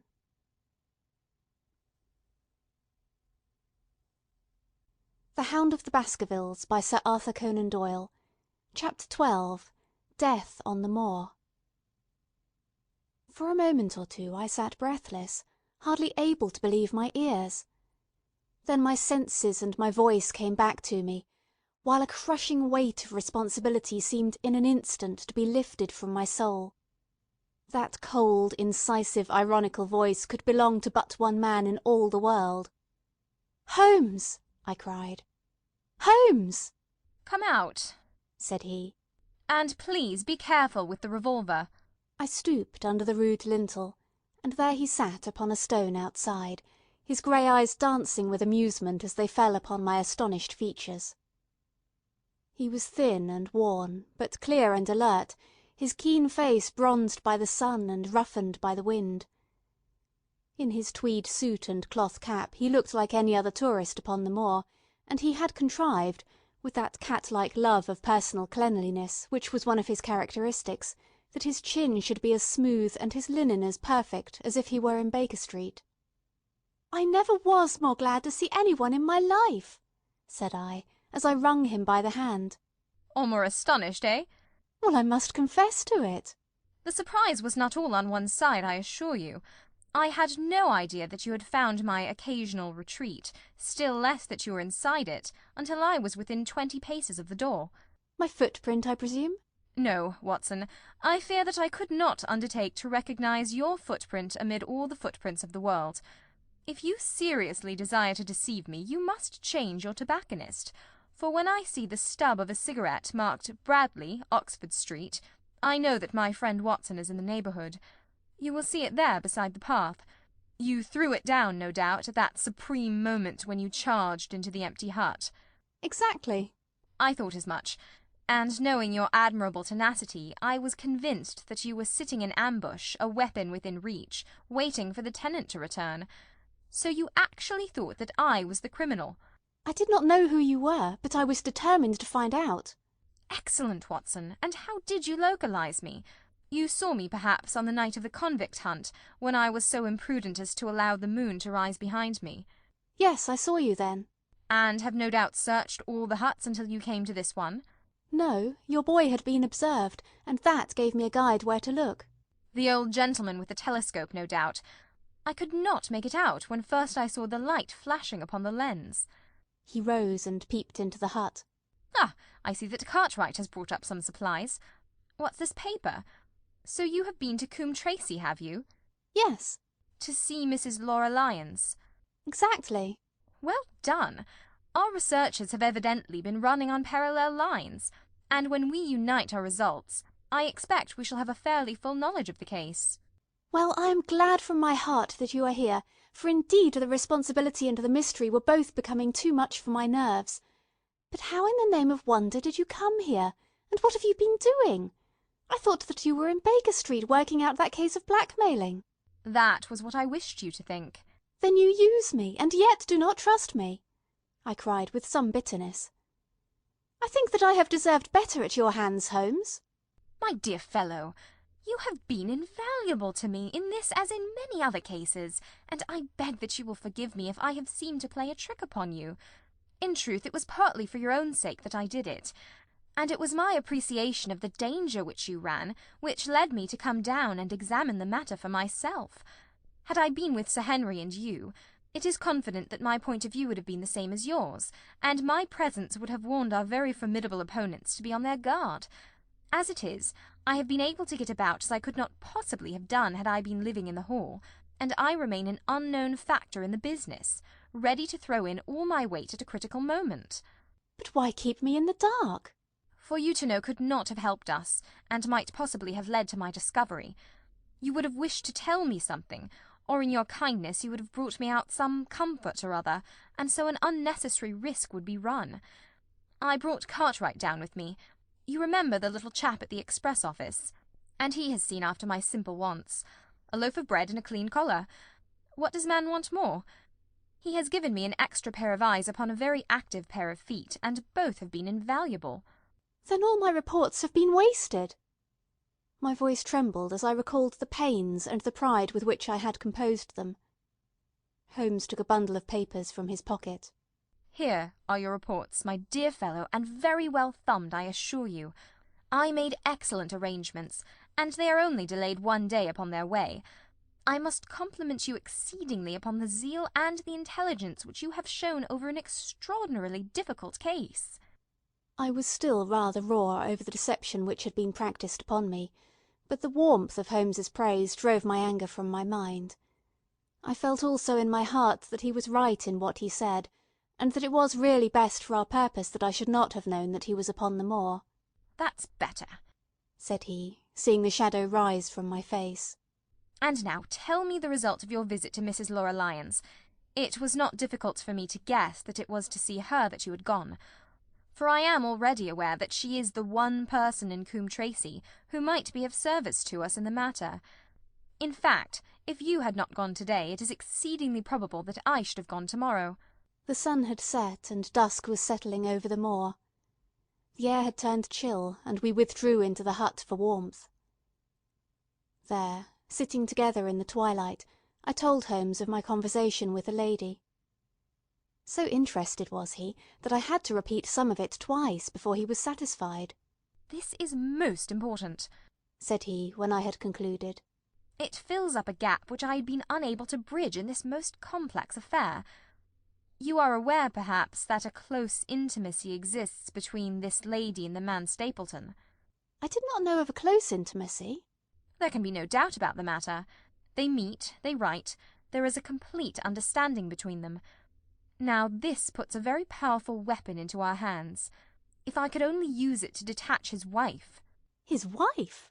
I am giving you some information now, in return for all that you have given me. The lady who has passed here as Miss Stapleton is, in reality, his wife. Good heavens, Holmes! Are you sure of what you say? How could he have permitted Sir Henry to fall in love with her? Sir Henry's falling in love could do no harm to anyone except Sir Henry. He took particular care that Sir Henry did not make love to her, as you have yourself observed. I repeat that the lady is his wife and not his sister. But why this elaborate deception? Because he foresaw that she would be very much more useful to him in the character of a free woman. All my unspoken instincts, my vague suspicions, suddenly took shape and centred upon the naturalist. In that impassive, colourless man, with his straw hat and his butterfly net, I seemed to see something terrible, a creature of infinite patience and craft, with a smiling face and a murderous heart. It is he, then, who is our enemy. It is he who dogged us in London. So I read the riddle. And the warning? It must have come from her. Exactly. The shape of some monstrous villainy, half seen, half guessed, loomed through the darkness which had girt me so long. But are you sure of this, Holmes? How do you know that the woman is his wife? Because he so far forgot himself as to tell you a true piece of autobiography upon the occasion when he first met you, and I dare say he has many a time regretted it since. He was once a schoolmaster in the north of England. Now, there is no one more easy to trace than a schoolmaster. There are scholastic agencies by which one may identify any man who has been in the profession.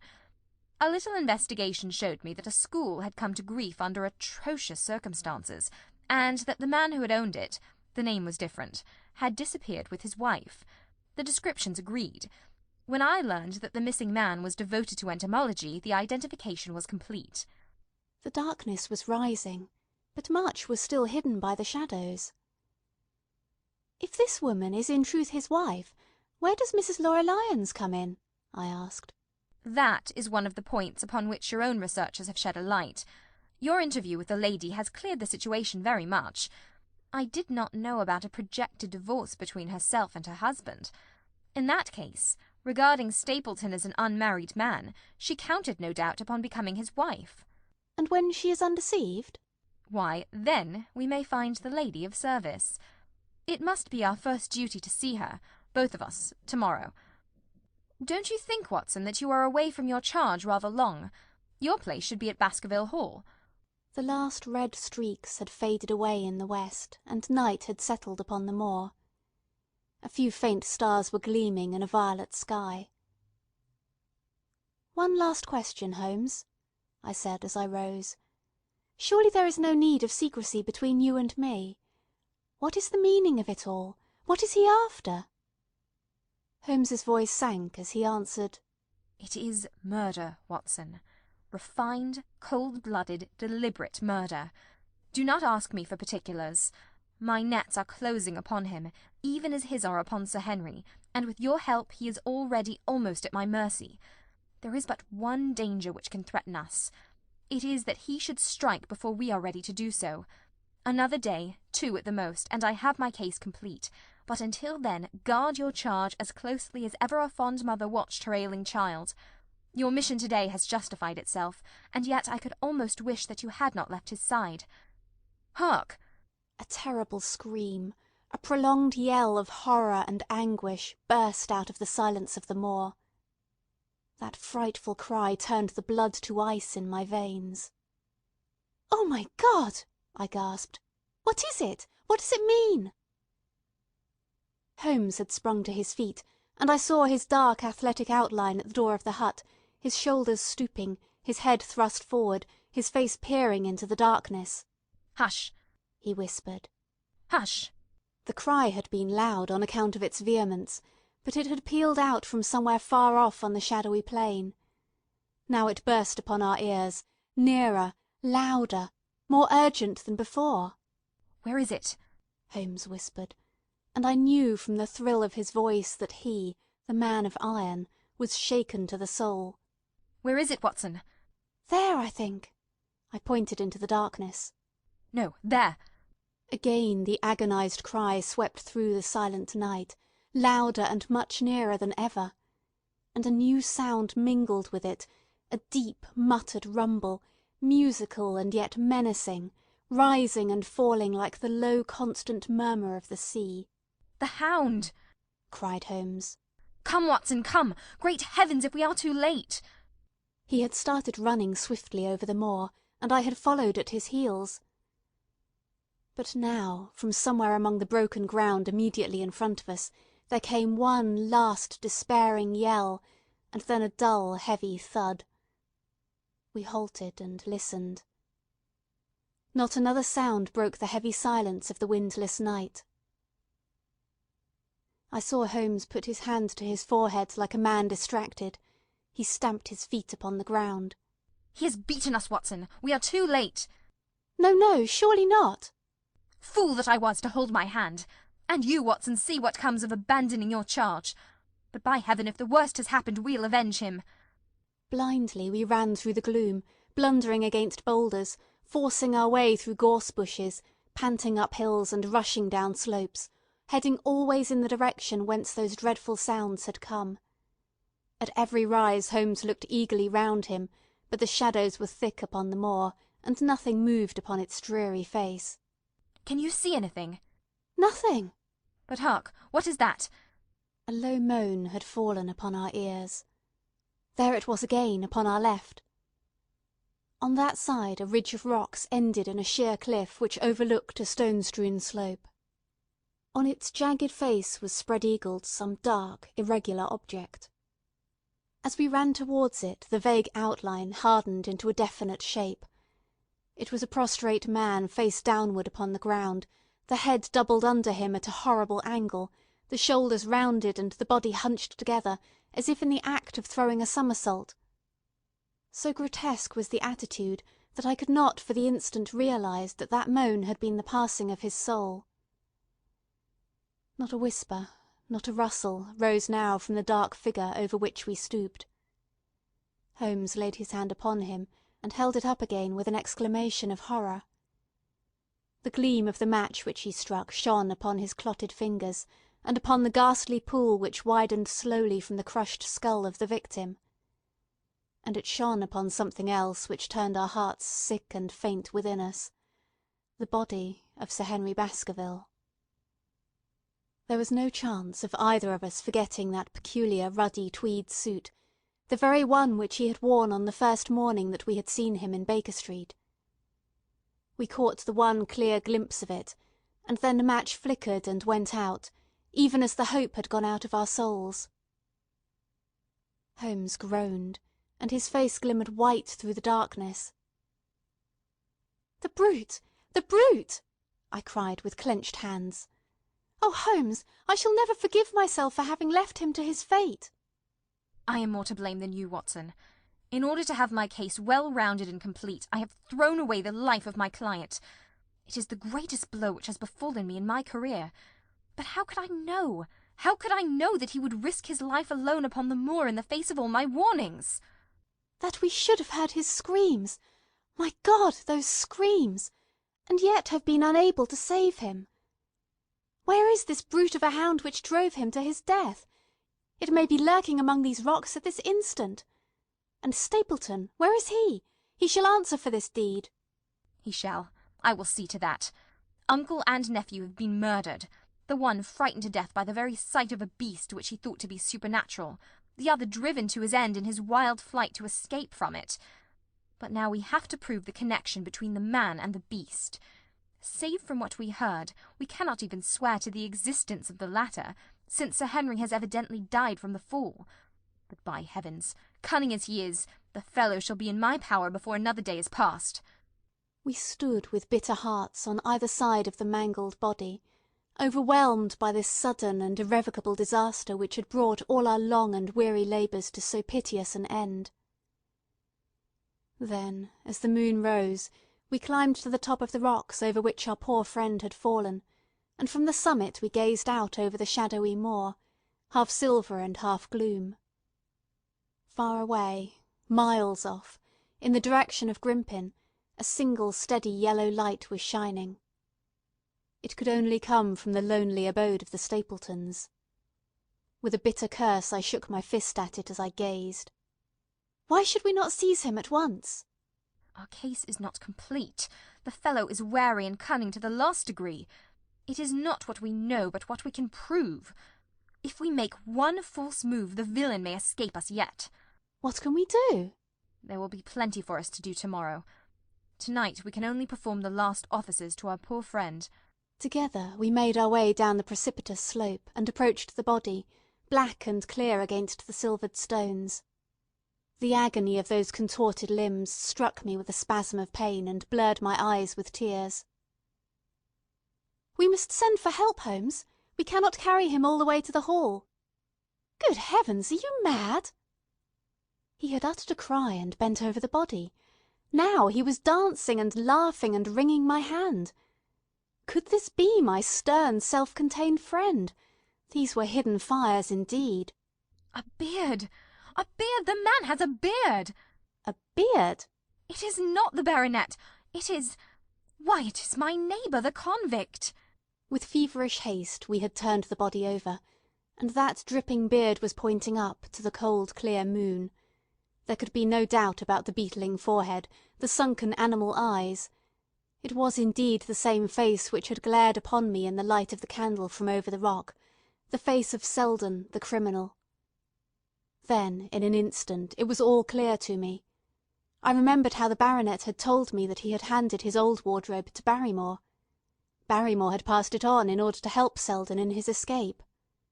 Boots, shirt, cap, It was all Sir Henry's. The tragedy was still black enough, but this man had at least deserved death by the laws of his country. I told Holmes how the matter stood, my heart bubbling over with thankfulness and joy. "Then the clothes have been the poor devil's death," said he. "It is clear enough that the hound has been laid on from some article of Sir Henry's. The boot which was abstracted in the hotel in all probability, and so ran this man down. There is one very singular thing, however. How came Selden in the darkness to know that the hound was on his trail?" "He heard him." "To hear a hound upon the moor would not work a hard man like this convict into such a paroxysm of terror that he would risk recapture by screaming wildly for help. By his cries he must have run a long way after he knew the animal was on his track. How did he know?" "A greater mystery to me is why this hound, presuming that all our conjectures are correct—" "I presume nothing." "Well, then, why this hound should be loose tonight. I suppose that it does not always run loose upon the moor. Stapleton would not let it go unless he had reason to think that Sir Henry would be there." "My difficulty is the more formidable of the two, for I think that we shall very shortly get an explanation of yours, while mine may remain forever a mystery. The question now is, what shall we do with this poor wretch's body? We cannot leave it here to the foxes and the ravens." "I suggest that we put it in one of the huts until we can communicate with the police." "Exactly. I have no doubt that you and I could carry it so far. Hello, Watson, what's this? It's the man himself, by all that's wonderful and audacious. Not a word to show your suspicions. Not a word, or my plans crumble to the ground." A figure was approaching us over the moor, and I saw the dull red glow of a cigar. The moon shone upon him, and I could distinguish the dapper shape and jaunty walk of the naturalist. He stopped when he saw us, and then came on again. "Why, Dr. Watson, that's not you, is it? You are the last man that I should have expected to see out on the moor at this time of night. But, dear me, what's this? Somebody hurt? Don't tell me that it's our friend Sir Henry." He hurried past me and stooped over the dead man. I heard a sharp intake of his breath, and the cigar fell from his fingers. Who's this?" he stammered. "It is Selden, the man who escaped from Princetown." Stapleton turned a ghastly face upon us, but by a supreme effort he had overcome his amazement and his disappointment. He looked sharply from Holmes to me. "Dear me! What a very shocking affair! How did he die?" "He appears to have broken his neck by falling over these rocks. My friend and I were strolling on the moor when we heard a cry." "I heard a cry also. That was what brought me out. I was uneasy about Sir Henry." "Why about Sir Henry in particular?" I could not help asking. "Because I had suggested that he should come over. When he did not come, I was surprised, and naturally became alarmed for his safety when I heard cries upon the moor. By the way—" His eyes darted again from my face to Holmes's. "Did you hear anything else besides a cry?" "No," said Holmes. "Did you?" "No." "What do you mean, then?" "Oh, you know the stories that the peasants tell about a phantom hound and so on. It is said to be heard at night upon the moor. I was wondering if there were any evidence of such a sound tonight." "We heard nothing of the kind," said I. "And what is your theory of this poor fellow's death?" "I have no doubt that anxiety and exposure have driven him off his head. He has rushed about the moor in a crazy state and eventually fallen over here and broken his neck." "That seems the most reasonable theory," said Stapleton, and he gave a sigh which I took to indicate his relief. "What do you think about it, Mr. Sherlock Holmes?" My friend bowed his compliments. "You are quick at identification," said he. "We have been expecting you in these parts since Dr. Watson came down. You are in time to see a tragedy." "Yes, indeed. I have no doubt that my friend's explanation will cover the facts.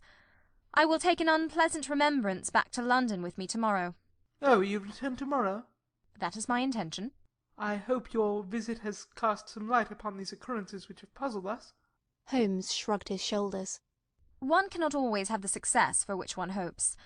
An investigator needs facts and not legends or rumours. It has not been a satisfactory case." My friend spoke in his frankest and most unconcerned manner. Stapleton still looked hard at him. Then he turned to me. I would suggest carrying this poor fellow to my house, but it would give my sister such a fright that I do not feel justified in doing it. I think that if we put something over his face he will be safe until morning. And so it was arranged. Resisting Stapleton's offer of hospitality, Holmes and I set off to Baskerville Hall, leaving the naturalist to return alone. Looking back, we saw the figure moving slowly away over the broad moor, and behind him that one black smudge on the silvered slope, which showed where the man was lying, who had come so horribly to his end. End of chapter 12.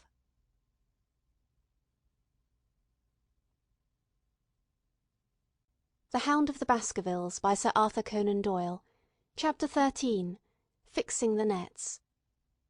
"We're at close grips at last," said Holmes, as we walked together across the moor. "What a nerve the fellow has! How he pulled himself together in the face of what must have been a paralysing shock, when he found that the wrong man had fallen a victim to his plot. I told you in London, Watson, and I tell you now again, that we have never had a foeman more worthy of our steel." "I am sorry that he has seen you." "And so was I at first.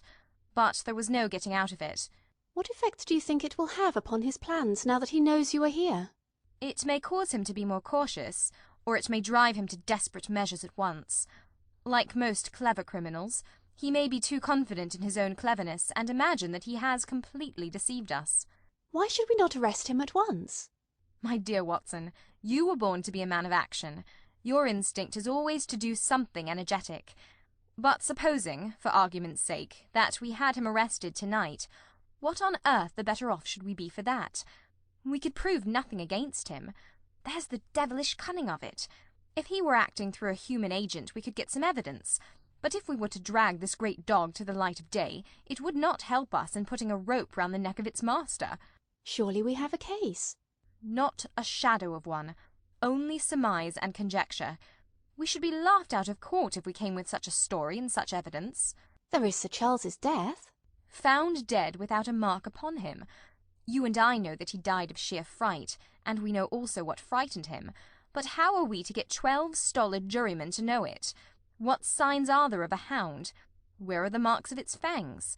Of course we know that a hound does not bite a dead body, and that Sir Charles was dead before ever the brute overtook him.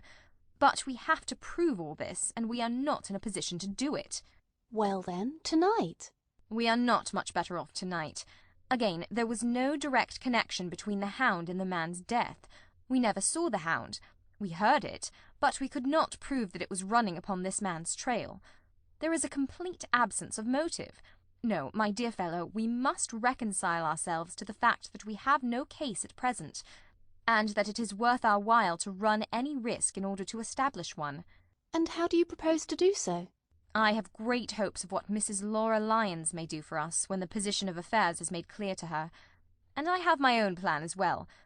Sufficient for tomorrow is the evil thereof, but I hope before the day is past to have the upper hand at last." I could draw nothing further from him, and he walked, lost in thought, as far as the Baskerville gates. "Are you coming up?" "Yes, I see no reason for further concealment. But one last word, Watson. Say nothing of the hound to Sir Henry. Let him think that Selden's death was as Stapleton would have us believe. He will have a better nerve for the ordeal which he will have to undergo tomorrow, when he is engaged, if I remember your reporter right, to dine with these people." "And so am I." "Then you must excuse yourself, and he must go alone. That will be easily arranged. And now, if we are too late for dinner, I think that we are both ready for our suppers." Sir Henry was more pleased than surprised to see Sherlock Holmes, for he had for some days been expecting that recent events would bring him down from London. He did raise his eyebrows, however, when he found that my friend had neither any luggage nor any explanations for its absence. Between us we soon supplied his wants, and then, over a belated supper, we explained to the baronet as much of our experience as it seemed desirable that he should know. But first I had the unpleasant duty of breaking the news to Barrymore and his wife. To him it may have been an unmitigated relief, but she wept bitterly in her apron. To all the world he was the man of violence, half animal and half demon, But to her he always remained the little wilful boy of her own girlhood, the child who had clung to her hand. Evil indeed is the man who has not one woman to mourn him. "I've been moping in the house all day since Watson went off in the morning," said the baronet. "I guess I should have some credit, for I have kept my promise. If I hadn't sworn not to go about alone, I might have had a more lively evening, for I had a message from Stapleton asking me over there." "I have no doubt that you would have had a more lively evening," said Holmes dryly. "By the way, I don't suppose you appreciate that we have been mourning over you as having broken your neck." Sir Henry opened his eyes. "How was that?" "This poor wretch was dressed in your clothes. I fear your servant who gave them to him may get into trouble with the police." "That is unlikely. There was no mark on any of them, as far as I know." "That's lucky for him. In fact, it's lucky for all of you, since you are all on the wrong side of the law in this matter. I am not sure that as a conscientious detective my first duty is not to arrest the whole household. Watson's reports are most incriminating documents." "But how about the case?" asked the baronet. "Have you made anything out of the tangle? I don't know that Watson and I are much the wiser since we came down." "I think that I shall be in a position to make the situation rather more clear to you before long. It has been an exceedingly difficult and most complicated business. There are several points upon which we still want light, but it is coming all the same." "We've had one experience, as Watson has no doubt told you. We heard the hound on the moor, so I can swear that it is not all empty superstition. I had something to do with dogs when I was out west, and I know one when I hear one. If you can muzzle that one and put him on a chain, I'll be ready to swear you are the greatest detective of all time." "I think I will muzzle him and chain him all right, if you will give me your help." "Whatever you tell me to do, I will do." "Very good. And I will ask you also to do it blindly, without always asking the reason." "Just as you like." "If you will do this, I think the chances are that our little problem will soon be solved. I have no doubt—" He stopped suddenly and stared fixedly up over my head into the air. The lamp beat upon his face, and so intent was it and so still that it might have been that of a clear-cut classical statue, a personification of alertness and expectation. What is it?" we both cried. I could see as he looked down that he was repressing some internal emotion. His features were still composed, but his eyes shone with amused exultation. "Excuse the admiration of a connoisseur," said he, as he waved his hand towards the line of portraits which covered the opposite wall. "Watson won't allow that I know anything of art, but that is mere jealousy because our views upon the subject differ. Now these are a really very fine series of portraits." "Well, I'm glad to hear you say so," said Sir Henry, glancing with some surprise at my friend. "I don't pretend to know much about these things, and I'd be a better judge of a horse or a steer than of a picture. I didn't know that you found time for such things." "I know what is good when I see it, and I see it now. That's a Kneller, I'll swear. That lady in the blue silk over yonder, and the stout gentleman with the wig ought to be a Reynolds. They're all family portraits, I presume?" "Every one." "Do you know the names?" "Barrymore has been coaching me in them, and I think I can say my lessons fairly well." "Who is the gentleman with the telescope?" "That is Rear Admiral Baskerville, who served under Rodney in the West Indies. The man with the blue coat and the roll of paper is Sir William Baskerville, who was chairman of committees of the House of Commons under Pitt." "And this cavalier opposite to me, the one with the black velvet and the lace?" "Ah, you have a right to know about him. That is the cause of all the mischief. The wicked Hugo, who started the Hound of the Baskervilles. We're not likely to forget him." I gazed with interest and some surprise upon the portrait. "Dear me," said Holmes. "He seems a quiet, meek-mannered man enough, but I dare say that there was a lurking devil in his eyes. I had pictured him as a more robust and ruffianly person." "There's no doubt about the authenticity, for the name and the date, 1647, are on the back of the canvas." Holmes said little more, but the picture of the old roisterer seemed to have a fascination for him, and his eyes were continually fixed upon it during supper. It was not until later, when Sir Henry had gone to his room, that I was able to follow the trend of his thoughts. He led me back into the banqueting hall, his bedroom candle in his hand, and he held it up against the time-stained portrait on the wall. "Do you see anything there?" I looked at the broad-plumed hat, the curling love-locks, the white lace collar, and the straight, severe face which was framed between them. It was not a brutal countenance, but it was prim, hard, and stern, with a firm-set, thin-lipped mouth, and a coldly intolerant eye. Is it like anyone you know? There is something of Sir Henry about the jaw. Just a suggestion, perhaps. But wait an instant. He stood upon a chair, and holding up the light in his left hand, he curved his right arm over the broad hat and round the long ringlets. "Good heavens!" I cried in amazement. The face of Stapleton had sprung out of the canvas. Ha! You see it now. My eyes have been trained to examine faces and not their trimmings. It is the first quality of a criminal investigator that he should see through a disguise. But this is marvellous. It might be his portrait. Yes, it is an interesting instance of a throwback, which appears to be both physical and spiritual. A study of family portraits is enough to convert a man to the doctrine of reincarnation. The fellow is a Baskerville. That is evident. With designs upon the succession. Exactly. This chance of the picture has supplied us with one of our most obvious missing links. We have him, Watson, we have him, and I dare swear that before tomorrow night he will be fluttering in our net as helpless as one of his own butterflies.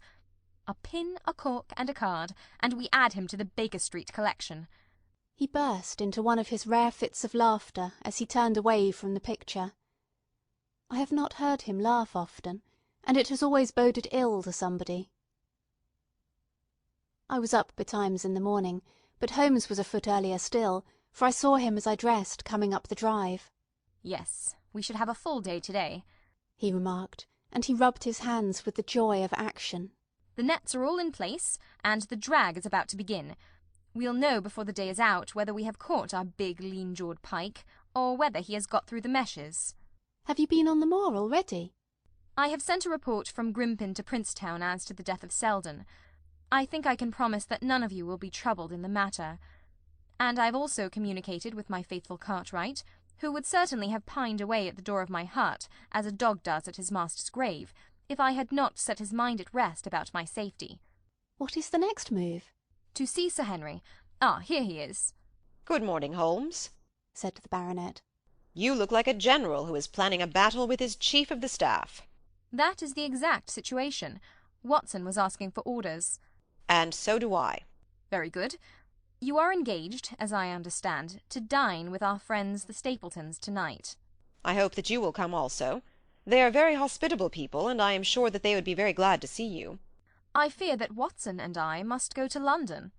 To London? Yes, I think that we should be more useful there at the present juncture. The baronet's face perceptibly lengthened. I hoped that you were going to see me through this business. The hall and the moor are not very pleasant places when one is alone. My dear fellow, you must trust me implicitly and do exactly what I tell you. You can tell your friends that we should have been happy to have come with you, but that urgent business required us to be in town. We hope very soon to return to Devonshire. Will you remember to give them that message? If you insist upon it. There is no alternative, I assure you. I saw by the baronet's clouded brow that he was deeply hurt by what he regarded as our desertion. When do you desire to go? He asked coldly. Immediately after breakfast. We will drive in to Coombe Tracy, but Watson will leave his things as a pledge that he will come back to you. Watson, you will send a note to Stapleton to tell him that you regret that you cannot come. I've a good mind to go to London with you, said the baronet. Why should I stay here alone? Because it is your post of duty. Because you gave me your word that you would do as you were told, and I tell you to stay. All right, then, I'll stay. One more direction. I wish you to drive to Merripit House.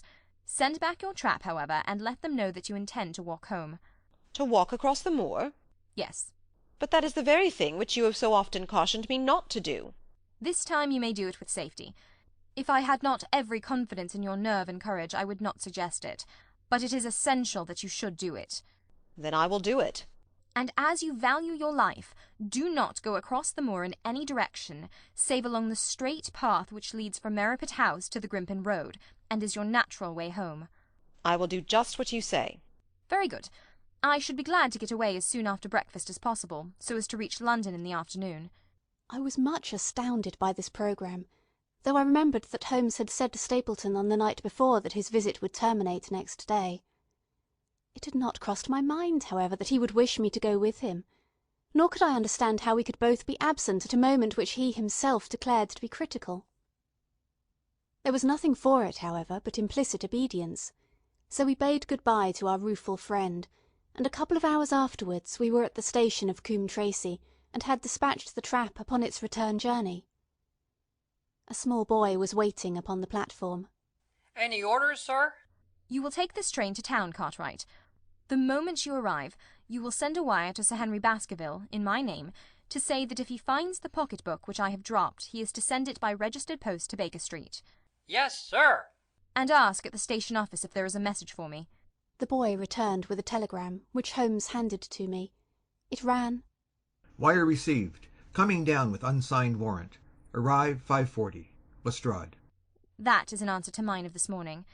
He is the best of the professionals, I think, and we may need his assistance. Now, Watson, I think that we cannot employ our time better than by calling upon your acquaintance, Mrs. Laura Lyons. His plan of campaign was beginning to be evident.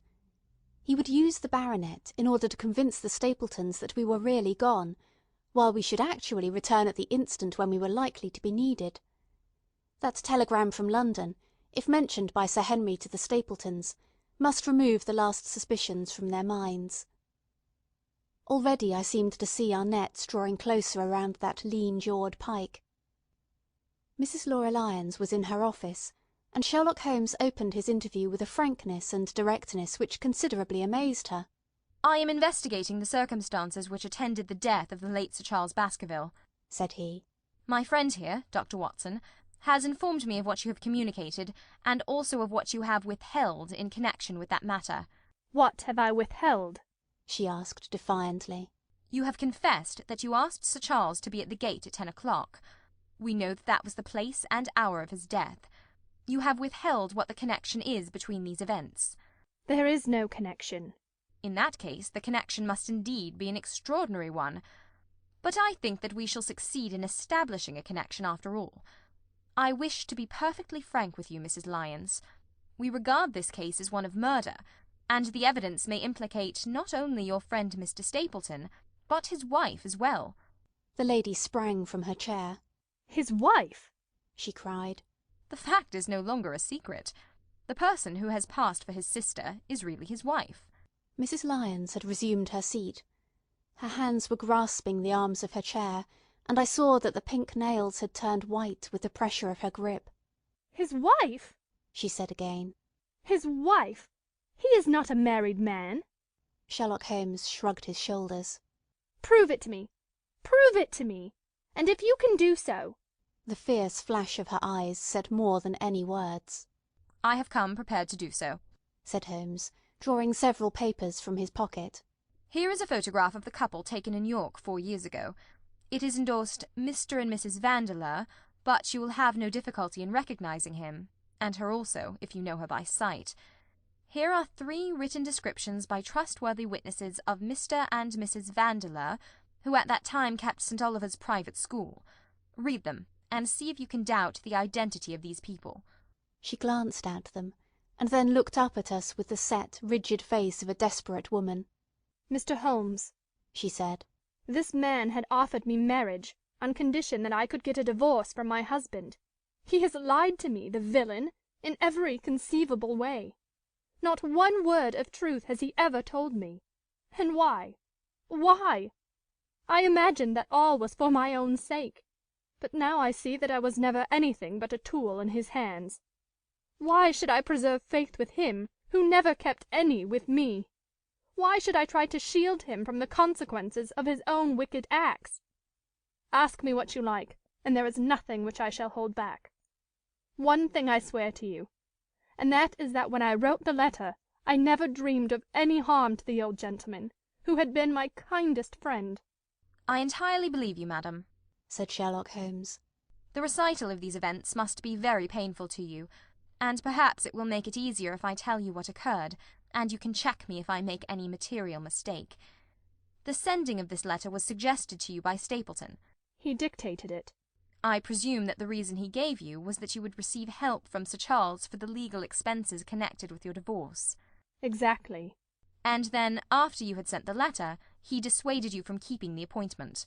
He told me that it would hurt his self-respect that any other man should find the money for such an object, and that though he was a poor man himself, he would devote his last penny to removing the obstacles which divided us.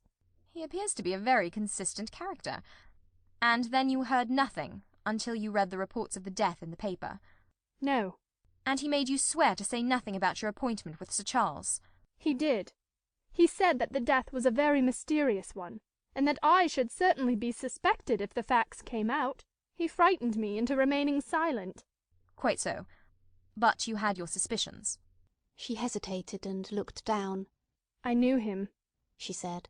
But if he had kept faith with me, I should always have done so with him. I think that on the whole you have had a fortunate escape, said Sherlock Holmes. You have had him in your power, and he knew it, and yet you are alive. You have been walking for some months very near to the edge of a precipice. We must wish you good morning now, Mrs. Lyons, and it is probable that you will very shortly hear from us again. Our case becomes rounded off, and difficulty after difficulty thins away in front of us, said Holmes, as we stood waiting for the arrival of the express from town.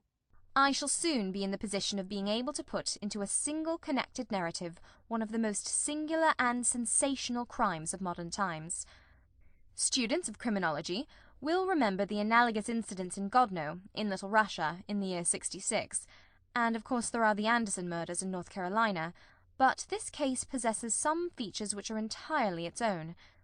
Even now we have no clear case against this very wily man, but I shall be very much surprised if it is not clear enough before we go to bed this night. The London express came roaring into the station, and a small wiry bulldog of a man had sprung from a first-class carriage. We all three shook hands, and I saw at once from the reverential way in which Lestrade gazed at my companion that he had learned a good deal since the days when they had first worked together. I could well remember the scorn which the theories of the reasoner used then to excite in the practical man. Anything good? He asked. The biggest thing for years, said Holmes. We have 2 hours before we need think of starting. I think we might employ it in getting some dinner. And then, Lestrade, we will take the London fog out of your throat by giving you a breath of the pure night air of Dartmoor. Never been there? Ah, well, I don't suppose you will forget your first visit. End of chapter 13.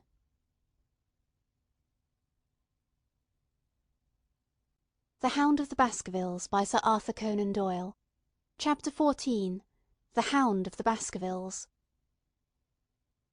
One of Sherlock Holmes's defects, if indeed one may call it a defect, was that he was exceedingly loath to communicate his full plans to any other person until the instant of their fulfilment. Partly it came, no doubt, from his own masterful nature, which loved to dominate and surprise those who were around him. Partly also from his professional caution, which urged him never to take any chances. The result, however, was very trying for those who were acting as his agents and assistants. I had often suffered under it, but never more so than during that long drive in the darkness. The great ordeal was in front of us. At last we were about to make our final effort, and yet Holmes had said nothing, and I could only surmise what his course of action would be. My nerves thrilled with anticipation when at last the cold wind upon our faces, and the dark void spaces on either side of the narrow road, told me that we were back upon the moor once again. Every stride of the horses, and every turn of the wheels, was taking us nearer to our supreme adventure. Our conversation was hampered by the presence of the driver of the hired wagonette, so that we were forced to talk of trivial matters when our nerves were tense with emotion and anticipation. It was a relief to me, after that unnatural restraint, when we at last passed Franklin's house, and knew that we were drawing near to the hall and to the scene of action. We did not drive up to the door, but got down near the gate of the avenue. The wagonette was paid off and ordered to return to Coombe Tracey forthwith, while we started to walk to Merrypit House. Are you armed, Lestrade? The little detective smiled. As long as I have my trousers, I have a hip pocket. And as long as I have my hip pocket, I have something in it. Good. My friend and I are also ready for emergencies. You're mighty close about this affair, Mr. Holmes. What's the game now? A waiting game. My word, it does not seem a very cheerful place, said the detective with a shiver, glancing round him at the gloomy slopes of the hill and at the huge lake of fog which lay over the Grimpen Mire. I see the lights of a house ahead of us. That is Merripit House and the end of our journey. I must request you to walk on tiptoe and not to talk above a whisper. We moved cautiously along the track as if we were bound for the house, but Holmes halted us when we were about 200 yards from it. This will do, said he. These rocks upon the right make an admirable screen. Are we to wait here? Yes, we shall make our little ambush here. Get into this hollow, Lestrade. You have been inside the house, have you not, Watson? Can you tell the position of the rooms? What are those latticed windows at this end? I think they are the kitchen windows. And the one beyond, which shines so brightly? That is certainly the dining room. The blinds are up. You know the lie of the land best. Creep forward quietly and see what they are doing, but for heaven's sake don't let them know that they are watched. I tiptoed down the path and stooped behind the low wall which surrounded the stunted orchard. Creeping in its shadow, I reached a point whence I could look straight through the uncurtained window. There were only 2 men in the room, Sir Henry and Stapleton. They sat with their profiles towards me on either side of the round table. Both of them were smoking cigars, and coffee and wine were in front of them. Stapleton was talking with animation, but the baronet looked pale and distrait. Perhaps the thought of that lonely walk across the ill-omened moor was weighing heavily upon his mind. As I watched them, Stapleton rose and left the room, while Sir Henry filled his glass again and leaned back in his chair, puffing at his cigar. I heard the creak of a door and the crisp sound of boots upon gravel. The steps passed along the path, on the other side of the wall under which I crouched. Looking over, I saw the naturalist pause at the door of an outhouse in the corner of the orchard. A key turned in a lock, and as he passed in there was a curious scuffling noise from within. He was only a minute or so inside, and then I heard the key turn once more, and he passed me and re-entered the house. I saw him rejoin his guest, and I crept quietly back to where my companions were waiting to tell them what I had seen. You say, Watson, that the lady is not there? Holmes asked when I had finished my report. No. Where can she be, then, since there is no light in any other room except the kitchen? I cannot think where she is. I have said that over the great Grimpen Mire there hung a dense white fog. It was drifting slowly in our direction, and banked itself up like a wall on that side of us, low but thick and well-defined. The moon shone on it, and it looked like a great shimmering ice-field, with the heads of the distant tors as rocks borne upon its surface. Holmes's face was turned towards it, and he muttered impatiently as he watched its sluggish drift. It's moving towards us, Watson. Is that serious? Very serious indeed. The one thing upon earth which could have disarranged my plans. He can't be very long now. It is already 10 o'clock. Our success and even his life may depend upon his coming out before the fog is over the path. The night was clear and fine above us. The stars shone cold and bright, while a half-moon bathed the whole scene in a soft, uncertain light. Before us lay the dark bulk of the house, its serrated roof and bristling chimneys hard outlined against the silver-spangled sky. Broad bars of golden light from the lower windows stretched across the orchard and the moor. One of them was suddenly shut off. The servants had left the kitchen. There only remained the lamp in the dining-room, where the 2 men, the murderous host and the unconscious guest, still chatted over their cigars. Every minute that white, woolly plain which covered one half of the moor was drifting closer and closer to the house. Already the first thin wisps of it were curling across the golden square of the lighted window. The farther wall of the orchard was already invisible, and the trees were standing out of a swirl of white vapour. As we watched it, the fog wreaths came crawling round both corners of the house, and rolled slowly into one dense bank, on which the upper floor and the roof floated like a strange ship upon a shadowy sea. Holmes struck his hand passionately upon the rock in front of us, and stamped his feet in his impatience. If he isn't out in a quarter of an hour, the path will be covered. In half an hour we won't be able to see our hands in front of us. Shall we move farther back upon higher ground? Yes, I think it would be as well. So, as the fog bank flowed onward, we fell back before it until we were half a mile from the house, and still that dense white sea, with the moon silvering its upper edge, swept slowly and inexorably on. We are going too far, said Holmes. We dare not take the chance of his being overtaken before he can reach us. At all costs we must hold our ground where we are. He dropped on his knees and clapped his ear to the ground. Thank God, I think that I hear him coming. A sound of quick steps broke the silence of the moor. Crouching among the stones, we stared intently at the silver-tipped bank in front of us. The steps grew louder, and through the fog, as through a curtain, there stepped the man whom we were awaiting. He looked round him in surprise as he emerged into the clear starlit night. Then he came swiftly along the path, passed close to where we lay, and went on up the long slope behind us. As he walked, he glanced continually over either shoulder, like a man who is ill at ease.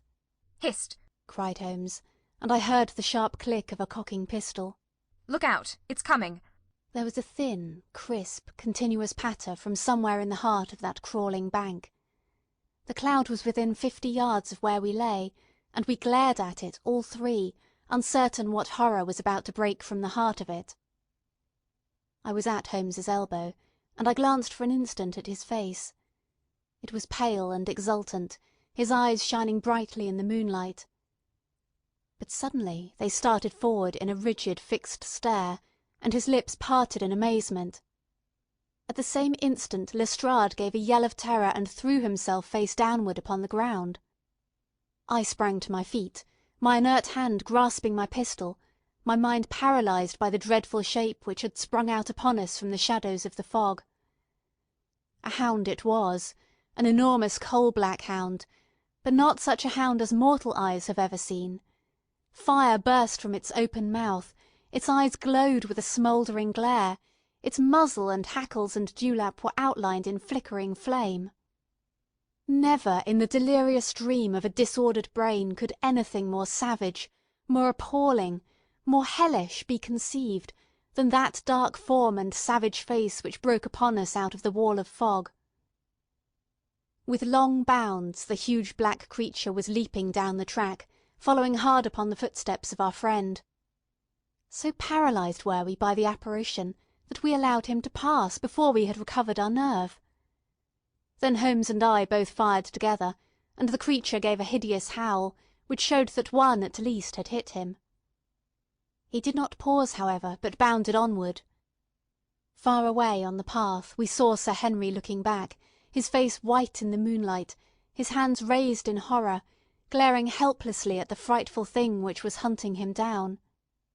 But that cry of pain from the hound had blown all our fears to the winds.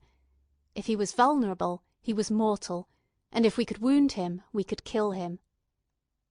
Never have I seen a man run as Holmes ran that night. I am reckoned fleet of foot, but he outpaced me as much as I outpaced the little professional. In front of us as we flew up the track we heard scream after scream from Sir Henry, and the deep roar of the hound. I was in time to see the beast spring upon its victim, hurl him to the ground and worry at his throat. But the next instant Holmes had emptied 5 barrels of his revolver into the creature's flank. With a last howl of agony and a vicious snap in the air, it rolled upon its back, 4 feet pawing furiously, and then fell limp upon its side. I stooped panting and pressed my pistol to the dreadful shimmering head, but it was useless to press the trigger. The giant hound was dead. Sir Henry lay insensible where he had fallen. We tore away his collar, and Holmes breathed a prayer of gratitude when we saw that there was no sign of a wound, and that the rescue had been in time. Already our friend's eyelids shivered, and he made a feeble effort to move. Lestrade thrust his brandy flask between the baronet's teeth, and 2 frightened eyes were looking up at us. "My God!" he whispered. "What was it? What in heaven's name was it?" "It's dead, whatever it is," said Holmes. "We've laid the family ghost once and forever." In mere size and strength it was a terrible creature which was lying stretched before us. It was not a pure bloodhound, and it was not a pure mastiff, but it appeared to be a combination of the two, gaunt, savage, and as large as a small lioness. Even now, in the stillness of death, the huge jaws seemed to be dripping with a bluish flame, and the small, deep-set, cruel eyes were ringed with fire. I placed my hand upon the glowing muzzle, and as I held them up, my own fingers smouldered and gleamed in the darkness. "Phosphorus," I said.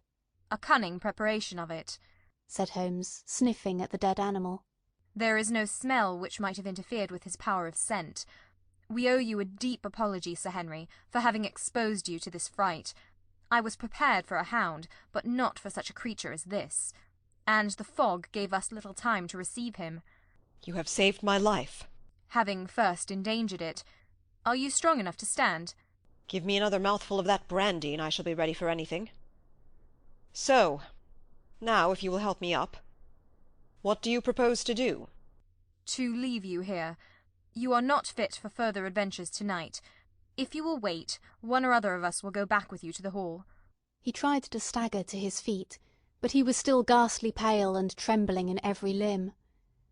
We helped him to a rock, where he sat shivering with his face buried in his hands. "We must leave you now," said Holmes.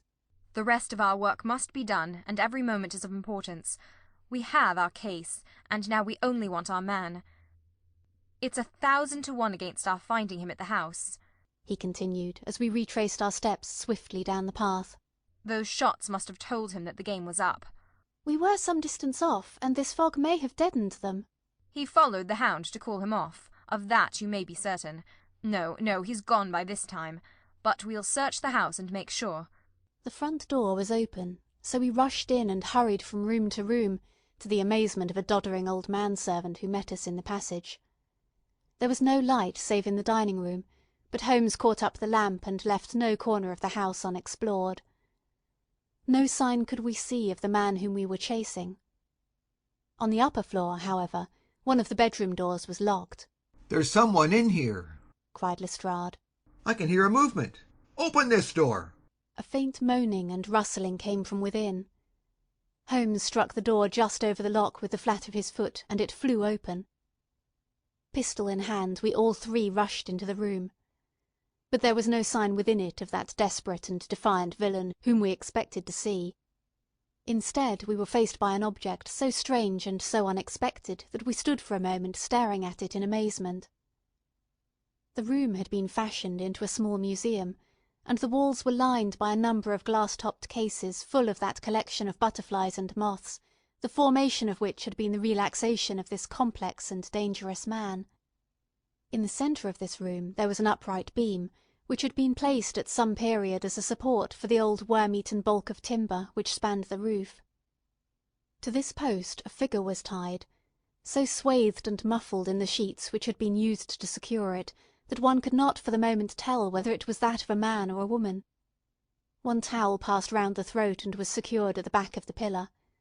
Another covered the lower part of the face, and over it 2 dark eyes full of grief and shame and a dreadful questioning, stared back at us. In a minute we had torn off the gag, unswathed the bonds, and Mrs. Stapleton sank upon the floor in front of us.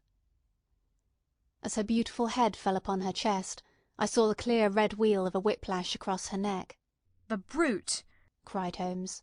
"Here, Lestrade, your brandy bottle. Put her in the chair. She has fainted from ill usage and exhaustion." She opened her eyes again. "Is he safe?" she asked. "Has he escaped?"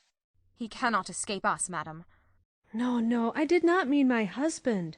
Sir Henry, is he safe?" "Yes." "And the hound?" "It is dead." She gave a long sigh of satisfaction. Thank God, thank God. Oh, this villain! See how he has treated me!" She shot her arms out from her sleeves, and we saw with horror that they were all mottled with bruises. "But this is nothing, nothing. It is my mind and soul that he has tortured and defiled. I could endure it all, ill usage, solitude, a life of deception, everything, as long as I could still cling to the hope that I had his love. But now I know that in this also I have been his dupe and his tool." She broke into passionate sobbing as she spoke. "You bear him no good will, madam," said Holmes. "Tell us, then, where we shall find him. If you have ever aided him in evil, help us now, and so atone." "There is but one place where he can have fled," she answered. "There is an old tin mine on an island in the heart of the mire. It is there that he kept his hound, and there also that he made preparations so that he might have a refuge. That is where he would fly." The fog bank lay like white wool against the window. Holmes held the lamp towards it. "See," said he. "No one could find his way into the Grimpen Mire tonight." She laughed and clapped her hands. Her eyes and teeth gleamed with fierce merriment.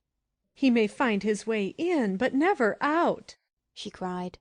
"How can he see the guiding wands tonight? We planted them together, he and I, to mark the pathway through the mire. Oh, if I could only have plucked them out today! Then indeed you would have had him at your mercy." It was evident to us that all pursuit was in vain until the fog had lifted.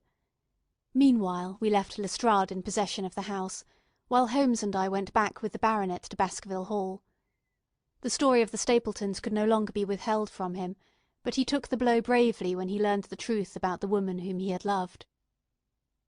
But the shock of the night's adventures had shattered his nerves, and before morning he lay delirious in a high fever, under the care of Dr. Mortimer.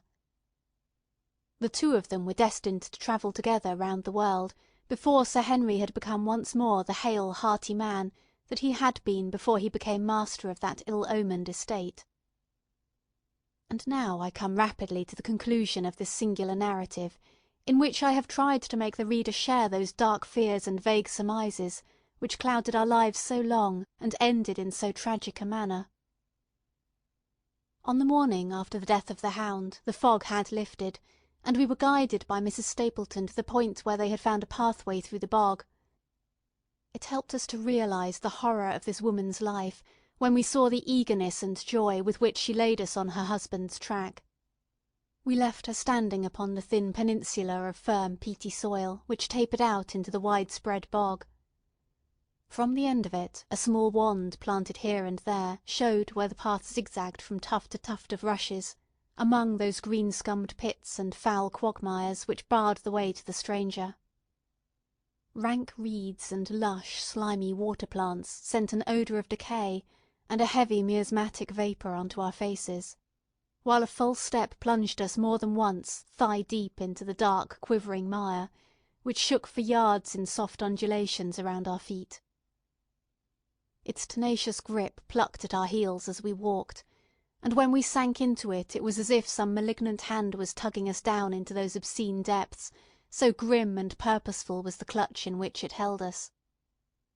Once only we saw a trace that someone had passed that perilous way before us. From amid a tuft of cotton grass which bore it up out of the slime, some dark thing was projecting. Holmes sank to his waist as he stepped from the path to seize it, and had we not been there to drag him out, he could never have set his foot upon firm land again. He held an old black boot in the air. Myers, Toronto, was printed on the leather inside. "It is worth a mud bath," said he. "It is our friend Sir Henry's missing boot." "Thrown there by Stapleton in his flight." "Exactly. He retained it in his hand after using it to set the hound upon the track. He fled when he knew the game was up, still clutching it, and he hurled it away at this point of his flight. We know at least that he came so far in safety." But more than that we were never destined to know, though there was much which we might surmise. There was no chance of finding footsteps in the mire, for the rising mud oozed swiftly in upon them, but as we at last reached firmer ground beyond the morass we all looked eagerly for them. But no slightest sign of them ever met our eyes. If the earth told a true story, then Stapleton never reached that island of refuge towards which he struggled through the fog upon that last night. Somewhere in the heart of the great Grimpen Mire, down in the foul slime of the huge morass which had sucked him in, this cold and cruel-hearted man is forever buried. Many traces we found of him in the bog-girt island where he had hid his savage ally. A huge driving wheel and a shaft half filled with rubbish showed the position of an abandoned mine. Beside it were the crumbling remains of the cottages of the miners, driven away no doubt by the foul reek of the surrounding swamp. In one of these a staple and chain with a quantity of gnawed bones showed where the animal had been confined. A skeleton with a tangle of brown hair adhering to it lay among the debris. "A dog," said Holmes. "By Jove, a curly-haired spaniel. Poor Mortimer will never see his pet again. Well, I do not know that this place contains any secret which we have not already fathomed.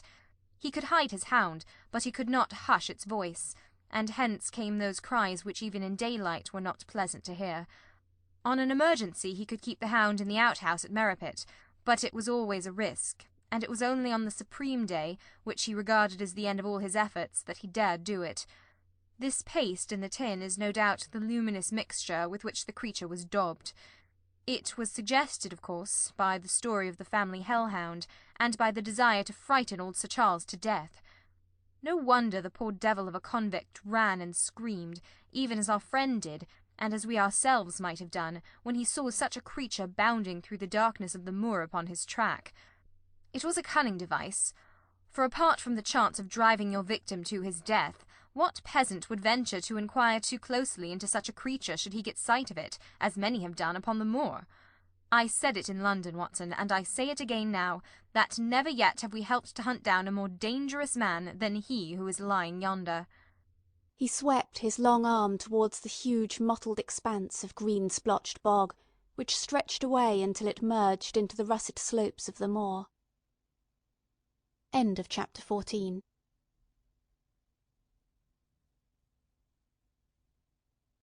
The Hound of the Baskervilles by Sir Arthur Conan Doyle. Chapter 15. A Retrospection. It was the end of November, and Holmes and I sat, upon a raw and foggy night, on either side of a blazing fire in our sitting-room in Baker Street. Since the tragic upshot of our visit to Devonshire, he had been engaged in two affairs of the utmost importance, in the first of which he had exposed the atrocious conduct of Colonel Upward in connection with the famous card scandal of the Nonpareil Club, while in the second he had defended the unfortunate Madame Montpensier from the charge of murder which hung over her in connection with the death of her stepdaughter, Mademoiselle Herrings, the young lady who, as it will be remembered, was found 6 months later alive and married in New York. My friend was in excellent spirits over the success which had attended a succession of difficult and important cases, so that I was able to induce him to discuss the details of the Baskerville mystery. I had waited patiently for the opportunity, for I was aware that he would never permit cases to overlap, and that his clear and logical mind would not be drawn from its present work to dwell upon memories of the past. Sir Henry and Dr. Mortimer were, however, in London, on their way to that long voyage which had been recommended for the restoration of his shattered nerves. They had called upon us that very afternoon, so that it was natural that the subject should come up for discussion.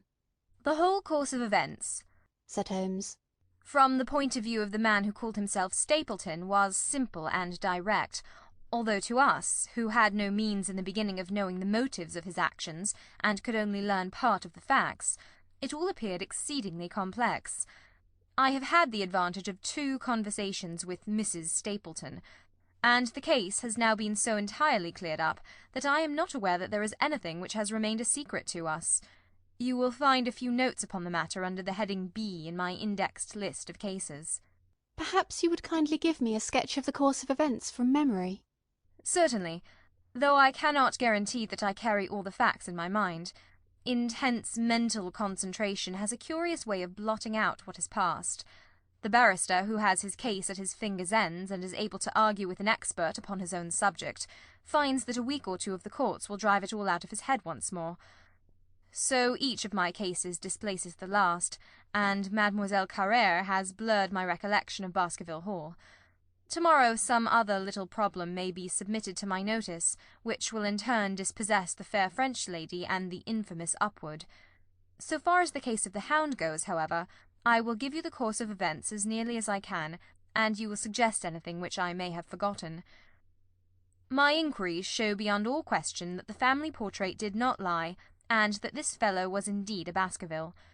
He was a son of that Roger Baskerville, the younger brother of Sir Charles, who fled with a sinister reputation to South America, where he was said to have died unmarried.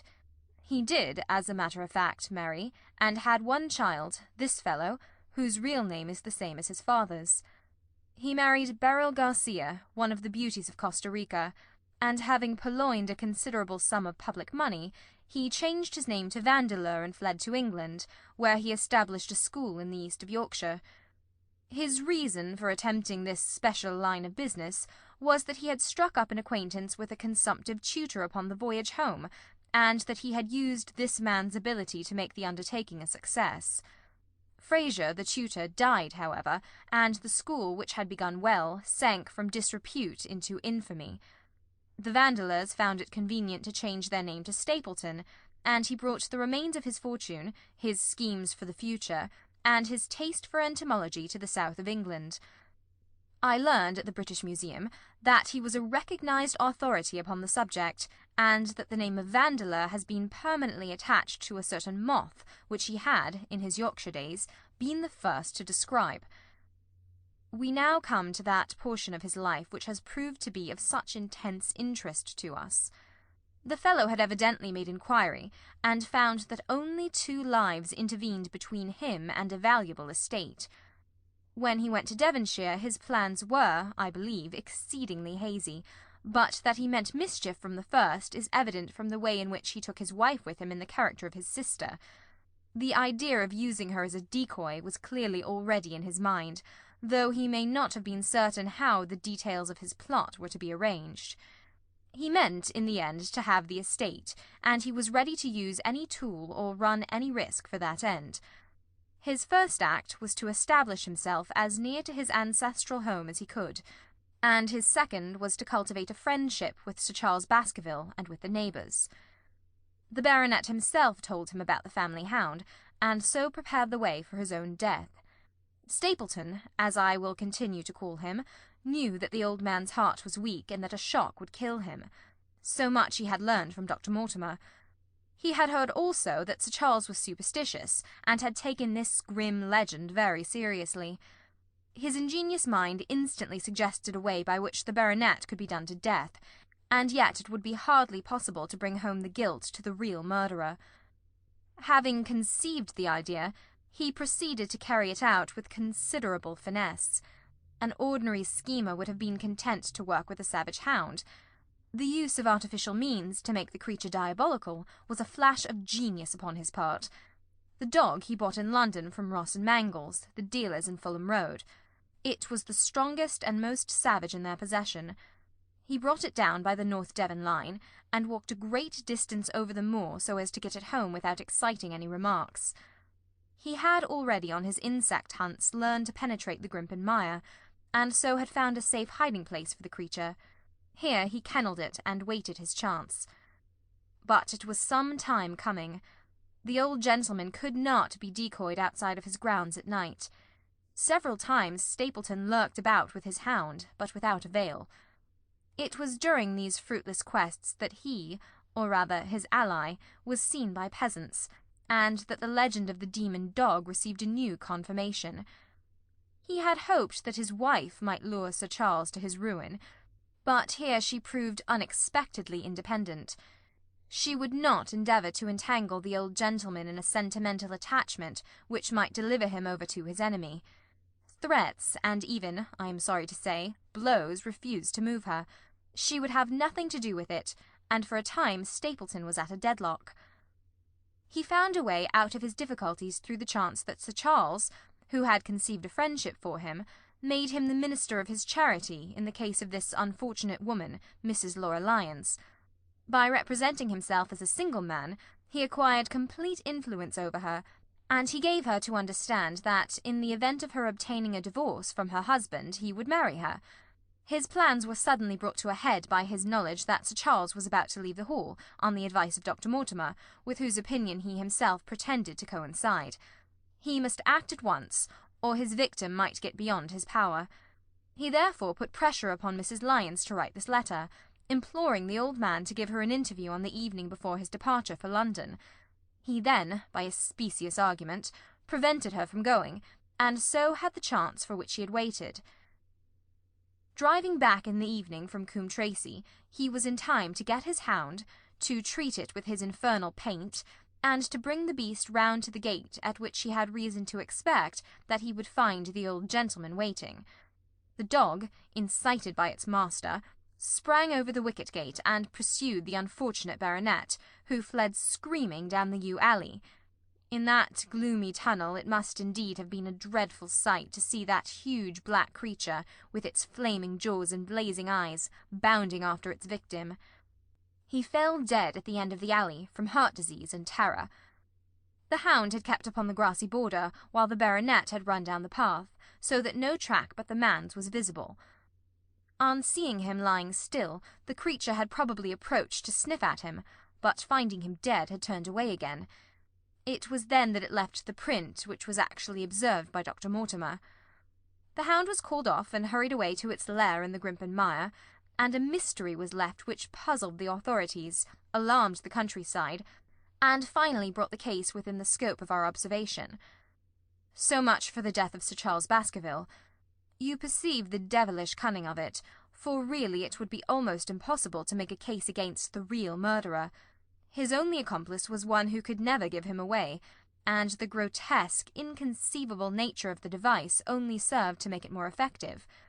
Both of the women concerned in the case, Mrs. Stapleton and Mrs. Laura Lyons, were left with a strong suspicion against Stapleton. Mrs. Stapleton knew that he had designs upon the old man, and also of the existence of the hound. Mrs. Lyons knew neither of these things, but had been impressed by the death occurring at the time of an uncancelled appointment which was only known to him. However, both of them were under his influence, and he had nothing to fear from them. The first half of his task was successfully accomplished, but the more difficult still remained. It is possible that Stapleton did not know of the existence of an heir in Canada. In any case, he would very soon learn it from his friend Dr. Mortimer, and he was told by the latter all details about the arrival of Henry Baskerville. Stapleton's first idea was that this young stranger from Canada might possibly be done to death in London, without coming down to Devonshire at all. He distrusted his wife, ever since she had refused to help him in laying a trap for the old man, and he dared not leave her long out of his sight, for fear he should lose his influence over her. It was for this reason that he took her to London with him. They lodged, I find, at the Mexborough Private Hotel in Craven Street, which was actually one of those called upon by my agent in search of evidence. Here he kept his wife imprisoned in her room, while he, disguised in a beard, followed Dr. Mortimer to Baker Street, and afterwards to the station and to the Northumberland Hotel. His wife had some inkling of his plans, but she had such a fear of her husband, a fear founded upon brutal ill-treatment, that she dared not write to warn the man whom she knew to be in danger. If the letter should fall into Stapleton's hands, her own life would not be safe. Eventually, as we know, she adopted the expedient of cutting out the words which would form the message, and addressing the letter in a disguised hand. It reached the baronet, and gave him the first warning of his danger. It was very essential for Stapleton to get some article of Sir Henry's attire, so that, in case he was driven to use the dog, he might always have the means of setting him upon his track. With characteristic promptness and audacity, he set about this at once, and we cannot doubt that the boots or chambermaid of the hotel was well bribed to help him in his design. By chance, however, the first boot which was procured for him was a new one, and therefore useless for his purpose. He then had it returned and obtained another, a most instructive incident, since it proved conclusively to my mind that we were dealing with a real hound, as no other supposition could explain this anxiety to obtain an old boot and this indifference to a new one. The more outré and grotesque an incident is, the more carefully it deserves to be examined, and the very point which appears to complicate a case is, when duly considered and scientifically handled, the one which is most likely to elucidate it. Then we had the visit from our friends next morning, shadowed always by Stapleton in the cab. From his knowledge of our rooms and of my appearance, as well as from his general conduct, I am inclined to think that Stapleton's career of crime has been by no means limited to this single Baskerville affair. It is suggestive that during the last 3 years there have been 4 considerable burglaries in the West Country, for none of which was any criminal ever arrested. The last of these, at Folkestone Court in May, was remarkable for the cold-blooded pistoling of the page, who surprised the masked and solitary burglar. I cannot doubt that Stapleton recruited his waning resources in this fashion, and that for years he has been a desperate and dangerous man. We had an example of his readiness of resource that morning, when he got away from us so successfully, and also of his audacity in sending back my own name to me through the cabman. From that moment he understood that I had taken over the case in London, and that therefore there was no chance for him there. He returned to Dartmoor and awaited the arrival of the baronet. "One moment," said I. "You have no doubt described the sequence of events correctly, but there is one point which you have left unexplained. What became of the Hound when its master was in London?" I have given some attention to this matter, and it is undoubtedly of importance. There can be no question that Stapleton had a confidant, though it is unlikely that he ever placed himself in his power by sharing all his plans with him. There was an old manservant at Merripit House whose name was Anthony. His connection with the Stapletons can be traced for several years, as far back as the schoolmastering days, so that he must have been aware that his master and mistress were really husband and wife. This man has disappeared and has escaped from the country. It is suggestive that Anthony is not a common name in England, while Antonio is so in all Spanish or Spanish-American countries. The man, like Mrs. Stapleton herself, spoke good English, but with a curious lisping accent. I have myself seen this old man cross the Grimpen Mire by the path which Stapleton had marked out. It is very probable, therefore, that in the absence of his master it was he who cared for the hound, though he may never have known the purpose for which the beast was used. The Stapletons then went down to Devonshire, whither they were soon followed by Sir Henry and you. One word now as to how I stood myself at that time. It may possibly recur to your memory that when I examined the paper upon which the printed words were fastened, I made a close inspection for the watermark. In doing so, I held it within a few inches of my eyes, and was conscious of a faint smell of the scent known as white jessamine. There are 75 perfumes, which it is very necessary that a criminal expert should be able to distinguish from each other, and cases have more than once, within my own experience, depended upon their prompt recognition. The scent suggested the presence of a lady, and already my thoughts began to turn towards the Stapletons. Thus I had made certain of the hound, and had guessed at the criminal before ever we went to the West Country. It was my game to watch Stapleton. It was evident, however, that I could not do this if I were with you, since he would be keenly on his guard. I deceived everybody, therefore, yourself included, and I came down secretly when I was supposed to be in London. My hardships were not so great as you imagined, though such trifling details must never interfere with the investigation of a case. I stayed for the most part at Coombe Tracey, and only used the hut upon the moor when it was necessary to be near the scene of action. Cartwright had come down with me, and in his disguise as a country boy he was of great assistance to me. I was dependent upon him for food and clean linen. When I was watching Stapleton, Cartwright was frequently watching you, so that I was able to keep my hand upon all the strings. I have already told you that your reports reached me rapidly, being forwarded instantly from Baker Street to Coombe Tracey. They were of great service to me, and especially that one incidentally truthful piece of biography of Stapleton's. I was able to establish the identity of the man and the woman, and knew at last exactly how I stood. The case had been considerably complicated through the incident of the escaped convict, and the relations between him and the Barrymores.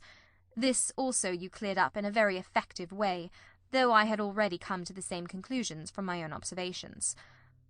By the time that you discovered me upon the moor, I had a complete knowledge of the whole business, but I had not a case which could go to a jury.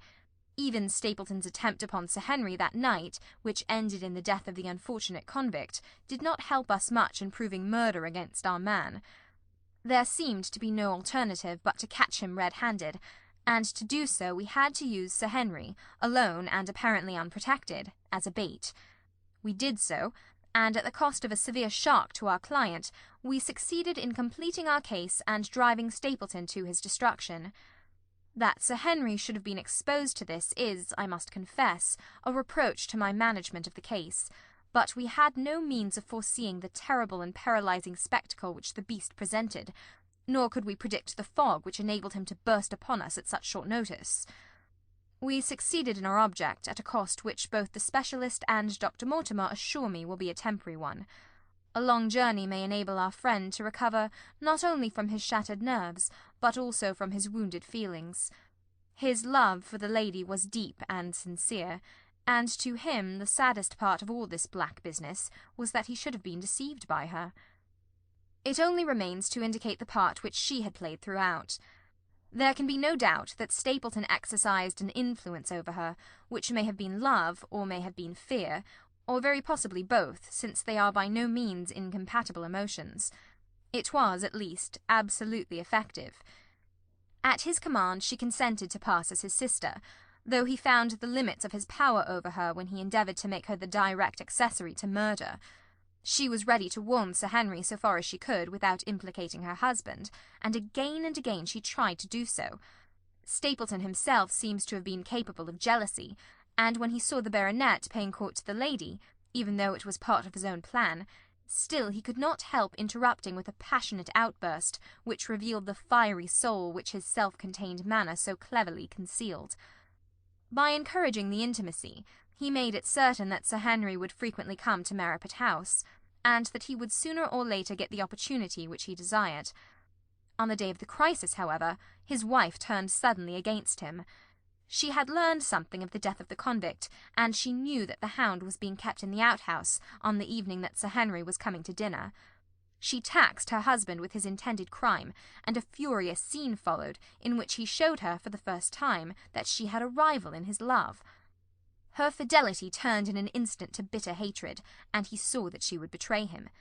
He tied her up, therefore, that she might have no chance of warning Sir Henry, and he hoped, no doubt, that when the whole countryside put down the baronet's death to the curse of his family, as they certainly would do, he could win his wife back to accept an accomplished fact, and to keep silent upon what she knew. In this I fancy that in any case he made a miscalculation, and that, if we had not been there, his doom would none the less have been sealed. A woman of Spanish blood does not condone such an injury so lightly. And now, my dear Watson, without referring to my notes, I cannot give you a more detailed account of this curious case.